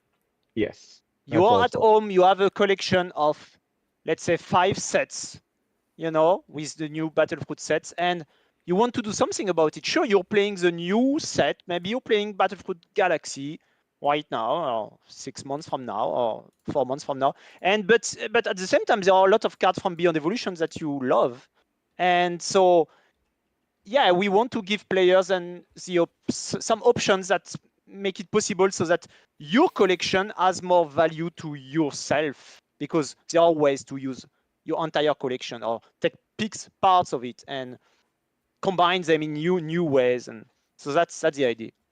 And so we hope this answers a little bit the question from Le Group and maybe from many other players. And your response and says making cubes of 48 cards by mixing expansion is very fun to play because you still have the randomness of the draw, but with cards you like to play. Well, sir, absolutely. Yes. Absolutely. Yeah. Absolutely. And another question here in the chat is the new game, so the new Mindbug game, related or similar to Final Titan? So if this is related to the Mindbug King of Tokyo trailer, the answer is no. The answer is no. Final Titan is another game from NerdLab Games, and I mean, there is a tie-in with Mindbug because a few characters from the Mindbug universe are being reimagined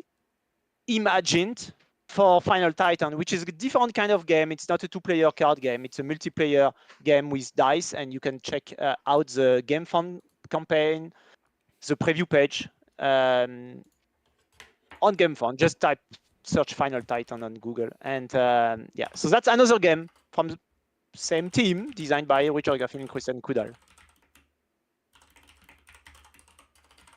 Exactly. Okay, guys. So let's dive into the next game. Yeah, can also show the result of this round 5. Yeah, of round 6. Result of round 6, yes. Yeah. Ooh. And so we've seen that Divide is just a monster, basically. Oh, it's like the favorite or the for next week. No, he's the only one winning 4 times and 5 times. Oh, okay. That's pretty strong, yes. Yeah. Wow. So we didn't watch a match of Nia Control, did we? No, we didn't. We can, I think.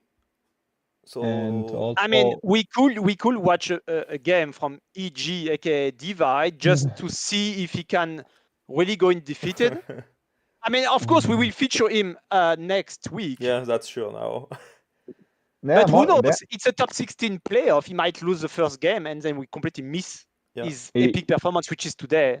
The only But thing I want just is like has to be- Domnostein breaks his curse of being 7 seeds. Oh, that yeah. would be so bad for him. Yeah.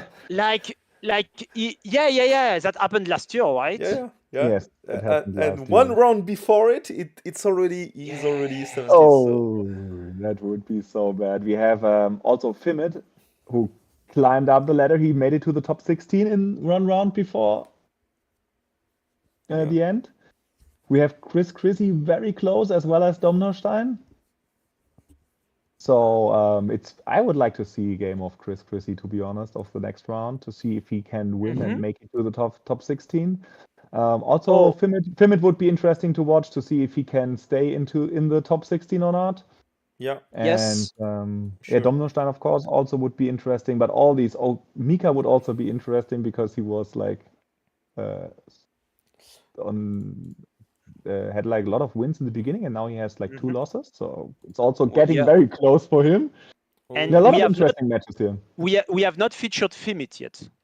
No, we did not. So we could. And EG7091 at the first place is writing in the Discord chat that he's actually fading fast, like from an energy level. Like, it's night. I mean, he lives in the US, so he's basically playing at night. No. And so he think he can stick it played to at one. 5 in the morning, so it started at 5 in the morning, or something like this. He started at 5 in the morning, exactly. So now it's morning. Yeah. But I mean, so it's hard. It's hard. Yeah, for sure. It's hard. You wake up early. You need to, and for sure. I mean, I don't think like playing 5 hours of Mindbug straight is something that you can do without losing energy anyhow. So. Oh yeah, definitely. So he thinks he can stick it out one more. Yeah, but be nice he plays instead of dropping, which is like which would be better to know and to give like a very nice record of 6-1, 6 win and 1 draw, which would be insane. Even if now he's I think even losing, I think he will be first, probably. So well, which is crazy. Let's see. Yeah. Also, there are more players without a loss. So Dominos and Yanis, we just watched. They are both undefeated still. Yeah, there is a few of them. Like even Magnor is undefeated. Ocellus lost one time, but Nyak, he did not lose a single Radule game. As well. Julio also. Same. Radule. So no, they are doing great, huh? Even Domnostein, he did not lose a single game. It's just like he did not manage to win a single one except one. So. Yeah. Oh yeah. But they are doing great. So they are doing great. So. Okay. So your pick, Romain. Well, my pick would be one of the games that we have already available, because the round started 5 minutes ago. So let's watch this one. I think we did not watch any of those 2 players, and they are also very close to top 16. So that would be nice to know which one of them go beyond this line. All right. Who do we have? So it's Malgoh and Denverdino, which are 2 French players I know quite well, and they was also performing both really good in the physical event I did in Lyon. And they are both on the green Mindbug. Yeah. Yeah. Okay, Berserker Rabbit opener. We've seen that before. Yep.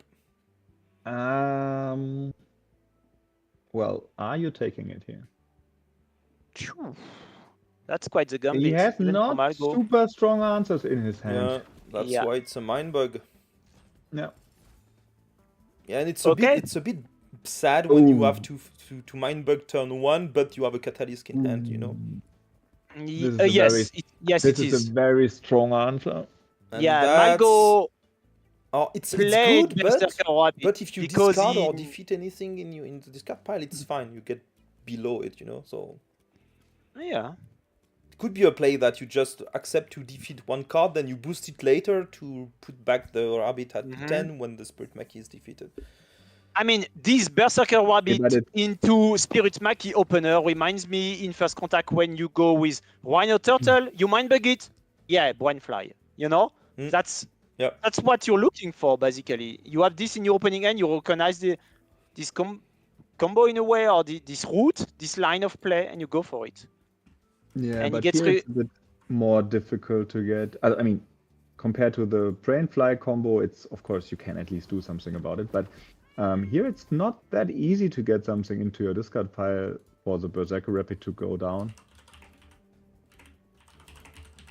That's a pretty strong answer to the double 100.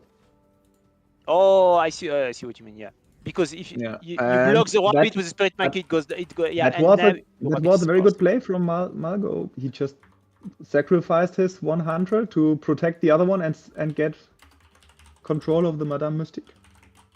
Nice. We didn't see the defeated trigger of Spirit Cheetah triggering that much today, you know. I think we saw it in one game. And Spirit Maki not much as well. So I mean, Malgoh with both Spirit Cheetah and Spirit Maki here can. I mean, it's card advantage, right? That's what it is. And I think Spirit Maki, the effect on it was created with that in mind, that it would not trigger that often. It's more like the threat of activation really changes how your opponent can play, like we see in this game.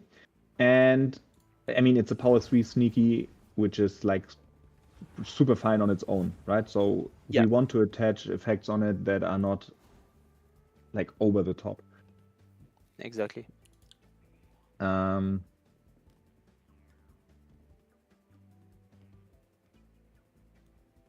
So that's an attack with Madame Mystique here, choosing sneaky when it dies.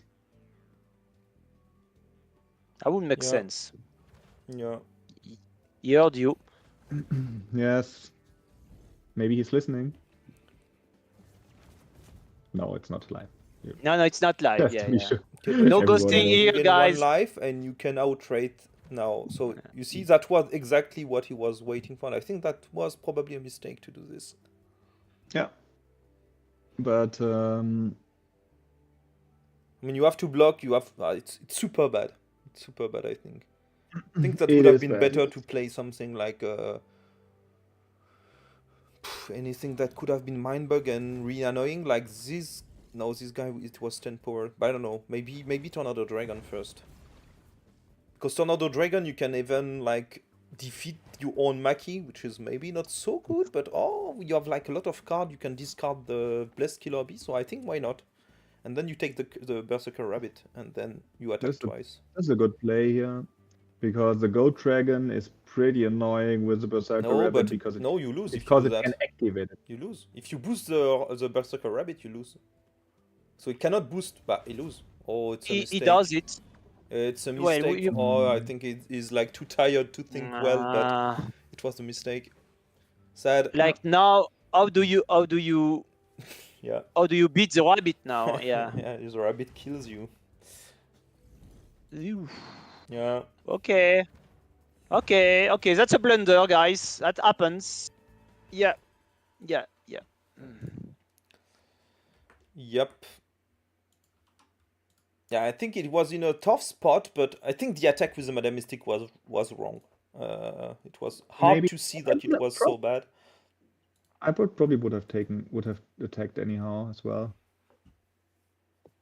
But I think he needed a bit more card on the table to at least block the rabbit before setting that up. I think it was not needed. Exactly.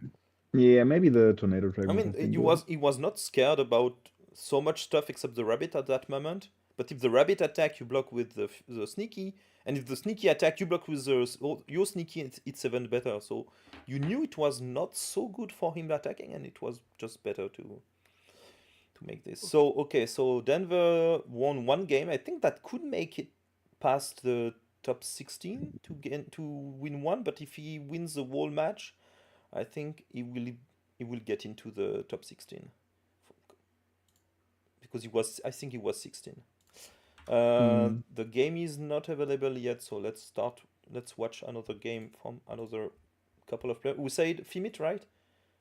Fymit Fymit, will be nice, yes. Let's go. Currently on 14 and Okay, Fymit, Yeah. that's now your time to show what So you if can do. if he wins the match, it's fine. If he make a draw, I think that will rely on the score. of the others. Yeah. Better win here against Isaac better from win. Mexico, right? Yeah, which is great, right? I think Isaac is like top 8, something like this. Isaac is from 7 at the moment. Oh yeah. So it's a really strong player in that tournament for sure. Yeah. That's So cool. I think he That's would even really be cool. Isaac would probably be qualified when he loses. Could be, but yeah, I think better win at least one match. I think a draw would be okay for him. Yeah, he's at top 2-4, so Yeah, could be close. yeah, it could be close if you lose. I think you still have to win Oh. to make sure. Catalisk. We've seen early Catalyst here. Early Catalisk. Not on turn 1, but turn 2. I mean, his turn 1 was Yeah, plus so Shieldbugs, which is surprising. That's when you play Tornado Dragon to get rid of some cards. Discard 2 cards, of course. The Blessed Killer Bee and the Blessed Tiger Squirrel. I mean, you just do it. You just... Yeah. Come on. Come on, do it. I'm not you sure have if to it's Mindbug, correct, so but... I think you can do it to deny some boosting, but oh, you do not. No! Oh. But I think it's probably the smarter play to not go all in. No, It's true. I mean, But it camera- was not giving anything to you in the next 2 turns, so... Yeah, but Fymit, just for the camera, it would have been cool to have. Yes. Yes.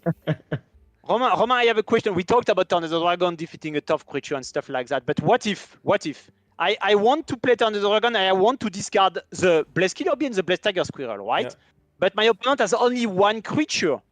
And so I normally I must it says defeat a creature, period, defeat a creature. So you have I to do it. cannot. So I have to defeat the creature of my opponent because And he has then one. of yours. And another dragon. And then if one you of cannot- mine. if you Because don't, yeah, I can exactly. I cannot target the same one twice. Yeah. Yeah. Yeah, I mean- you cannot. If it's already defeated, you cannot defeat it because it attacks Oh. after it. So Oh, because you defeat a creature and then you defeat another one. But because it's already dead, yeah, you could have be to the defeat same, one but of if yours. the card is already defeated, you have to defeat one of yours. So that's why could be tricky if you want to do this specific play. Could be tricky. Okay. Okay, so Yeah, you don't actually choose the target when you no, play you the discard thing. first, I mean, and then you defeat. That's the same order of the card basically. You follow the card and you do what that's it tells, where- step by step. that's where it's different from Magic. Yeah. So that's why we disagreed, you and me, on the discussion on discard last time we spoke about it. Yeah, that I get you now. I get it. But true, yeah. In Magic it would have And been this played differently, but in Mindbug the Yeah, rule is I mean, just to yeah. follow what is written and to apply everything one by one until you make it resolve completely. Yeah, and the rule is what you implement in the app is the rule. Yeah. So cool. Roman Okay, Roman I'm just makes rules. because I'm keeping that in mind for the rules FAQ. Okay. That's important. So We have see quite a a rocky, board set. A Rocky Fant Rocky Fant. attacking. It's not something we see that often, to be honest, but but it's bullying the entire board here with its power 8 tough. yeah. Indeed. And what do you want to take? That Probably was Madame a Mystic. strong. Probably Madame Mystic. That was a strong Yeah. mistake. But now Nice. now the Madame is on the other side Yeah, of the board. it's like let's defeat all your board one by one. Oh, that's funny. But this Okay, Pegasus is a bit annoying at the moment. Yeah, I mean, that's why Isaac can still attack with the why Madame Mystic. there's get rid of Hunter. it. Yeah. Madame Mystic is Yeah. probably the answer to Pegasus. Killing the sneaky. No, I mean- he still has a cave lizard. Cave Lizard. Okay. Oh yeah, nice. Cave Lizard And, and then the Soul Manipulator that can bring back, I don't know, any card that is Cool. Yeah, but like there the is Trash not Flyer that much. probably. I mean, it's slow. It's I think he's slow. in a good shape. No Isaac Mindbug. is in a- Ooh, yeah, because I like this. This is a good answer. So he just have to that's- play that's- this, block with it, and deny the next card, and hoping that the only card he get in hand, only one of the card in hand have a boost. And if that's the case, he can deny the last boost, and then he is sure that the card will stay in this discard pile. So Rocky Fan, Well, K we Wizard still cannot have- attack and block. We still have the Rocky Fun bullying the board. Yeah, here. true. Which is at some point you have to block it. At some point, yeah. I think you do, yeah. And it's funny, but usually the Blast Shield bugs, it's like always Julio telling that to me, like, oh, this card is so bad on the table, you always want it on the discard pile, but when you have this guy and the Argyle Rooster is on the opponent's side, you are so safe of it, you are feeling so Yes. great. It's like the perfect answer Yeah, for it's the a Rooster. perfect answer. God Dragon. I think it's just to And even- remove the Tiger Squirrel, so the question is, do Yeah, you take probably. it? It's a card without The- keyword, so it's fine to mindbug this card, and you are not sensible to Madame Mystic. Yeah. I mean, having the Rocky Fund and the shield bugs is like even better for the Agile Rooster. I mean, even if you boost the Rooster, you still cannot do anything, right? It's like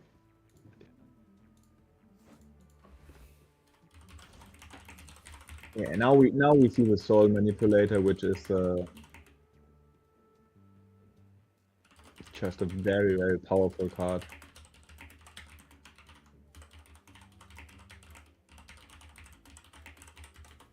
And he indeed took it to get rid of the squirrel. And he put it on the Madame Mystique because Madame Mystique is the card he will probably get rid of the soonest. So he gets the effect from the squirrel on its own. Which is annoying because the God Dragon will be blocked and cannot attack, so it cannot trigger his effect. So basically, But Isaac can is in a it- great it spot, can- to be honest. Huh? You have like it can all the trigger tools. yeah, I think so too. I wonder if this Pyro Salamander can be a problem, but all of his very valuable creatures have tough, so Yeah, that's the big not issue. really. Everything is tough except the thing you want to be defeated. So Yes. It's crazy to me that a power 8 creature could have such big impact on the board here. Actually, Yeah, it's even not. I mean, in the set where you boost all your creatures and make like big monsters. Well, yeah, I mean, But now- sure. Now When you open the set, there are no creatures power 9. You know, so that's makes sense. But there are many with power 8 actually. Like, where are the antlers? yeah, true. Well, Isaac has one in hand, a fire antler. Okay, use that to boost the Whoa, Agile Rooster on kill. Yeah, okay. I mean, that's awesome. that's too hard. Yeah, you cannot come back from That's that. And for Fymit. Very Yeah, good play definitely. from Isaac. Yeah. Yeah, he's So- playing really well. They are both really great player. That means Fymit can only go Yeah, he 1-1 needs to win this at one. a draw, He and needs that is like that can go wrong actually. He's on Definitely. 14, so it could go wrong. Yep. So let's see. Wow, Pyro Salamander is such a cool card.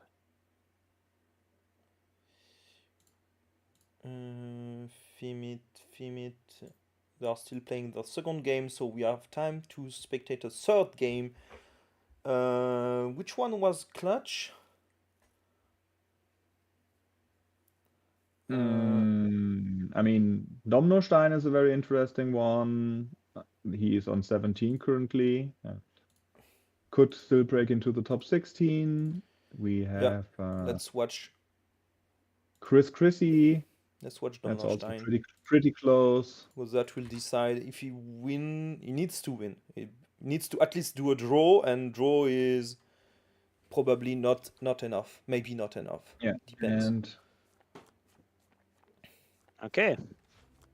Let's see. Radioactive Pest as and an Tamary is it's on fine Tamary is opener. on the place 21 before this match, and it depends on whether if he wins, he still has a chance, maybe. Yeah, I think if he wins, probably yes. Probably yes, if he wins the match. Yeah. So if he wins, both Domnostein will basically, be... both basically, yeah, I would they say have to- both have to win. Yeah. A draw is bad for both. Yeah, I think so. Okay, so... So don't Don't draw, guys.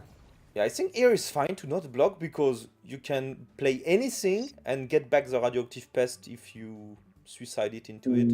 Which and the catalyst is that's a great play. You trade both Yeah. card and get the other one for you.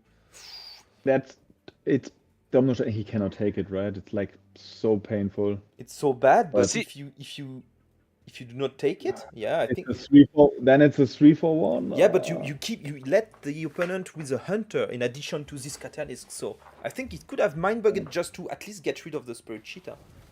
And that hurts a lot. That hurts a lot as a starting point. The catalyst will remove 2 cards, probably. Unless he 2 mind or- bugs. Yeah. Oh. He has to mind bug that, right? Oh yes, you no, do. I don't think you do. I think you say, okay, don't care. I will play another game. Oh, he does. What? Okay. I think you have to. Why? You can just play without those 2 cards. They are not like the cards. Yeah, you but they need have- to win. Yes, you're right, but they have a lot of value, and That's true, but I mean, You want to me, to it's kind of a protect your gamble. board. Yeah, I mean, it's kind of a gamble of like, do you want to spend a mind bug to save those 2 cards that will not win the game or not? On their own, but they can. You see, and the catalyst now is like, yeah, it's not that good. Huh? it's still a 2-for-1. And if there was a killer bee inside that deck, it would have been an instant lose for Tamary.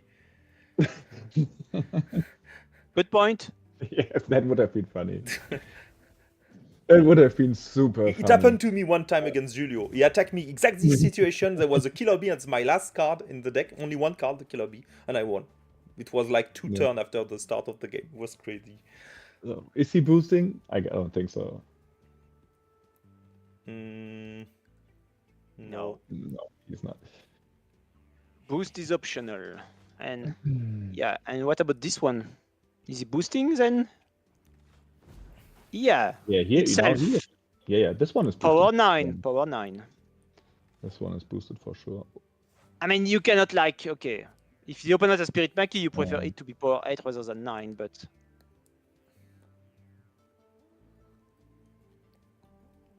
I think that's a mind bug. Don't think so. I don't think No? so. You have also Well, one. he agrees with you. Yeah.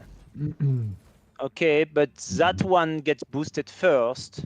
Yeah, but you trade with your water antler, then you attack with yours. And you have Okay. No, also. it's not that fine to attack right now. I think It is. it It is fine to attack. That's okay, yeah, The problem because is Madame Mystique is not super good now. it's not so fine to attack. What- You block with a Pyro and then you attack, you have an 11 power, and how do you win Yeah. from that? Yeah, but do you It's win a with battle Madame of Mystique? zombie horde. There is like Yeah. It's cool. Eh, It's and cool Mystique- to see that. I think Madame Mystique is a good answer here, and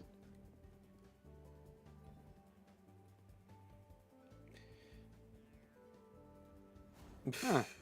yeah. he's keeping his last mind bugs, and he knows Domnostein has 2 cards in hand only. Yeah, So, but what the 2 card?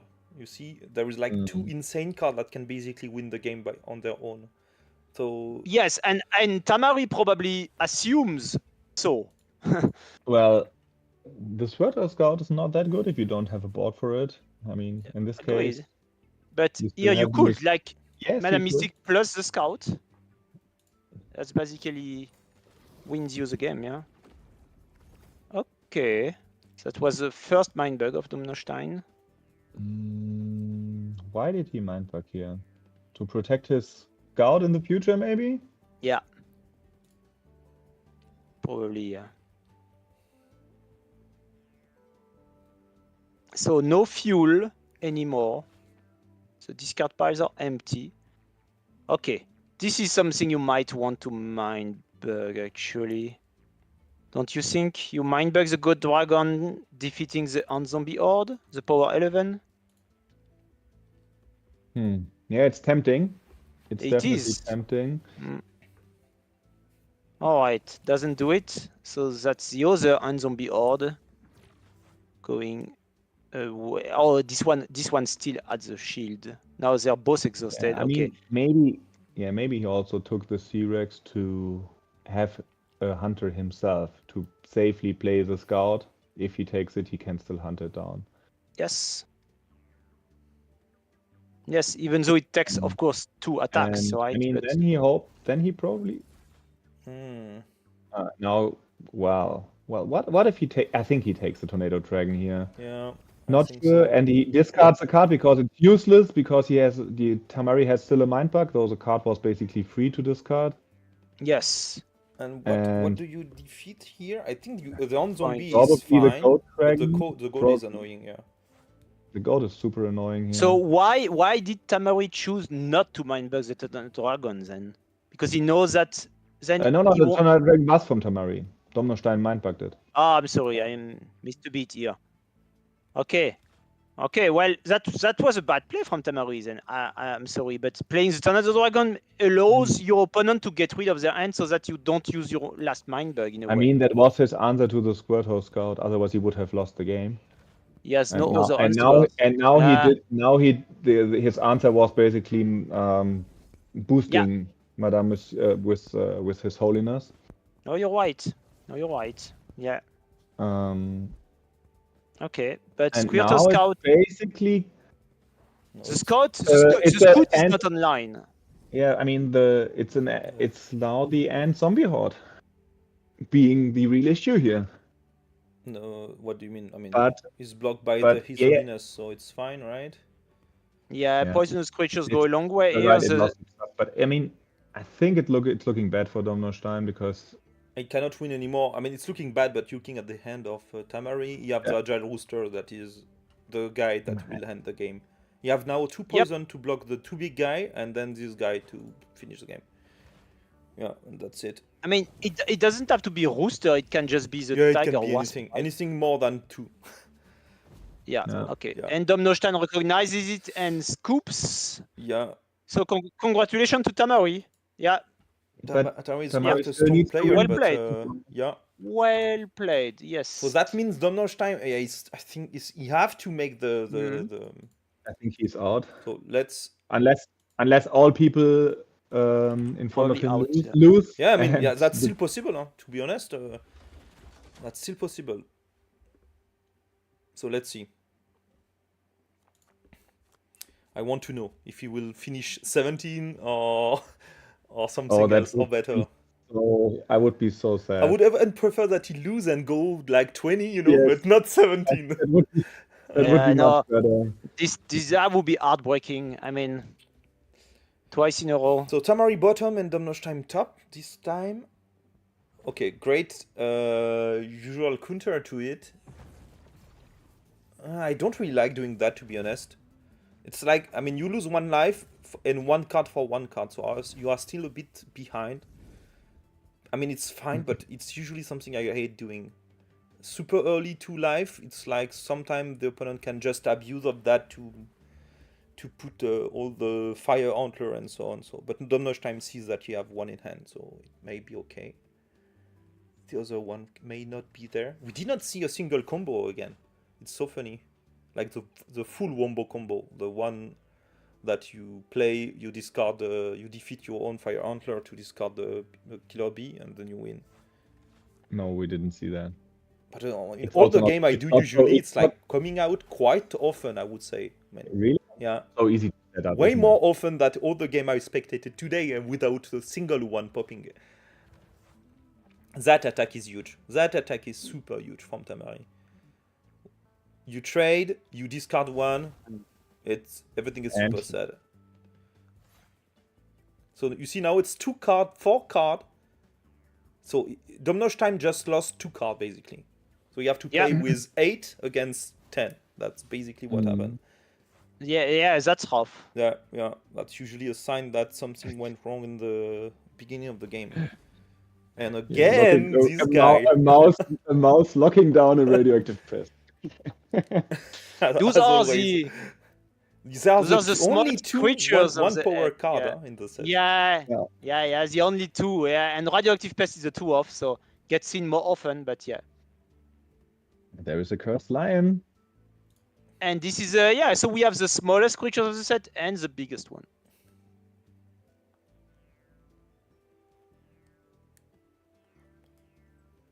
Well, looking at the hand of Tamary, there's not much he can do against the Cursed Gorillion. So that's why he's mind-bugging it.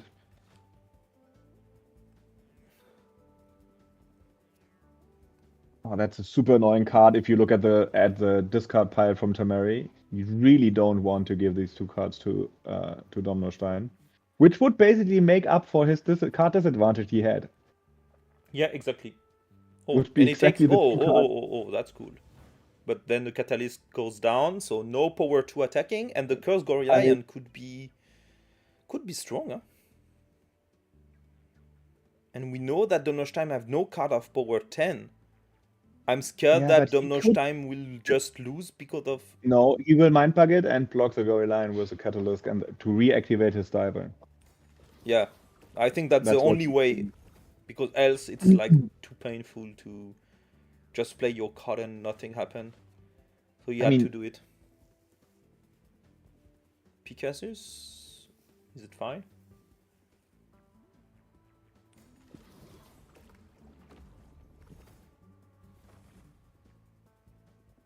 So 2 Mindbug in a row, huh? That's hard. Yeah, that's hard, and we don't see that very often from... Okay, blocking. At least Domnostein have the possibility to attack with the 3 power and being the one unlocking the game. Not anymore. No, not anymore. Oh, Oh no, so they the will power play. 3. Oh, they will play a full But he had mouse game. This will be a nightmare game once again. The power 1 cannot attack, the 2, the freeze. Oh, there is another power. Yeah, that's done, guys. Oh no. You have to not mess around with the boost here because you don't want to enable anything, but he played it well. Where did he put it? He put it on the Gorillion. Oh gosh. Well played. That's a win for Tamary. Oh, Tamary 2-0 for Tamary. Oh, so that push out Domnostein. I'm pretty sure of that, huh? I mean, Hypnotic Mouse is the mouse is a skill testing card. Yeah, for definitely. Sure. You have to think like, okay, this is this. If you have that, then I can do this. It's also, I mean, it's a card that is on the board and you underestimate it. And the longer the game goes, the more cards are played, and then at some point you realize, oh damn, there's nothing I can do anymore. Yeah. So it's a card you really have to respect, and you have to get rid of it. Yeah, you have to squish it as soon as you can. And the thing is, the Hypnotic Mouse brings kind of a sub game, in a way, like. Well, it all revolves around the mouse, and both players are equally concerned about it, no matter who controls it. Actually, that's very funny to me. Okay, so second game of Malgoh versus Denverdino, because so Denverdino was winning the first one. If you win this one, that sure is on the top 16 because it's like 14 something or 16 maybe. If they are draw, I think both of them could be in. I think Malgoh is maybe a bit below. I think he's maybe top 20 or something like this. So yeah. Okay. So Denverdino, I think, really wants this win. It was 1-0 for Den, right? That's the second game, isn't it? Yeah.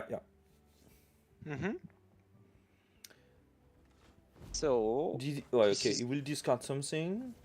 You gain 1 life, you kill the C-Rex. It's fine. I think it's good. You gain 1 life. That's... Value. That's a good line, yeah. Then you remove this annoying C-Rex on zombie. Ooh. And you are not the first one attacking if you play yours. So next turn it will be a 9 power on zombie. What are you doing? Playing Water Antler is good. You remove the Pegasus and you deny the 9 power. I agree. Yes, very good. That's pretty good. And and especially because you take the Pegasus, the Pegasus will go back to your discard pile at some point. So you're basically gaining even more life. Yeah, it will be at 6 you gain life from the Water Antler. It's crazy. Yeah. And I mean, sure, life gain doesn't make you win the game, but it's come on, safe to have like a lot of life. Yeah, because it opens up some plays for you that you couldn't do otherwise in the late game, especially. So. It has a lot of value. It is a mind bug because he doesn't want to deny this. He is a bit scared, which is a bit. To be honest, you see there is a Berserker Rabbit which is enabled quite easily in that game. He also had the Cursed Gorillion, so I don't really know why. Over the top. I mean, just also getting rid of answers. I mean, if he has all the And high power what? creatures, And he decided to not boost with I don't get that also. Why not boosting with the Pegasus? because he can probably do it with maybe he was afraid of No, a rabbit. He wants his own discard pile to be empty. Yeah, not the one of his he's opponent. already preparing the setup for the rabbit, I think. For the rabbit, exactly. yeah. That's always the thing, you know. When I play Eternity, sometimes I'm thinking, okay, sometimes it just looks like it doesn't matter which card I take to boost from my discard pile, from their discard pile, you know, if there is no obvious choice. But you have to think about the rabbit in the early game. Now, in the mid game, you don't think about it anymore, but you might regret it if an Oligenious takes everything. Yeah. So, I mean, that's it's a game where that's hard. you always want your discard to be empty to deny the trash flyer, the trash diver that are taking card on the opponent's side, and the berserker rabbit is also triggering when you empty card with your discard. Okay. Empty. So okay. Normally thank you you, do that. Romain. You have convinced. Yes. Except Convinced. for the cards that have an in-discard pile effect, obviously. Yeah, of course. Except for that. For sure. Yeah. Okay, that makes a lot of sense. Yes, thank you. So that's why usually you do this, but in that specific case, with an on-zombie horde, I would prefer to take the Pegasus to be sure that I have this gain life, and then take an attack later with the on-zombie horde to remove the rest, you know?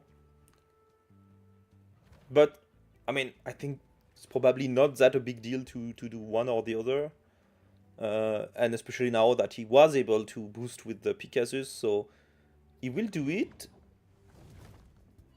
I mean, the board of Malgoh is quite nice. Denverdino have only 4 cards in hand. So it may be a bit more complex. He still has the Spirit Marquee. Spirit Marquee true. can still get the biggest strike. Yeah, which is maybe you wait, if he you gets wait the for the zombie horde to be boosted at 11 and then you play the Spirit Marquee, something like this. You think? Oh, you see what he's doing? He's like telling like, I don't care about your on-zombie horde. I want to steal it. So I will not defeat it. Yeah. So you know, and Malgoh might read that. Malgoh might actually have a read on his opponent's side. He did not. He was like, okay, let's go 11 power. Okay. I mean, it's not that easy to read, you know. And Spirit Marquee is just a one-off, right? So true, but it's a card I usually play around a bit, like when I can, you know. It's a super strong card. Yeah. I mean, that's basically what you do with the Cyrex. If you can not jump from 8 to 9 with the Cyrex, you do it. You do not you do not jump from you do not boost to get this boost to up to 9 just because of the Spirit Marquee. Okay, I see. And there is another reason. By the way, that's another reason not to boost from 7 to 9. That's the Agile roster. Okay, so now no more Mindbug, but only a few cards left for Denverdino. And this card is going insane. Power 13 ants, baby. Yeah. It's a big ant zombie horde. 6 boost on zombie horde. Right. What do you do? I think you have to play this one first, probably, yeah. And you have the Blessed Tiger Squirrel, which is also super nice. And the funny thing is, like, the on-zombie horde, you will never boost with it, and you don't want to boost with it, so you block with the agile roster, and if the no power 8 or more 7 or more can attack and block, that's fine. The on-zombie horde power 7 is enough. Which is funny. Oh, that would be a Mindbug, I'm pretty sure of that. I think so too. You cannot afford... What? Yes. Okay. Is he because crazy, there's so much he can just get back. It's like so much value here. Yeah, true, and the Spirit Marquee is winning in 3 turns, but I would guess that it will not happen that easily. Well, what are you taking in the? Okay, he took something, but there was like Cyrex. Maybe a Tornado Dragon or a Cyrex. But he took the Pegasus, which is also fine, I guess. Which is fine. That's a cool choice, yeah. Life might matter.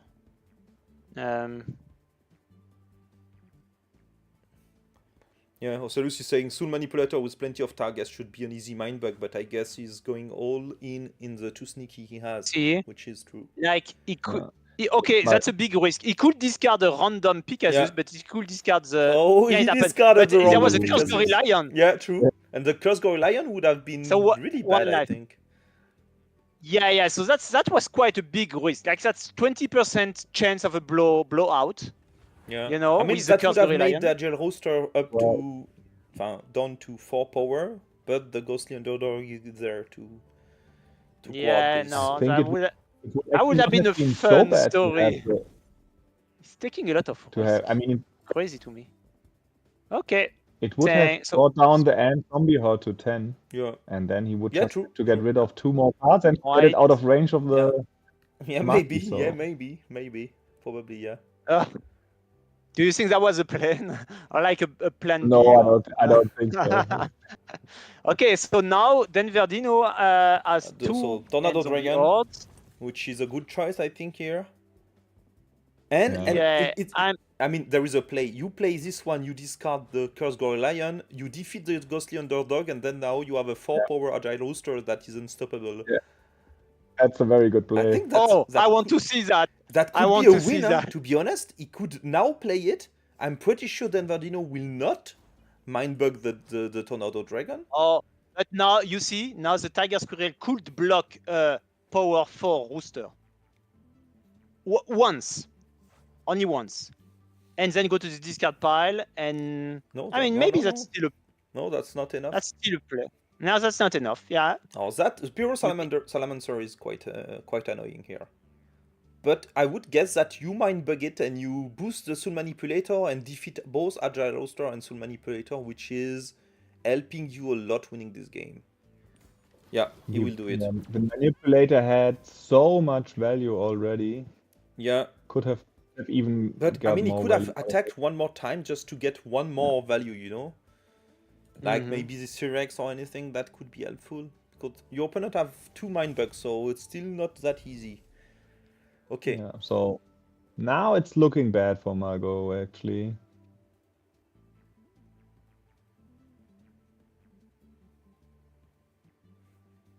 Yeah. That's quite bad at the moment. Whatever you play, except this guy. But now that you don't have any more the chicken. Well, what you don't care so much about the Tornado Dragon anymore because you still have the strongest creature on the battlefield no matter what. Yeah. Oh, he decided to do it? What? What? It doesn't help anyhow. Yeah, so that's over, I think. Oh, Then now- Denverdino got the win from there. Malgoh has full information now. Yeah, but what are you doing with those 2 cards in your hand? It's not enough. The hand zombie horde is just defeating everything. Yeah. And he even Yeah. decide to attack with the other one to have a double setup. Like, you have to manage both of them if you want to get me. Yeah. Well, that would be a win. Yeah, pretty sure. I don't see. Yeah, Denverdino for Malgoh, losing like- from that. I also see Like- Denver winning here. Poisonous is not enough. I mean, the fact that this zombie horde has stuff Yeah, but obviously you don't care. makes That's it. makes it better. And all right, this is not the first time that we see the zombie horde I think it's. owning the game, the late game especially. It's 2 Iron Zombie Hordes Yeah. on the game, not 1. Right. That's different. Yes. So that means Denverdino get the win, and then he's get access to the top 16 for sure. Yeah, Which that is means great. Denver is So in congrats the to top you. We will Sure. see you next Saturday. And And what was the Malgoh other is match coming. we was planning to check? We got Tamary, Domnostein. We got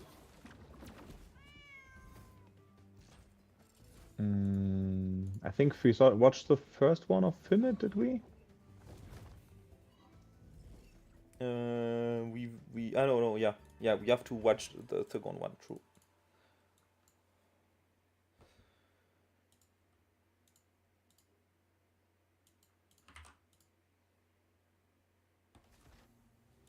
Okay, and I'm checking, but I think all the match of the at the end of this match we can look at the result and see Okay.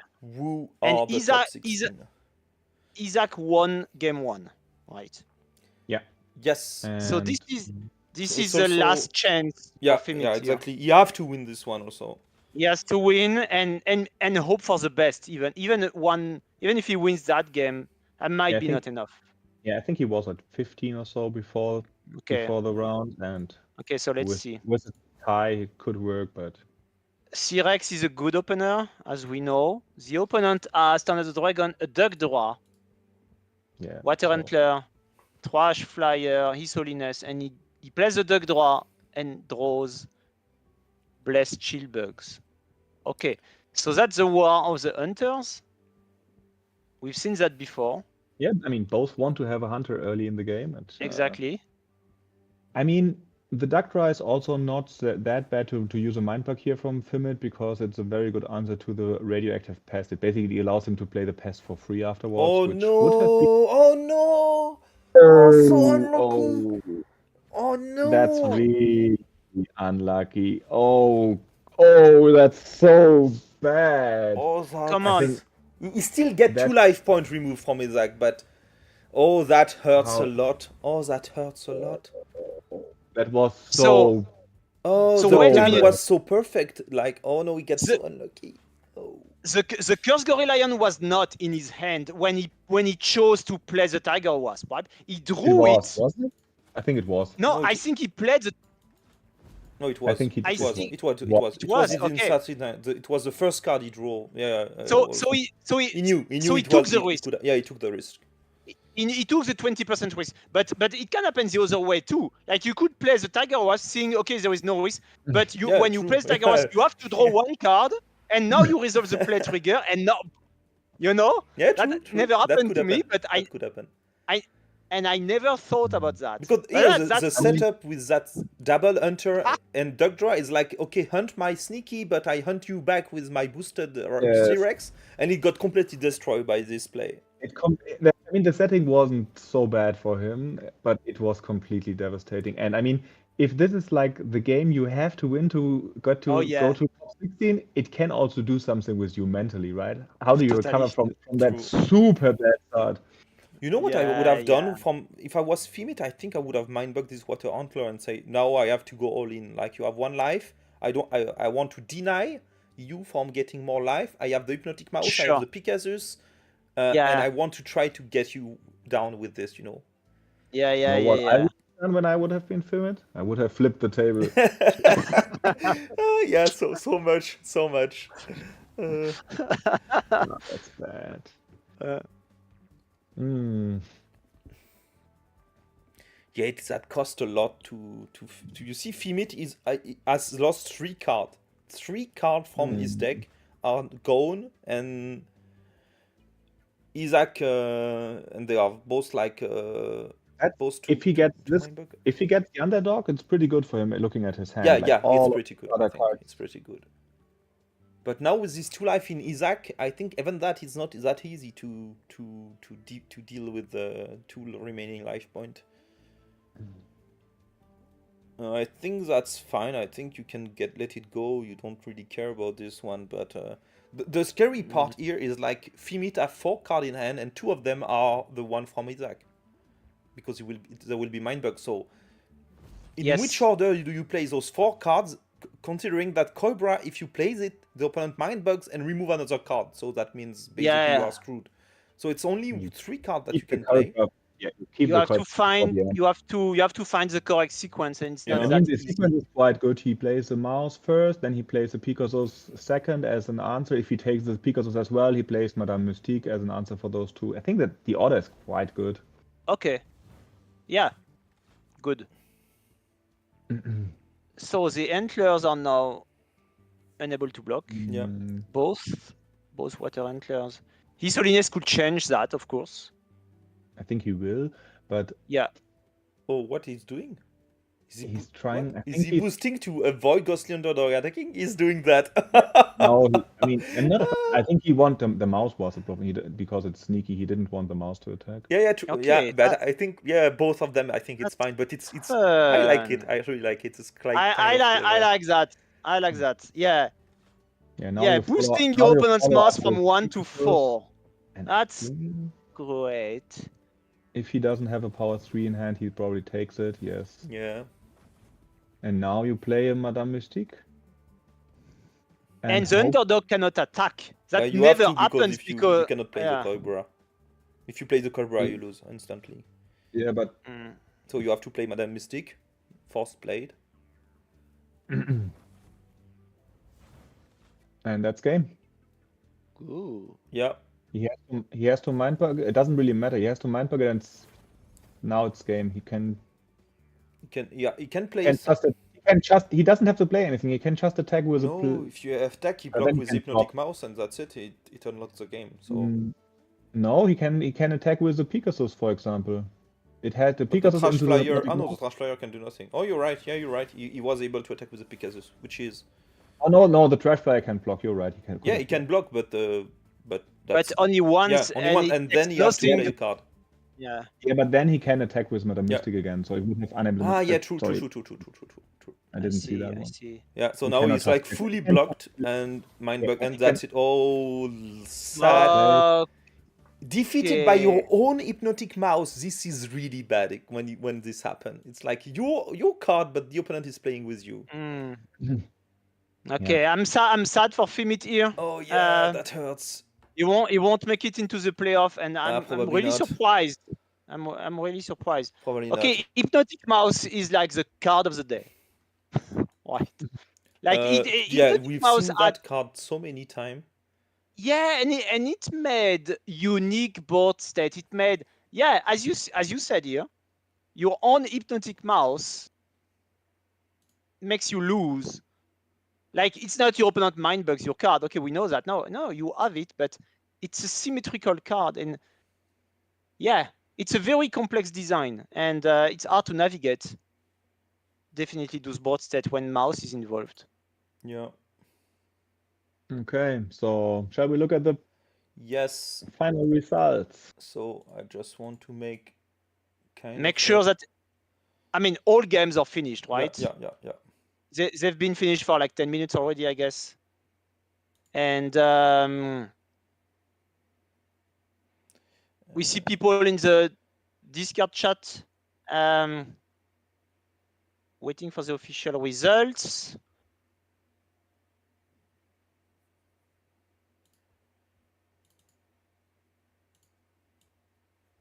All right.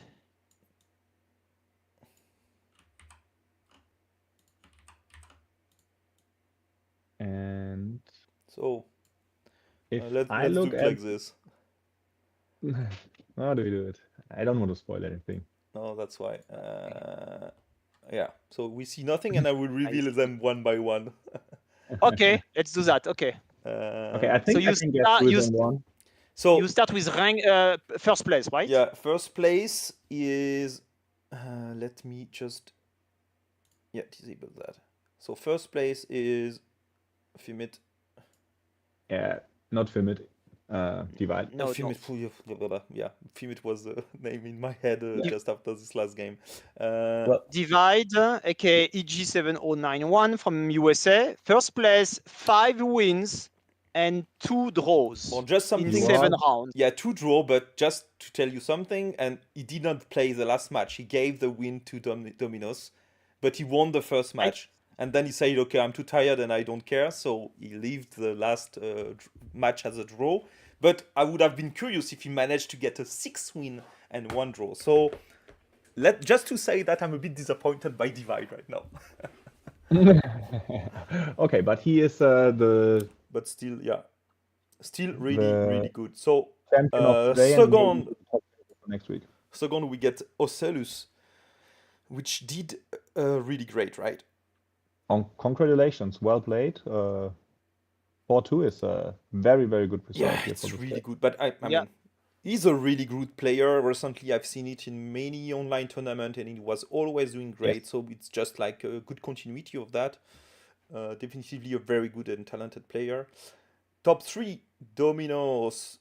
Yes, we have seen today. I mean, he did not a single lose, so it's also quite impressive.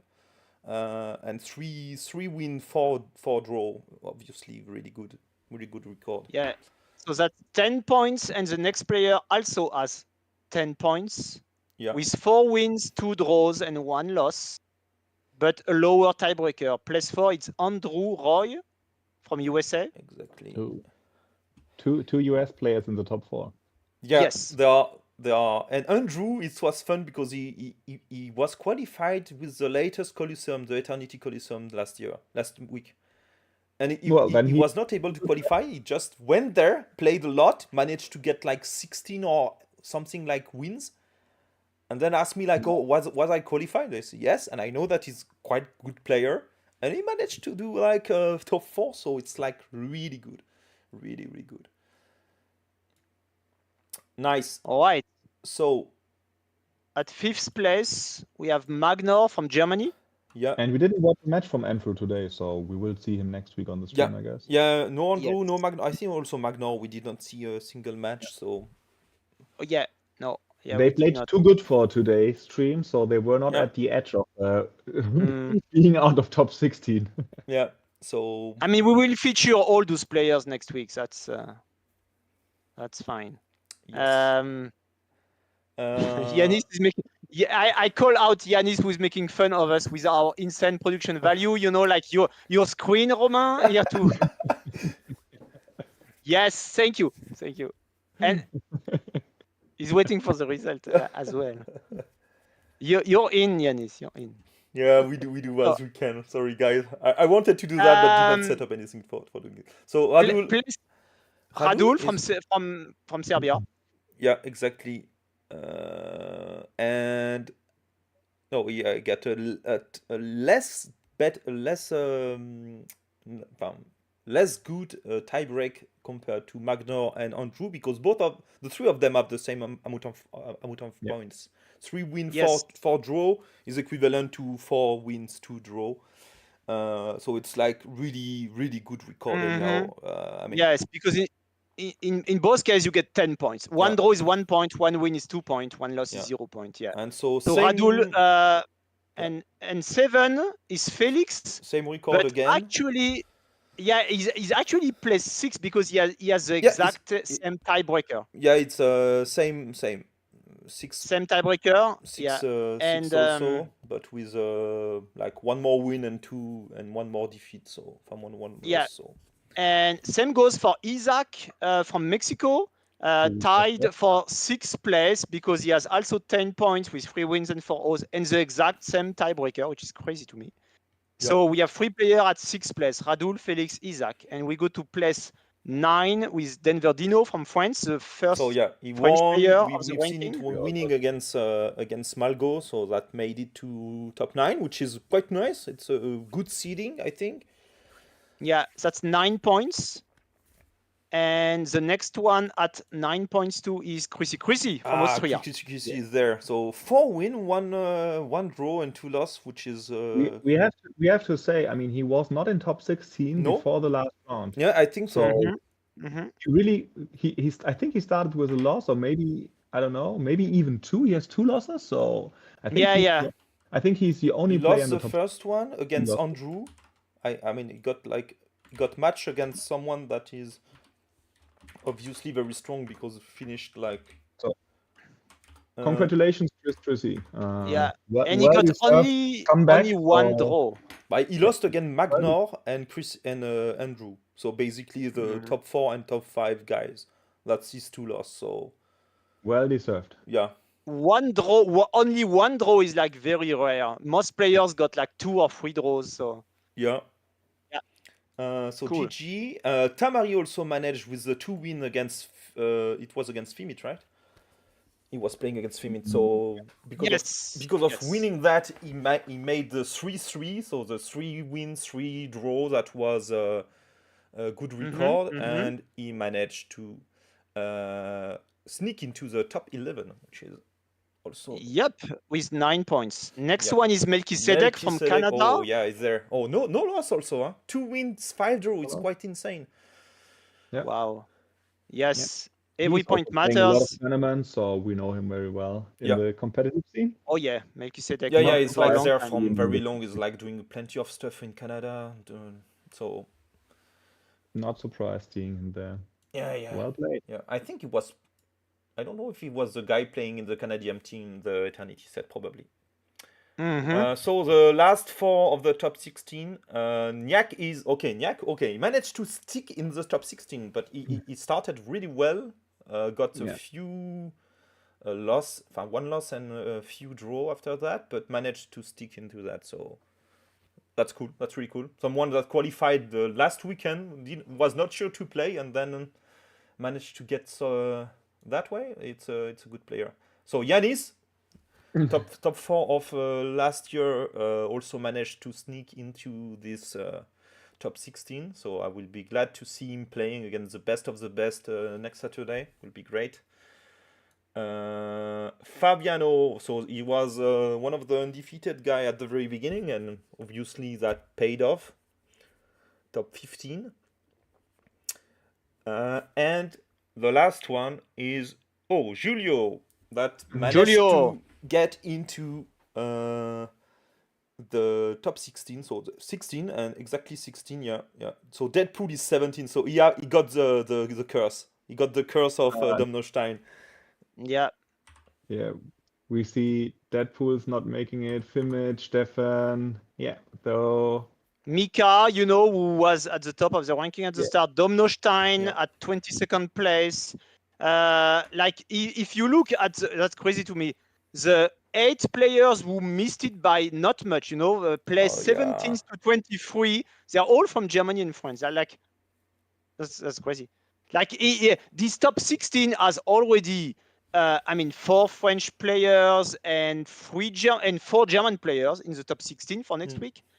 And it could have been way more because there are 3 more French players and 5 more German players who were very, very close. All of them from 17th to 23rd place. Yeah, I mean, with a few ties. Any of them would have taken like one draw more, 1 point, and sure. it was probably into top 16. And even more than that, 26, 27, 28, 29, they're all German players. 29. Yeah, I mean, all the people we know well, and that was really, we knew that he was good at it and can manage to get top 16. They're all just after that. But I mean, I think this season, the Swiss round is way more difficult than I would expected. There was so many good players. I mean, how do you? That's why I don't understand how Divine managed to do this. But fine. I mean, I think he's really, really good at this game. But still, it's like super hard. I think to be consistent, to be able to win that much, not doing any stupid mistake that even. I mean, we've seen any game with some very small decision that was not so good.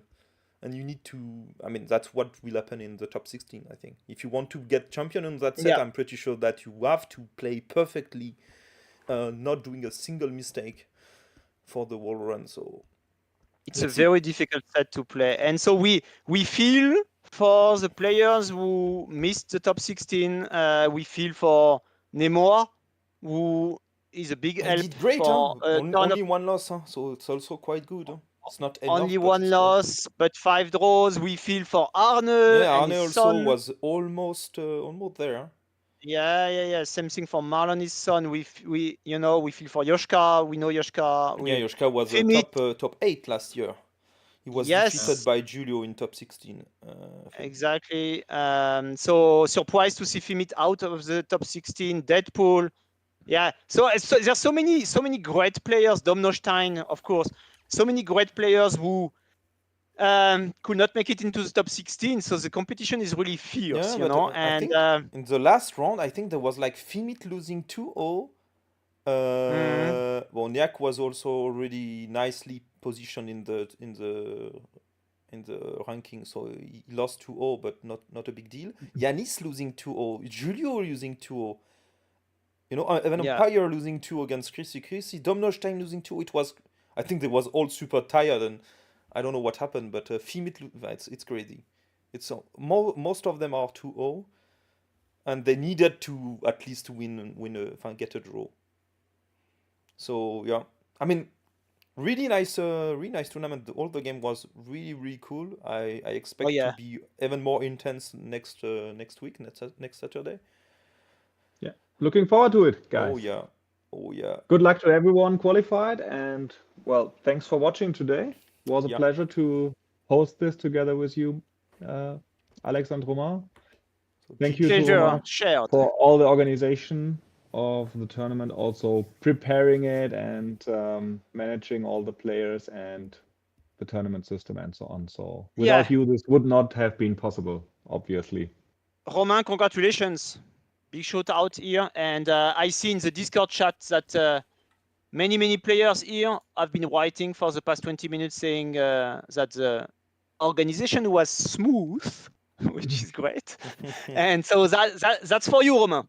No, not only for everything you did. We got some help in the back with Stefan and Marcus that was helping. And you all like taking care of the casting more than I was able to do. So thank you all. That was super cool. Enjoyed a lot this moment, looking at some really high play and so on, and really looking forward what will happen next Saturday. Because next Saturday it will be best of 5, and you will have to win it. If you lose it, that's bye. So let's see. Right, that's a playoff. Playoff. We start with a round of so top 16, round of 16, quarterfinals, semifinals. Yeah, and the top 1 here, the seeding 1 will play against the seeding 16. So that means like Divide will play against Julio. So I think Julio will have a hard time starting the top 16. But let's see. Maybe we'll train the whole week for that. So they already know their opponent for next week. Yeah. You already know which. I mean, Divide against Julio, that's quite the game for round 1. I really want to watch that, you know. We will watch it, I guess. Yeah, that's a game I also want to watch. I think it would be, but yeah, following also all those players. I mean, I really want all of them to perform.